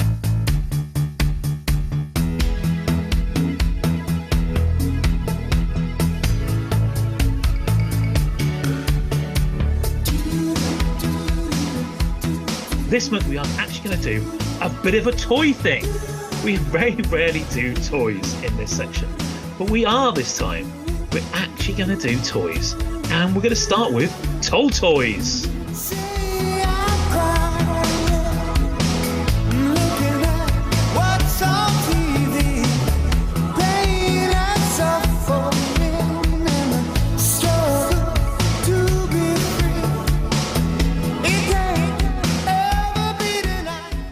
Toll Toys began under the name of Alex Tolmer & Associates Proprietary Limited in the mid-1950s, led by Managing Director Alexander Richard Tolmer. Prior to this, Tolmer was sales manager with John Brent and Company. They sold die-cast models using the brand Brent Toys in Australia and Brent Ware in New Zealand. Ever heard of the hula hoop? No, not the crisp. The hoop-shaped toy, typically a hollow plastic tube that's kept revolving around the waist by swivelling of the hips. It got its name from the hula, a Hawaiian dance that is performed by using a similar hip motion. Although different variations of the hoop have been used as children's toys since ancient times, in the 1950s Alex Tolmer was the first person to market a version made from a then new material called plastic, after it became difficult to continue to meet demand with bamboo. In his Australian department store, Toll Toys, Tolmer sold hundreds of thousands of hula hoops. No, not the crisp. American entrepreneurs Richard Knurr and Arthur Mellin, the owners of the American toy company Wham-O, purchased American rights, but there's a sordid side to this story. In 1957 it was said to be Jonah Anderson who brought back a bamboo exercise hoop from Australia and came up with the name hula hoop at a dinner party. Her husband showed it to Arthur Spud Mellin, and they agreed on a gentleman's handshake that they would share in any profits. But the company cut her out and they got nothing. In a recent documentary about the hula hoop, Anderson explains that because she and her husband failed to patent the device, they lost the lawsuit that they filed against the Whammo Corporation after hula hoop became enormously successful. We were very naive as far as doing business with a company and giving over a product that made them millions of dollars, she says. Yet, Anderson doesn't hold a serious grudge against the man who robbed her of a potential fortune. The world isn't fair, but life goes on, she says. You win some, you lose some. I've had a great life. Happiness is definitely the best revenge. Prior to the release of Star Wars in 1977 and the subsequent rise of movie tie-in products, Tall Toys sold 75% of its business to General Mills Incorporated USA, and in 1975 became a fully owned subsidiary of General Mills. In 1977, General Mills entered the New Zealand market in a joint venture with New Zealand company Pearson Drum, and Tall Toys New Zealand Limited was incorporated as a company in New Zealand. General Mills, through Tall Toys, then started to market, distribute and in a number of instances manufacture a wide range of toys and games that soon extended to licensed Star Wars products.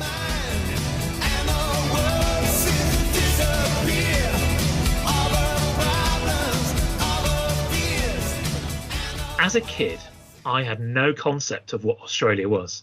I thought Australia was some part of Britain where they spoke funny. I really had no.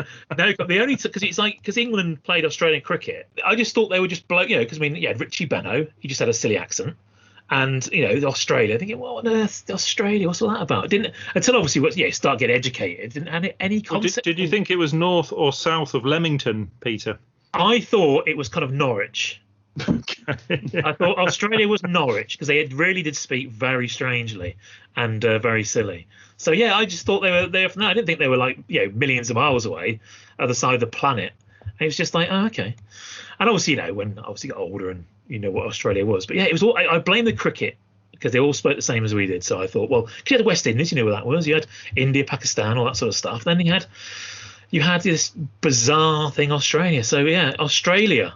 And of course, my beloved, now obviously a criminal, Rolf Harris, was my favourite Australian until obviously it all went wrong. You said it. You said the unmentioned. I did. But I went to his birthday party. Can you believe it? What? This is obviously before the scandal, but when I was a full-grown adult, he had a big birthday party in London. Yeah, he had a. And how did you get an invite? It was just you just paid to get in. It was just his 60th birthday thing, and you could just go, and it was a big bash. It was fantastic. It was like the old school TV show, where he used to paint on the do a big canvas on stage, and you go, what is that? What's he painting? And it turned into an amazing picture. There was no kids there. It was all drinking and laughing and just as well. Good time. Yeah, well, yeah, he is obviously. Yeah. Didn't try and show you his extra leg, did he, Pete? Well, Oh, my first memories of Australia were the Rolf Harris stylophone, which was obviously a very, very, very big kind of children's gift in the early 70s. And I think we had one, and a lot of people did. There was quite a big craze for that. Did you make any music of it, or would you just hit it a lot? No, we used to make music with that. It was it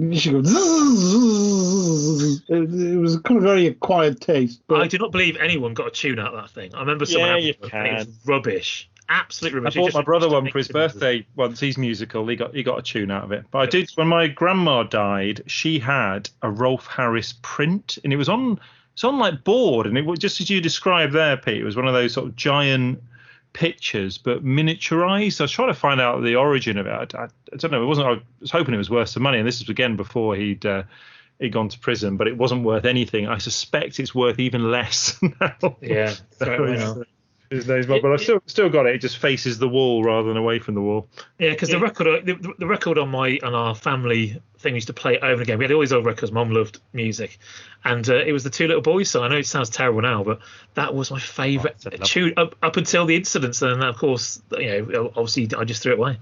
But I was devastated. That song was just used to send shivers down my spine. That song, because it was all about brothers and brotherhood and all that sort of stuff, and it used to really ring a bell. But it's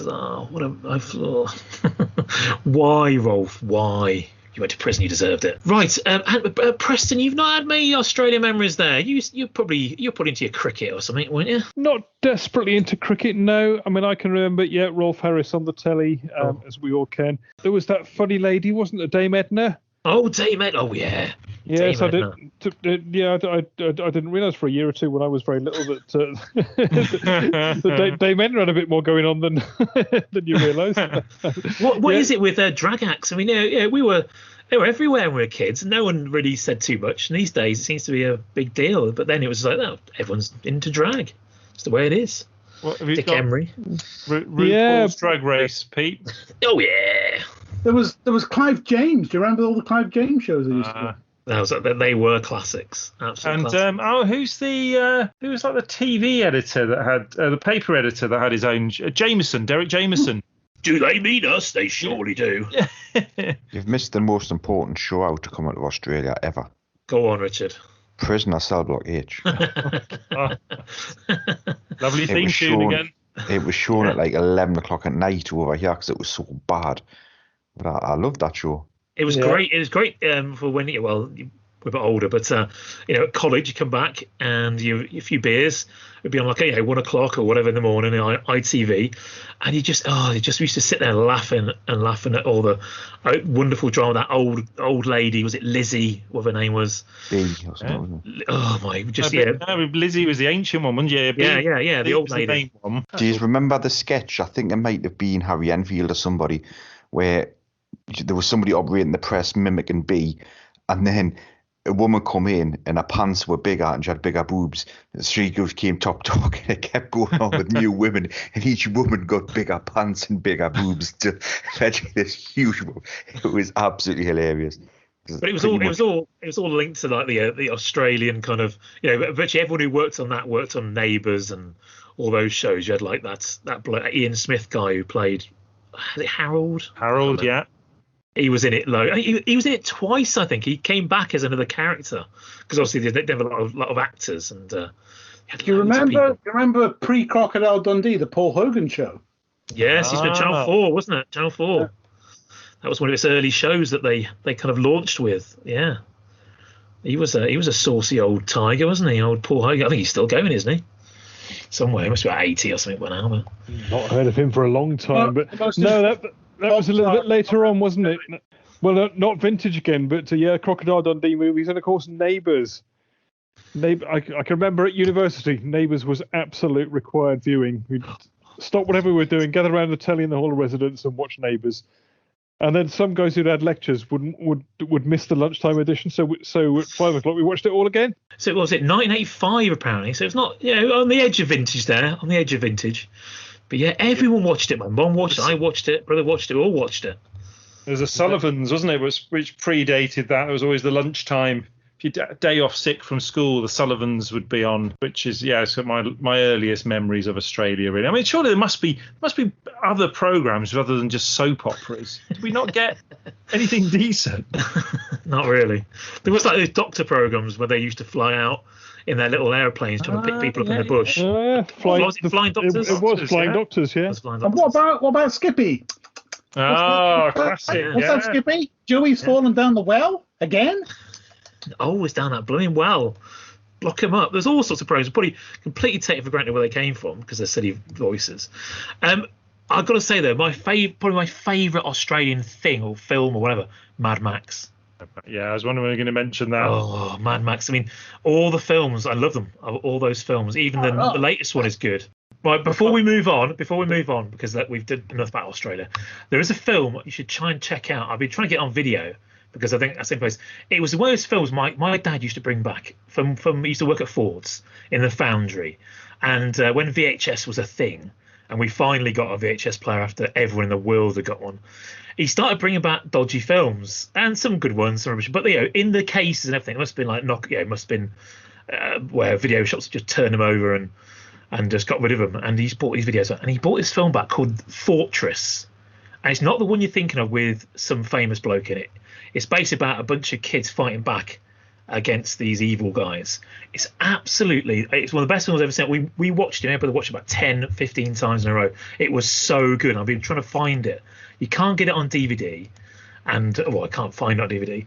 But I did find it on video, but I missed out on auction. But try and check it out. It's called Fortress. Brilliant Australian film. I doubt if anyone's ever heard of it. It is the best next to Mad Max. Has a bit of a Mad Max feel to it as well, but what a film. What a vintage film. About 83, 84, I want to say.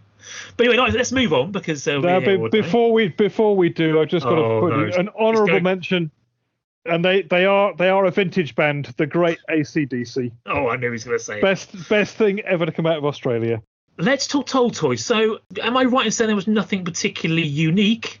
I'm sure Richard's going to tell me there was about this. It's mostly sort of repackaged stuff, but the most exciting part is probably the action figures. Now, we have one lunatic who wants to talk about carbacks because he does that. Now, Jason, just before we start, you go through it. You don't have to be comprehensive, but give us an overview. I was trying to find some Toll Toys on Star Wars Tracker and I'm not doing very well, so I'm assuming they're rare as hen's teeth. The 12 and 20 backs are pretty rare, and even the later ones, the ones for Empire Strikes Back and Return of the Jedi, are now costing hundreds of pounds each. So yeah, I mean, they really have gone up in value, and there's a great range. I mean, the go-to site for all this stuff is tolltoys.com, which has got, like, articles from, stretching all the way back to the mid-2000s. A really great source for all the stuff that we're going to go through was a presentation done at Chicago Collecting Track for Celebration called Toll Toys, an Australian Star Wars story by Brodie Walker, Ben Sheehan and Mark Salotti. And if you want in-depth coverage for all of the Toll Toys stuff, it's a 40-minute presentation and it's well worth 40 minutes of your time.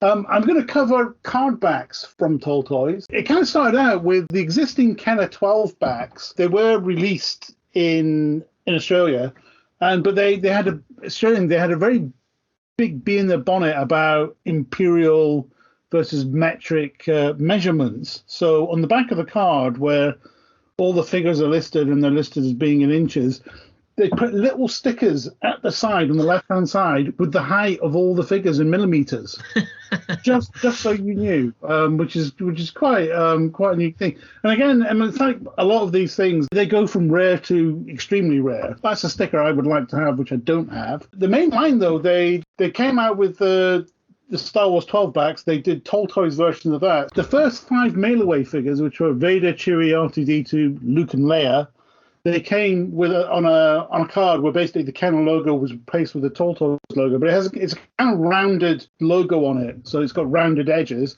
And then the rest of the 12-back figures, it was a rectangular logo that stretched to the edges of the card. A difference I hadn't noticed before. On the first 12 figures, Jawa isn't available on that, so there's only 11 figures you could get with the 12 backs on the back. And then when the 20 backs came out, that's when you could get the Jawa. And then you could also get the first 12 figures. And originally, when I was collecting these, it was a lot more easy to get the 12-back version than the 20-back version. And it's only recently, I think, that people have actually put together a run with all the first 12 figures as 20 backs. But as well as those first 12 figures, you also got 4 Cantina aliens on 20 backs. So you got Greedo, Hammerhead, Walrus Man, and Snaggletooth. So on the front of the card with the Toll Toys logo, those are the cards that you can get. Those cost hundreds and hundreds of Australian, US dollars, whatever currency you're in. They're all pretty expensive now, like a lot of foreign cardback variants. Beyond that, there were also variations for Empire Strikes Back and Return of the Jedi. The first one being on the Empire Strikes Back 41-back survival offer, where on the back of the card, where the address would feature the Kenner address in Cincinnati, I think, there's one there with an Alexandria address on it. And I've got a 2-1B for that, which I'm very happy with. Also on the 41 back, there's a Forlom sticker offer, which is incredibly rare. So there's a round sticker that goes on the front of the card that says what the Forlom offer is. And then on the back of the card, there's a big rectangular sticker, which again has got the Alexander address on it. After that, there's a 45-back display arena offer card with an Alexander address on the back. Again, I didn't really know about that one, and that one's quite rare. And then the one which is more common, probably the most common of the lot, is the Return of the Jedi Neon Num offer with the Alexander address on the back. The thing about that was they issued many more figures in Australia on the Neon Num offer than they did in Kenner. So that's quite interesting. The Kenner had a big rectangular coin offer sticker that went on the front. of the card. In Australia, they had a square yellow sticker with a coin offer on it, and it was mostly on the 79 back, also appeared on the 77 and 65 back. And then after that, on Power of the Force, what happened at the end of the line, a lot of figures got sent to Australia and sold quite cheaply. And so you get Power of the Force carded figures that you can't actually get from Kenner in America.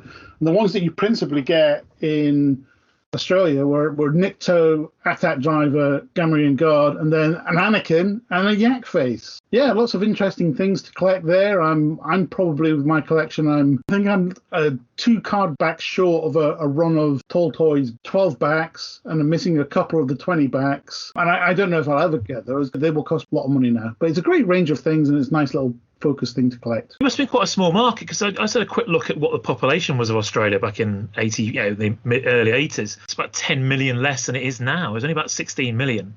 So the market must have been fairly small, considering what you were selling what they were selling in the States and even Britain. We were. Yeah, I mean, there's much less people, and there were much less cards produced. I mean, most of mine, most of my cards, my Tall Toys cards, I picked up in one group lot off Rebel Scum in about 2006 or 7, and I got basically 9 of them maybe in one shot from the Zen Collector back then. So, and some of them are incredibly rare. Some of them, they haven't seen kind of mint on card versions of them. I'm assuming the Tall Toys logo that's all printed, they use stickers to cover up something which no one would have given much of a monkeys about, really. How much are you going to struggle with inches to millimetres? I mean, who cares? Well, these are things that they cared about. So I know, but that's crazy, isn't it? I mean, how much did that take to put a sticker on every it's single not just card? One, they put 12 stickers on the cards, so somebody must have done it. So the other thing, is it worth talking about Tall Toys New Zealand?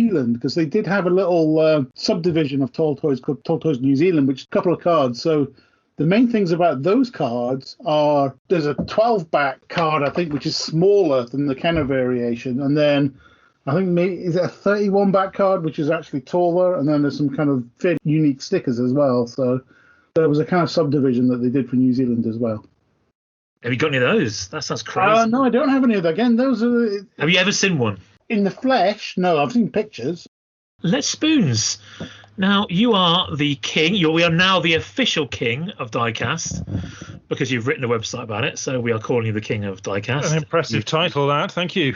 Yes, there are emperors, so you're not quite at the top. But you get king. That's pretty good, I think. With Diecast, there's so little of it that, Jason there, huge amount of knowledge, loads of different cards. Diecast is easy. There's 3 diecast ships with the Tall Toys logo. So that's the wave 1 of ships, the Land Speeder, the X-Wing, and the TIE Fighter. So they each come on, from the face of it, a typical Kenner-looking card.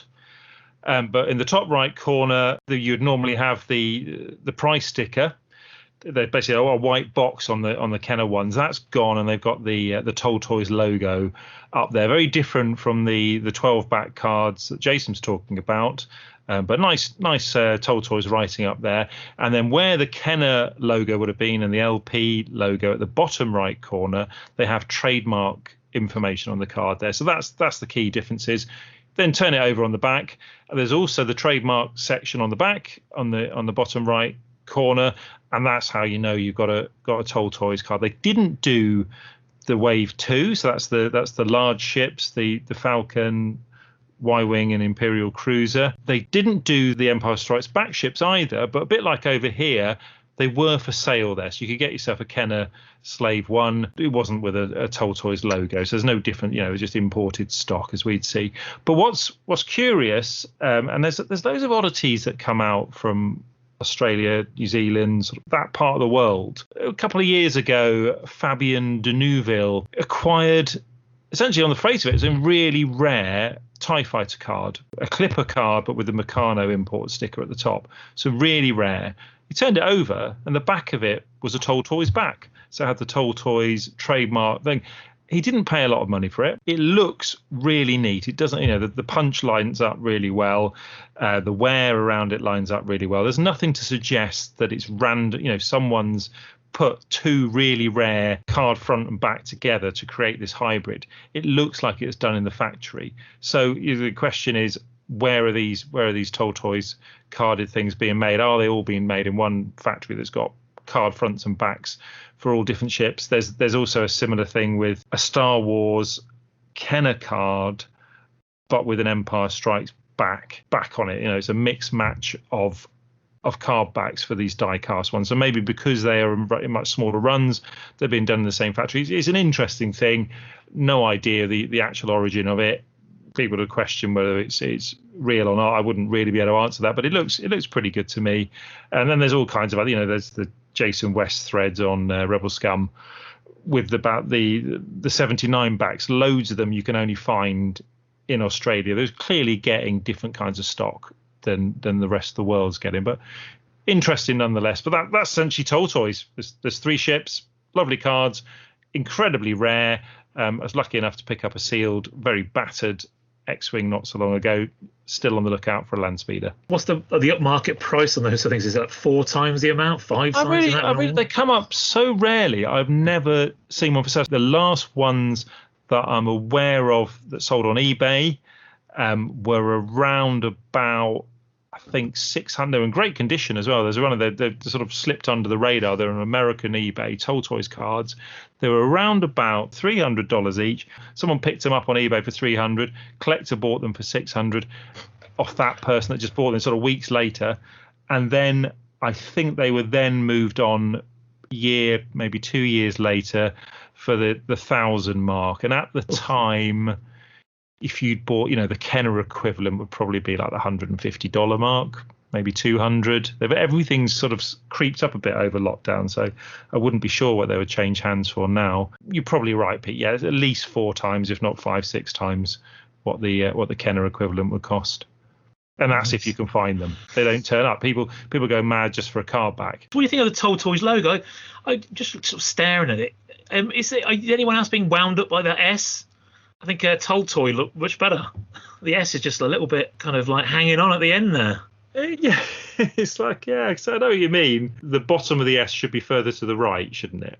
But it's... exactly. I mean, you've got the lovely round O's and then this silly snaky S. It's like, come on, guys, you could have just done a normal S there that kind of like cut in on the Y like the T's are and made it look really nice. But I don't know, they failed there. They made it into one of those killer Australian snakes for you, Pete. You see that they have snakes. Terrified of going there. Oh yeah, well exactly. I'm not going there. My half sister was living there for a few years. I was going to go over there. Then she came back, got divorced, and came back. So I saved me having to go out there. So hooray! Richard is going to blow our balls clean off with some Toll Toys information. So drum roll, please. What is it, Richard? What have you found? Well, Toll Toys is quite infamous, I suppose, for an amazing Toy Fair catalogue. So page 32 has some action figures in there. Mm-hmm. So at the top, we've got Luke and Leia as 12-inch. Okay, so why am I highlighting those two? Why are you highlighting these two? Well, they don't look the same as the main dolls. They look very different. They're prototypes. The heads are actually from other toy lines. They are not Luke and Leia. The clothes and accessories are also very different to the final product. His belt's wacky, isn't it? He's got his lightsaber in like a pirate sword. Pirate sword. And he's got a white utility belt like the Stormtrooper. Look at the action figures. Now this is where your mind is going to be blown. What is that? There's quite a lot to discuss there, isn't there? We'll just start off with Vader, Luke and Ben first of all. So why have I referred to those three? They are double telescoping lightsabers, and I'm led to believe by reading Rebel Scum, they are mushroom-tipped ones. Okay, so that's a special kind of prototype DT saber. Have a look at Ben. It's got a different colour cape on. Is it a darker brown? His cape is incredibly dark brown, chocolate brown cape. Very distinctive cape on there. Now, Pete, I know what your attention's immediately drawn to. Have a look at the Jabba first. I mean, what is that? It looks like a Kenner designer's sock to me.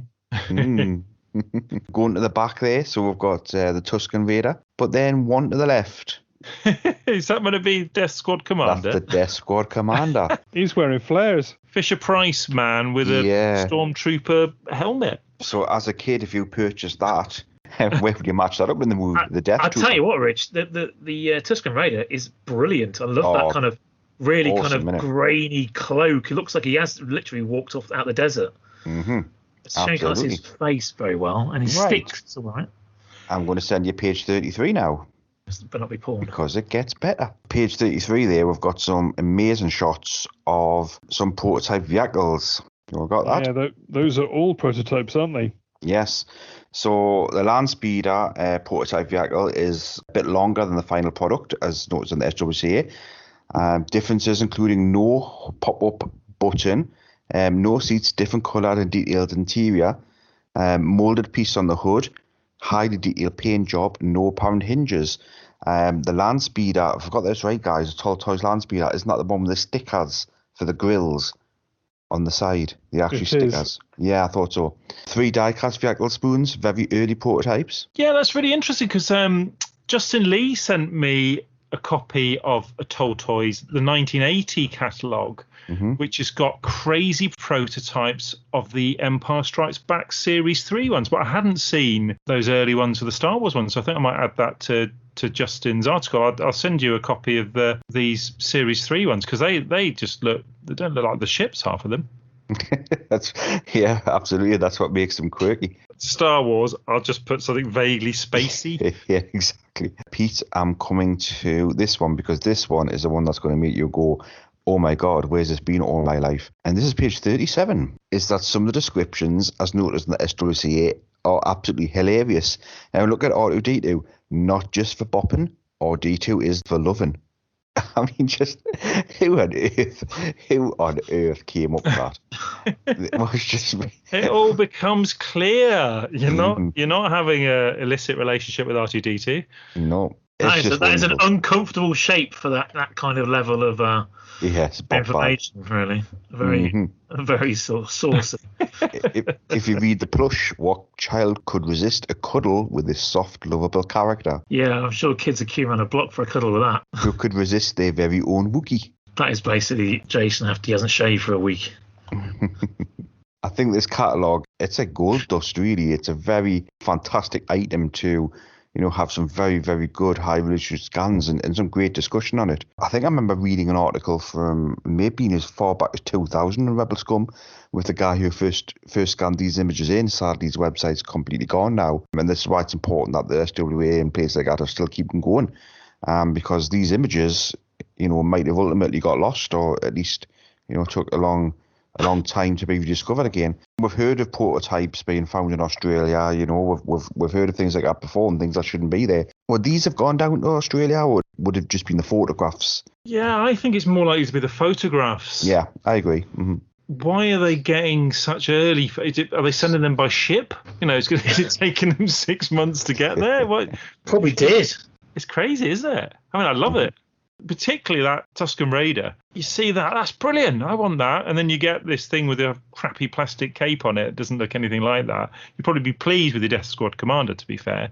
But yeah, some of these other things, the prototypes are fine. Like that laser rifle, that's fantastic, isn't it? Hazard a guess that this is early product photography that was never intended for catalogues, and somebody at Kenner sent this down to Tall Toys and said, this is what you're going to be getting further down the line. And maybe Kenner forgot to send them anything else. So when it came to putting out the catalogues, that's it. Well, these are the images. That must be what we're getting. Or did it get lost in post?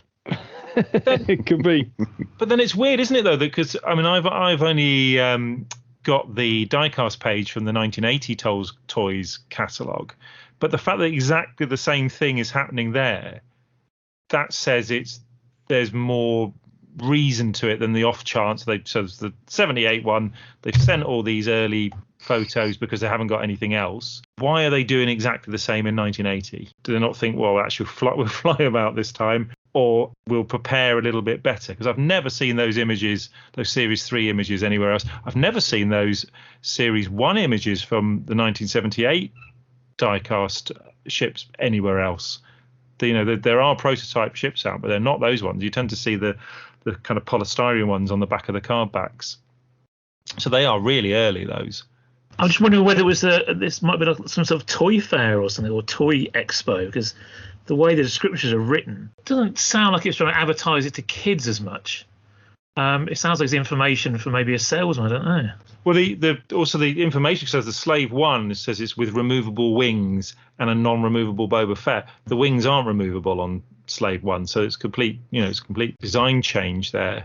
Yeah, but I mean, just reading those gun ones, it just sounds like that's something, information for a salesman, rather than, hey kids, maybe cool stuff, because you would have things saying, this gun is cool and it does this. Not the authentic laser sound is activated by pulling the trigger. That sounds like a salesman thing. They to an extent, not completely. I know what you're saying, but they were pretty dull, the text. They are dealer catalogues, though, Pete. That's the thing. They're not catalogues that are going to you. They're not getting posted to your mum. She's buying you your Christmas present or birthday. These are going to the toy shops, etc. So they are more descriptive for that very reason, I suppose. Yeah, so I think I told you, or told everyone years ago, when at a toy shop, when our toy dealer showed us the catalogues for the micro collection, we were like, oh, what's this? It looks amazing. But obviously it never came out over here. But that's why I was always obsessed with them, because we saw them in a catalogue. And it was his sales catalogue. So, this is what's coming soon, guys. And, we were like, wow, that looks brilliant. Of course, it never happened. But I was stuck in my head. That's why I always wanted to get a couple of sets because of seeing them as a kid. That's a very good segue, Pete, because micro collection, Australia got that, didn't it? The special offers but the Toll Toys special offers. I don't know if Andy was going to speak about them. I certainly don't know much about them, so I will be winging it. Why did Australia get those and not us? I mean, they weren't Toll Toys badged, though, were they? They must have been Kenner boxes and just imported for sale in Australia. The boxes are different.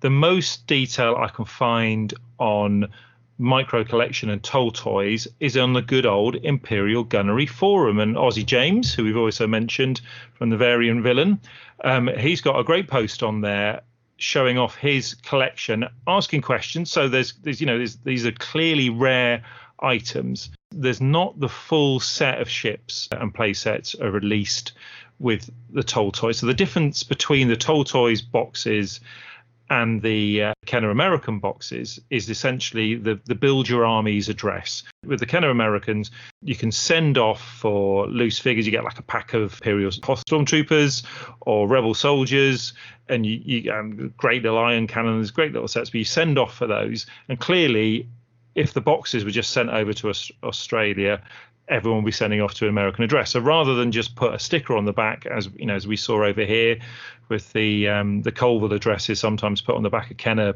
3 3/4 inch cards, they actually just redid the boxes with Australian addresses on. And inside the boxes are instructions with Toll Toys clearly written. So the boxes have Kenner on, but the instructions say Toll Toys, which makes them part of the Toll Toys family, as far as I'm concerned. And so what you could get were the Snow Speeder, and there's variations on that. I think it's to do with the picture on the front showing what comes in the box, whether it's the shape of that's my understanding. We can get the Snow Speeder, the X-Wing Fighter, and the Millennium Falcon. Now the Millennium Falcon differs in a bigger way to the rest of the box. The Millennium Falcon is a great micro collection box. Actually looking at this, I'm makes me really sad that I've sold all mine. I want to buy them back. But on the back of the box, rather than having the Build Your Armies offer, there's just a big square blank red section where the address would have been, because that's not a box that they're doing that offer on. So that's where the difference is there. Jameson also has the Hoth Wampa Cave, the turret defense, and the Hoth generator attack. There isn't an iron cannon set there. He's not asking about that one, but he does ask, can anyone confirm there's a carbon freeze chamber? So this is from 2011, might well have been proved by now or not. I don't know that. But he's asking if there's a carbon freeze chamber. He's not asking if there's an iron cannon. So either he knows it doesn't exist or he just doesn't own it. I suspect it's probably the latter, but I'm not sure on that one. And then he's got the Death Star escape, Bespin control room, and the Bespin gantry. Clearly not as many sets available as in the US. There's no TIE fighter there either. He's got generated attack, hasn't he? Oh, the Death Star compactor. He hasn't got the Death Star compactor as well. So I wonder if that's another rare one, because again, he's not asking about whether they exist or not. The actual text on the back where it differs, it says distributed in Australia by General Mills Creative Products on the back, and it's got Build Your Armies promotion, PO Box 72, Alexandria, New South Wales 2015. Offer expires January 31st, 1983. The difference with the instructions it's basically got a booklet in showing what you can get. So it's got Death Star Trash Compactor not available, so you can't get that with the Toll Toys. It's got Death Star World not available, and I assume that's because it comes with the Death Star Trash Compactor. Death Star Escape does come, and again, we really do care instructions. Toll Toys Service Department, PO Box 187, Alexandria, New South Wales 2015. So there's very subtle differences on those. I think if you just saw those boxes in the wild, if you weren't an expert in these things, I doubt you'd spot it. I certainly wouldn't. But very interesting nonetheless, and I feel inspired to pick me up some Toll Toys micro collection now. Oh dear, that costs a fair bit. I don't know if family want you to buy that stuff. They want cars and houses instead. Holidays, that kind of rubbish. They don't last forever, do they? Okay, right. Should we let Mr. P rifle through the rest of the stuff? Yeah, we moved away from the action figure line, hadn't we? But just to rattle through that very quickly. And again, it's a bit of a random assortment in terms of what they got and what they didn't. Star Wars line, so this is playsets, vehicles, etc. The only vehicle they had was the Land Speeder. The Land Speeder came not only in a regular box, there was also a special offer stickered box. So similar to the yellow stickers that were used by Kenner, this is a special offer, mini action figures included, and apparently with your Land Speeder you would get Luke Skywalker, R2-D2 and C-3PO. And very Australian looking machine though, isn't it, the Land Speeder? Well, it is. You easily be in the outback with that. You could see one of those popping up in Mad Max, couldn't you? There's also a New Zealand variant of the Land Speeder, very similar box, but with a New Zealand address on rather than an Australian one. They also got the special offer Patrol Dewback. Now, that's a Star Wars box, but obviously the special offers, assuming this is the same as the Kenner special offer Dewback, the collector series, that was 83. I've got nothing more to go on that, whether that was the original 79 release with a special offer, or again, information has let me down on that one. But the other thing that they got from the Star Wars line was the Death Star, and this was the cardboard version. The proper one. The proper one, the same as we got in Britain and in Europe and in Canada. So this is the cardboard or chipboard Death Star. It's basically the same as the standard Palliser one that we all know about. The Australian version came within a Toll Toys box, but it was the standard box that we know. So there were flaps on the ends of the box, and you sort of slid the parts of the playset out from within the box. Toll Toys logo on the front of the box. Also on the base of the playset, on the reverse, there's a picture of the 12 figures. There's the Toll Toys logo instead of the Palitoy. The New Zealand version is a little bit different because the box comes in two parts. So rather than having a one-piece box with the flaps on the ends, this is a box where you've got a tray which the parts sit in, and then a lid which comes down on top of the tray. Distinctive thing with the New Zealand Death Star. Yeah, sounds very posh. There we go. So moving on very quickly, Empire Strikes Back. Again, as far as the information I've got here is concerned, the only Toll Toys logoed product that there was the Imperial Attack Base. And nothing at all for Return of the Jedi, would you believe? Really? They must have had stuff, but I guess not. They must have had stuff, but Kenner boxed, I imagine, and imported. Nothing with the Toll Toys brand on. They also got the other Kenner products, and these were all rebadged with the Toll Toys logo. So there was the laser pistol, not the rifle. The large-sized action figures, they had Boba Fett, Darth Vader, Luke Skywalker, and Princess Leia. Then an assortment of other bits and pieces, and we're now getting into the Beyond the Toys stuff. There's some lovely bits of tat which you know. Yeah, and again, really random what they got and what they didn't. So 3 board games, again, very similar to what we all know and love. So go through these very quickly. The Adventures of R2-D2, Destroy Death Star, Escape from the Death Star, just rebadged with the Toll Toys logo. They had the masks, the plastic masks. This one's a bit interesting, actually. Britain, America, various other territories got various different art sets. But this, as far as I know, is unique, or a certain unique packaging to Tall Toys. So they had a painting design book. Black background with the Starfield, Star Wars logo with the Luke and Leia logo on the front, a lad in a red jumper painting in a scene with some TIE fighters. This had 16 pages of Star Wars adventures and 6 poster paints with brush. But it's the back of the box that I really love, because this has got some instructions, not to the child, but to mother. So get this, on the back of the box, it says, "Dear Mum, the kids are sure to have a lot of fun with the Star Wars painting design book, but it won't be much fun for you if they make a mess." Oh my goodness. So before they start, make sure you spread out some newspaper on the floor or tabletop. Also, because the paints may stain some fabrics, the children should wear an old shirt or smock over their good clothes. That's incredible. With your Star Wars painting design book, put our paints in resealable containers. Simply remove the cap and you're ready to go. If the paints begin to dry out, add a few drops of water to the container to restore original texture. So there we go. Instructions, Crikey. not to the child, not to dad, interesting, but to mum. Gotta be out working, mate. They'll be getting kangaroos and all that. Yeah, sheep shearing, or that's what they'll do in Australia, isn't it? Very Australian sounding. There we go. So, I love that, the painting design book.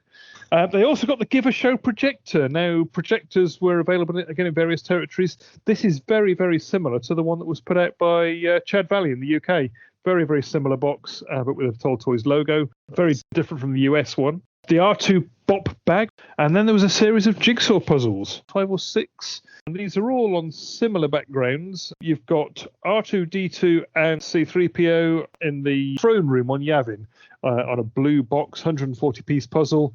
Han Solo and Chewbacca in the Death Star hangar firing their blasters. Again, blue box, 140-piece puzzle. There is another 140-piece puzzle with Luke and Han in their Stormtrooper outfits in a trash compactor. That's a black box, 140-piece puzzle, and then 2 500-piece puzzles, one of Luke on Tatooine, red box, and one of a dogfight between an X-Wing and a TIE fighter, and again a red box. So there we go. Those are the jigsaw puzzles. I'm just looking through my notes. Is there anything here that I have missed? Toothbrush. The toothbrush. Pete, do you want to tell us about the toothbrush? Not really. It's just I couldn't find a picture of it, so I couldn't find a picture of it on its card, but I do have a card back, and it's basically the electric toothbrush that Kenner released, but with a Tall Toys logo. So blister card, a lad in a yellow jumper, happily brushing his teeth, and then some pictures of the characters underneath. There we go. I think, says he going through very quickly, that just about covers it. I think that's enough. I think the highlight was the toys, really. So good roundup, guys. Very good. Anyone else to say? No, brilliant. And we'll do another one next month.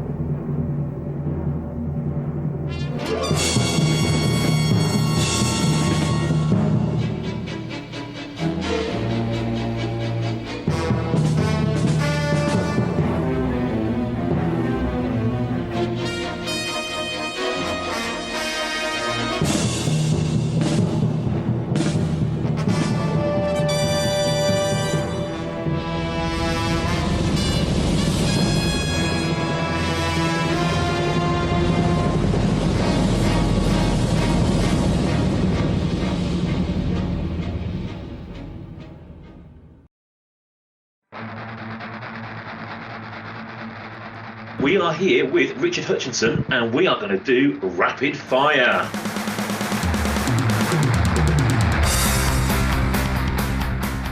Favourite character in Star Wars? Anakin Skywalker. Best movie in the saga? Empire Strikes Back. Whippets or racing pigeons? Oh, whippets. Ant or Deck? Deck. Which actor or crew member, live or dead, would you have dinner with? Mark Hamill. R5 or R2? R5. Celebration Europe or Celebration USA? Celebration USA. CDs or vinyl? CDs. Repo or Repro? Repro. Steve Cram or Seb Coe? Steve Cram. Peas and mash or curry house omelette? Peas and mash. Donald or Daffy? Daffy. Away the lads or ganning down the tube? I'll be the lads. The final question. Earth is being evacuated. You've only allowed to bring one item on the shuttle. What item from your collection are you going to choose and why?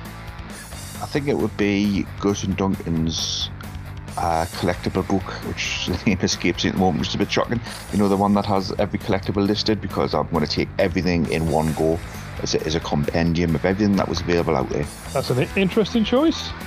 Yeah, so surely if anything's burnt down, you've got nothing, so you've just got a book with pictures in. Yeah. You use the internet, Rich. Still SWCA, that's not on fire. Well, probably would be, wouldn't it? The server's a big Well, one. yeah, somebody brought the servers with them. I don't know.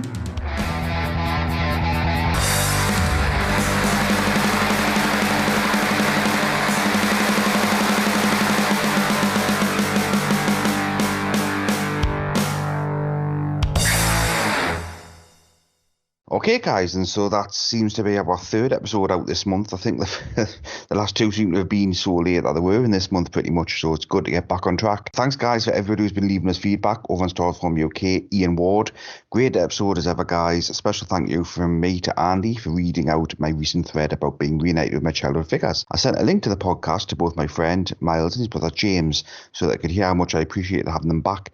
It's not often that you get a chance like this, and I'm still amazed that it happened. Thanks again to all you for the hard work and you put in the show each month. It always brings my smile to my face to see that a new episode has arrived. Cheers, thanks very much, Ian Palafan, for all of your support as ever. Darth Bobby, Scott Cato, brilliant. We'll have a listen this week. Alistair Mack, another great episode. Thanks, guys. I enjoyed listening to it on holiday. Stuart McCann at Echo Base, that's me sort of work tomorrow. That's exactly what we're looking for. You know, we're looking for posts like that where people will tell us, you know, I'm always interested to hear where people are listening to our show. I thought a lot of people used to listen to travel to work, but I'm surprised about how many people actually listen to it at work. Ian Delaney on Best in Prime, really enjoy the podcast. Thanks for the positive comments about the group. Yep, absolutely. Thanks to Andy Preston for putting that group towards us. So then, guys, what a packed month. What a packed month. We've got a lot in there, and I'm really pleased we've got a lot of toy discussion in this month. So hopefully some of the guys who've just given a nudge about toys now and again, hopefully just appreciate that. Well, guys, if anybody got any feedback to leave us, you can email us at swtvopodcast@gmail.com. Search for The Vintage Rebellion on all social media, or you can message us on Facebook. Huge shout out once again to Chris Porteous for everything that he's doing over on our YouTube channel, The Vintage Rebellion. Right, guys, you know, summer holidays coming up, so I think it's the perfect time now to end this. Let's get this edited in the next few days. I'm off on holiday in 2 days is recording this, possibly 3. I'm losing track of time now. I'm losing my marbles. So, without much further waffling from me, we'll say it's good night from Pete. It almost came home. It's bye from Jason. Bye, everyone, and I hope to see you at Echo Live. It's sayonara from Andy Spoons. Goodbye, everyone. Have a great time at Echo Live. I'm really jealous. And it's au revoir from Andy Preston. Cheers, guys. Stay safe, and may the force be with you. And it's later, guys, from me. And remember, only you can decide with Star Wars toys.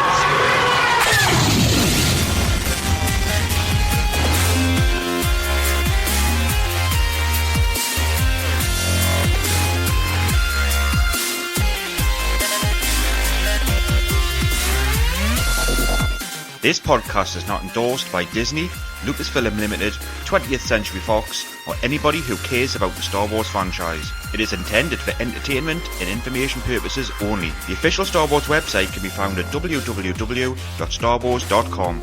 All names and sounds of Star Wars are registered trademarks of Lucasfilm Limited and other associated copyright holders. All of the original content of this podcast are the intellectual property rights of the Vintage Rebellion. If you enjoyed this podcast, then feel free to email swtvrpodcast@gmail.com. If you don't enjoy this podcast, tough. Are Star Wars products going to have the durability of, say, that old favourite, the teddy bear?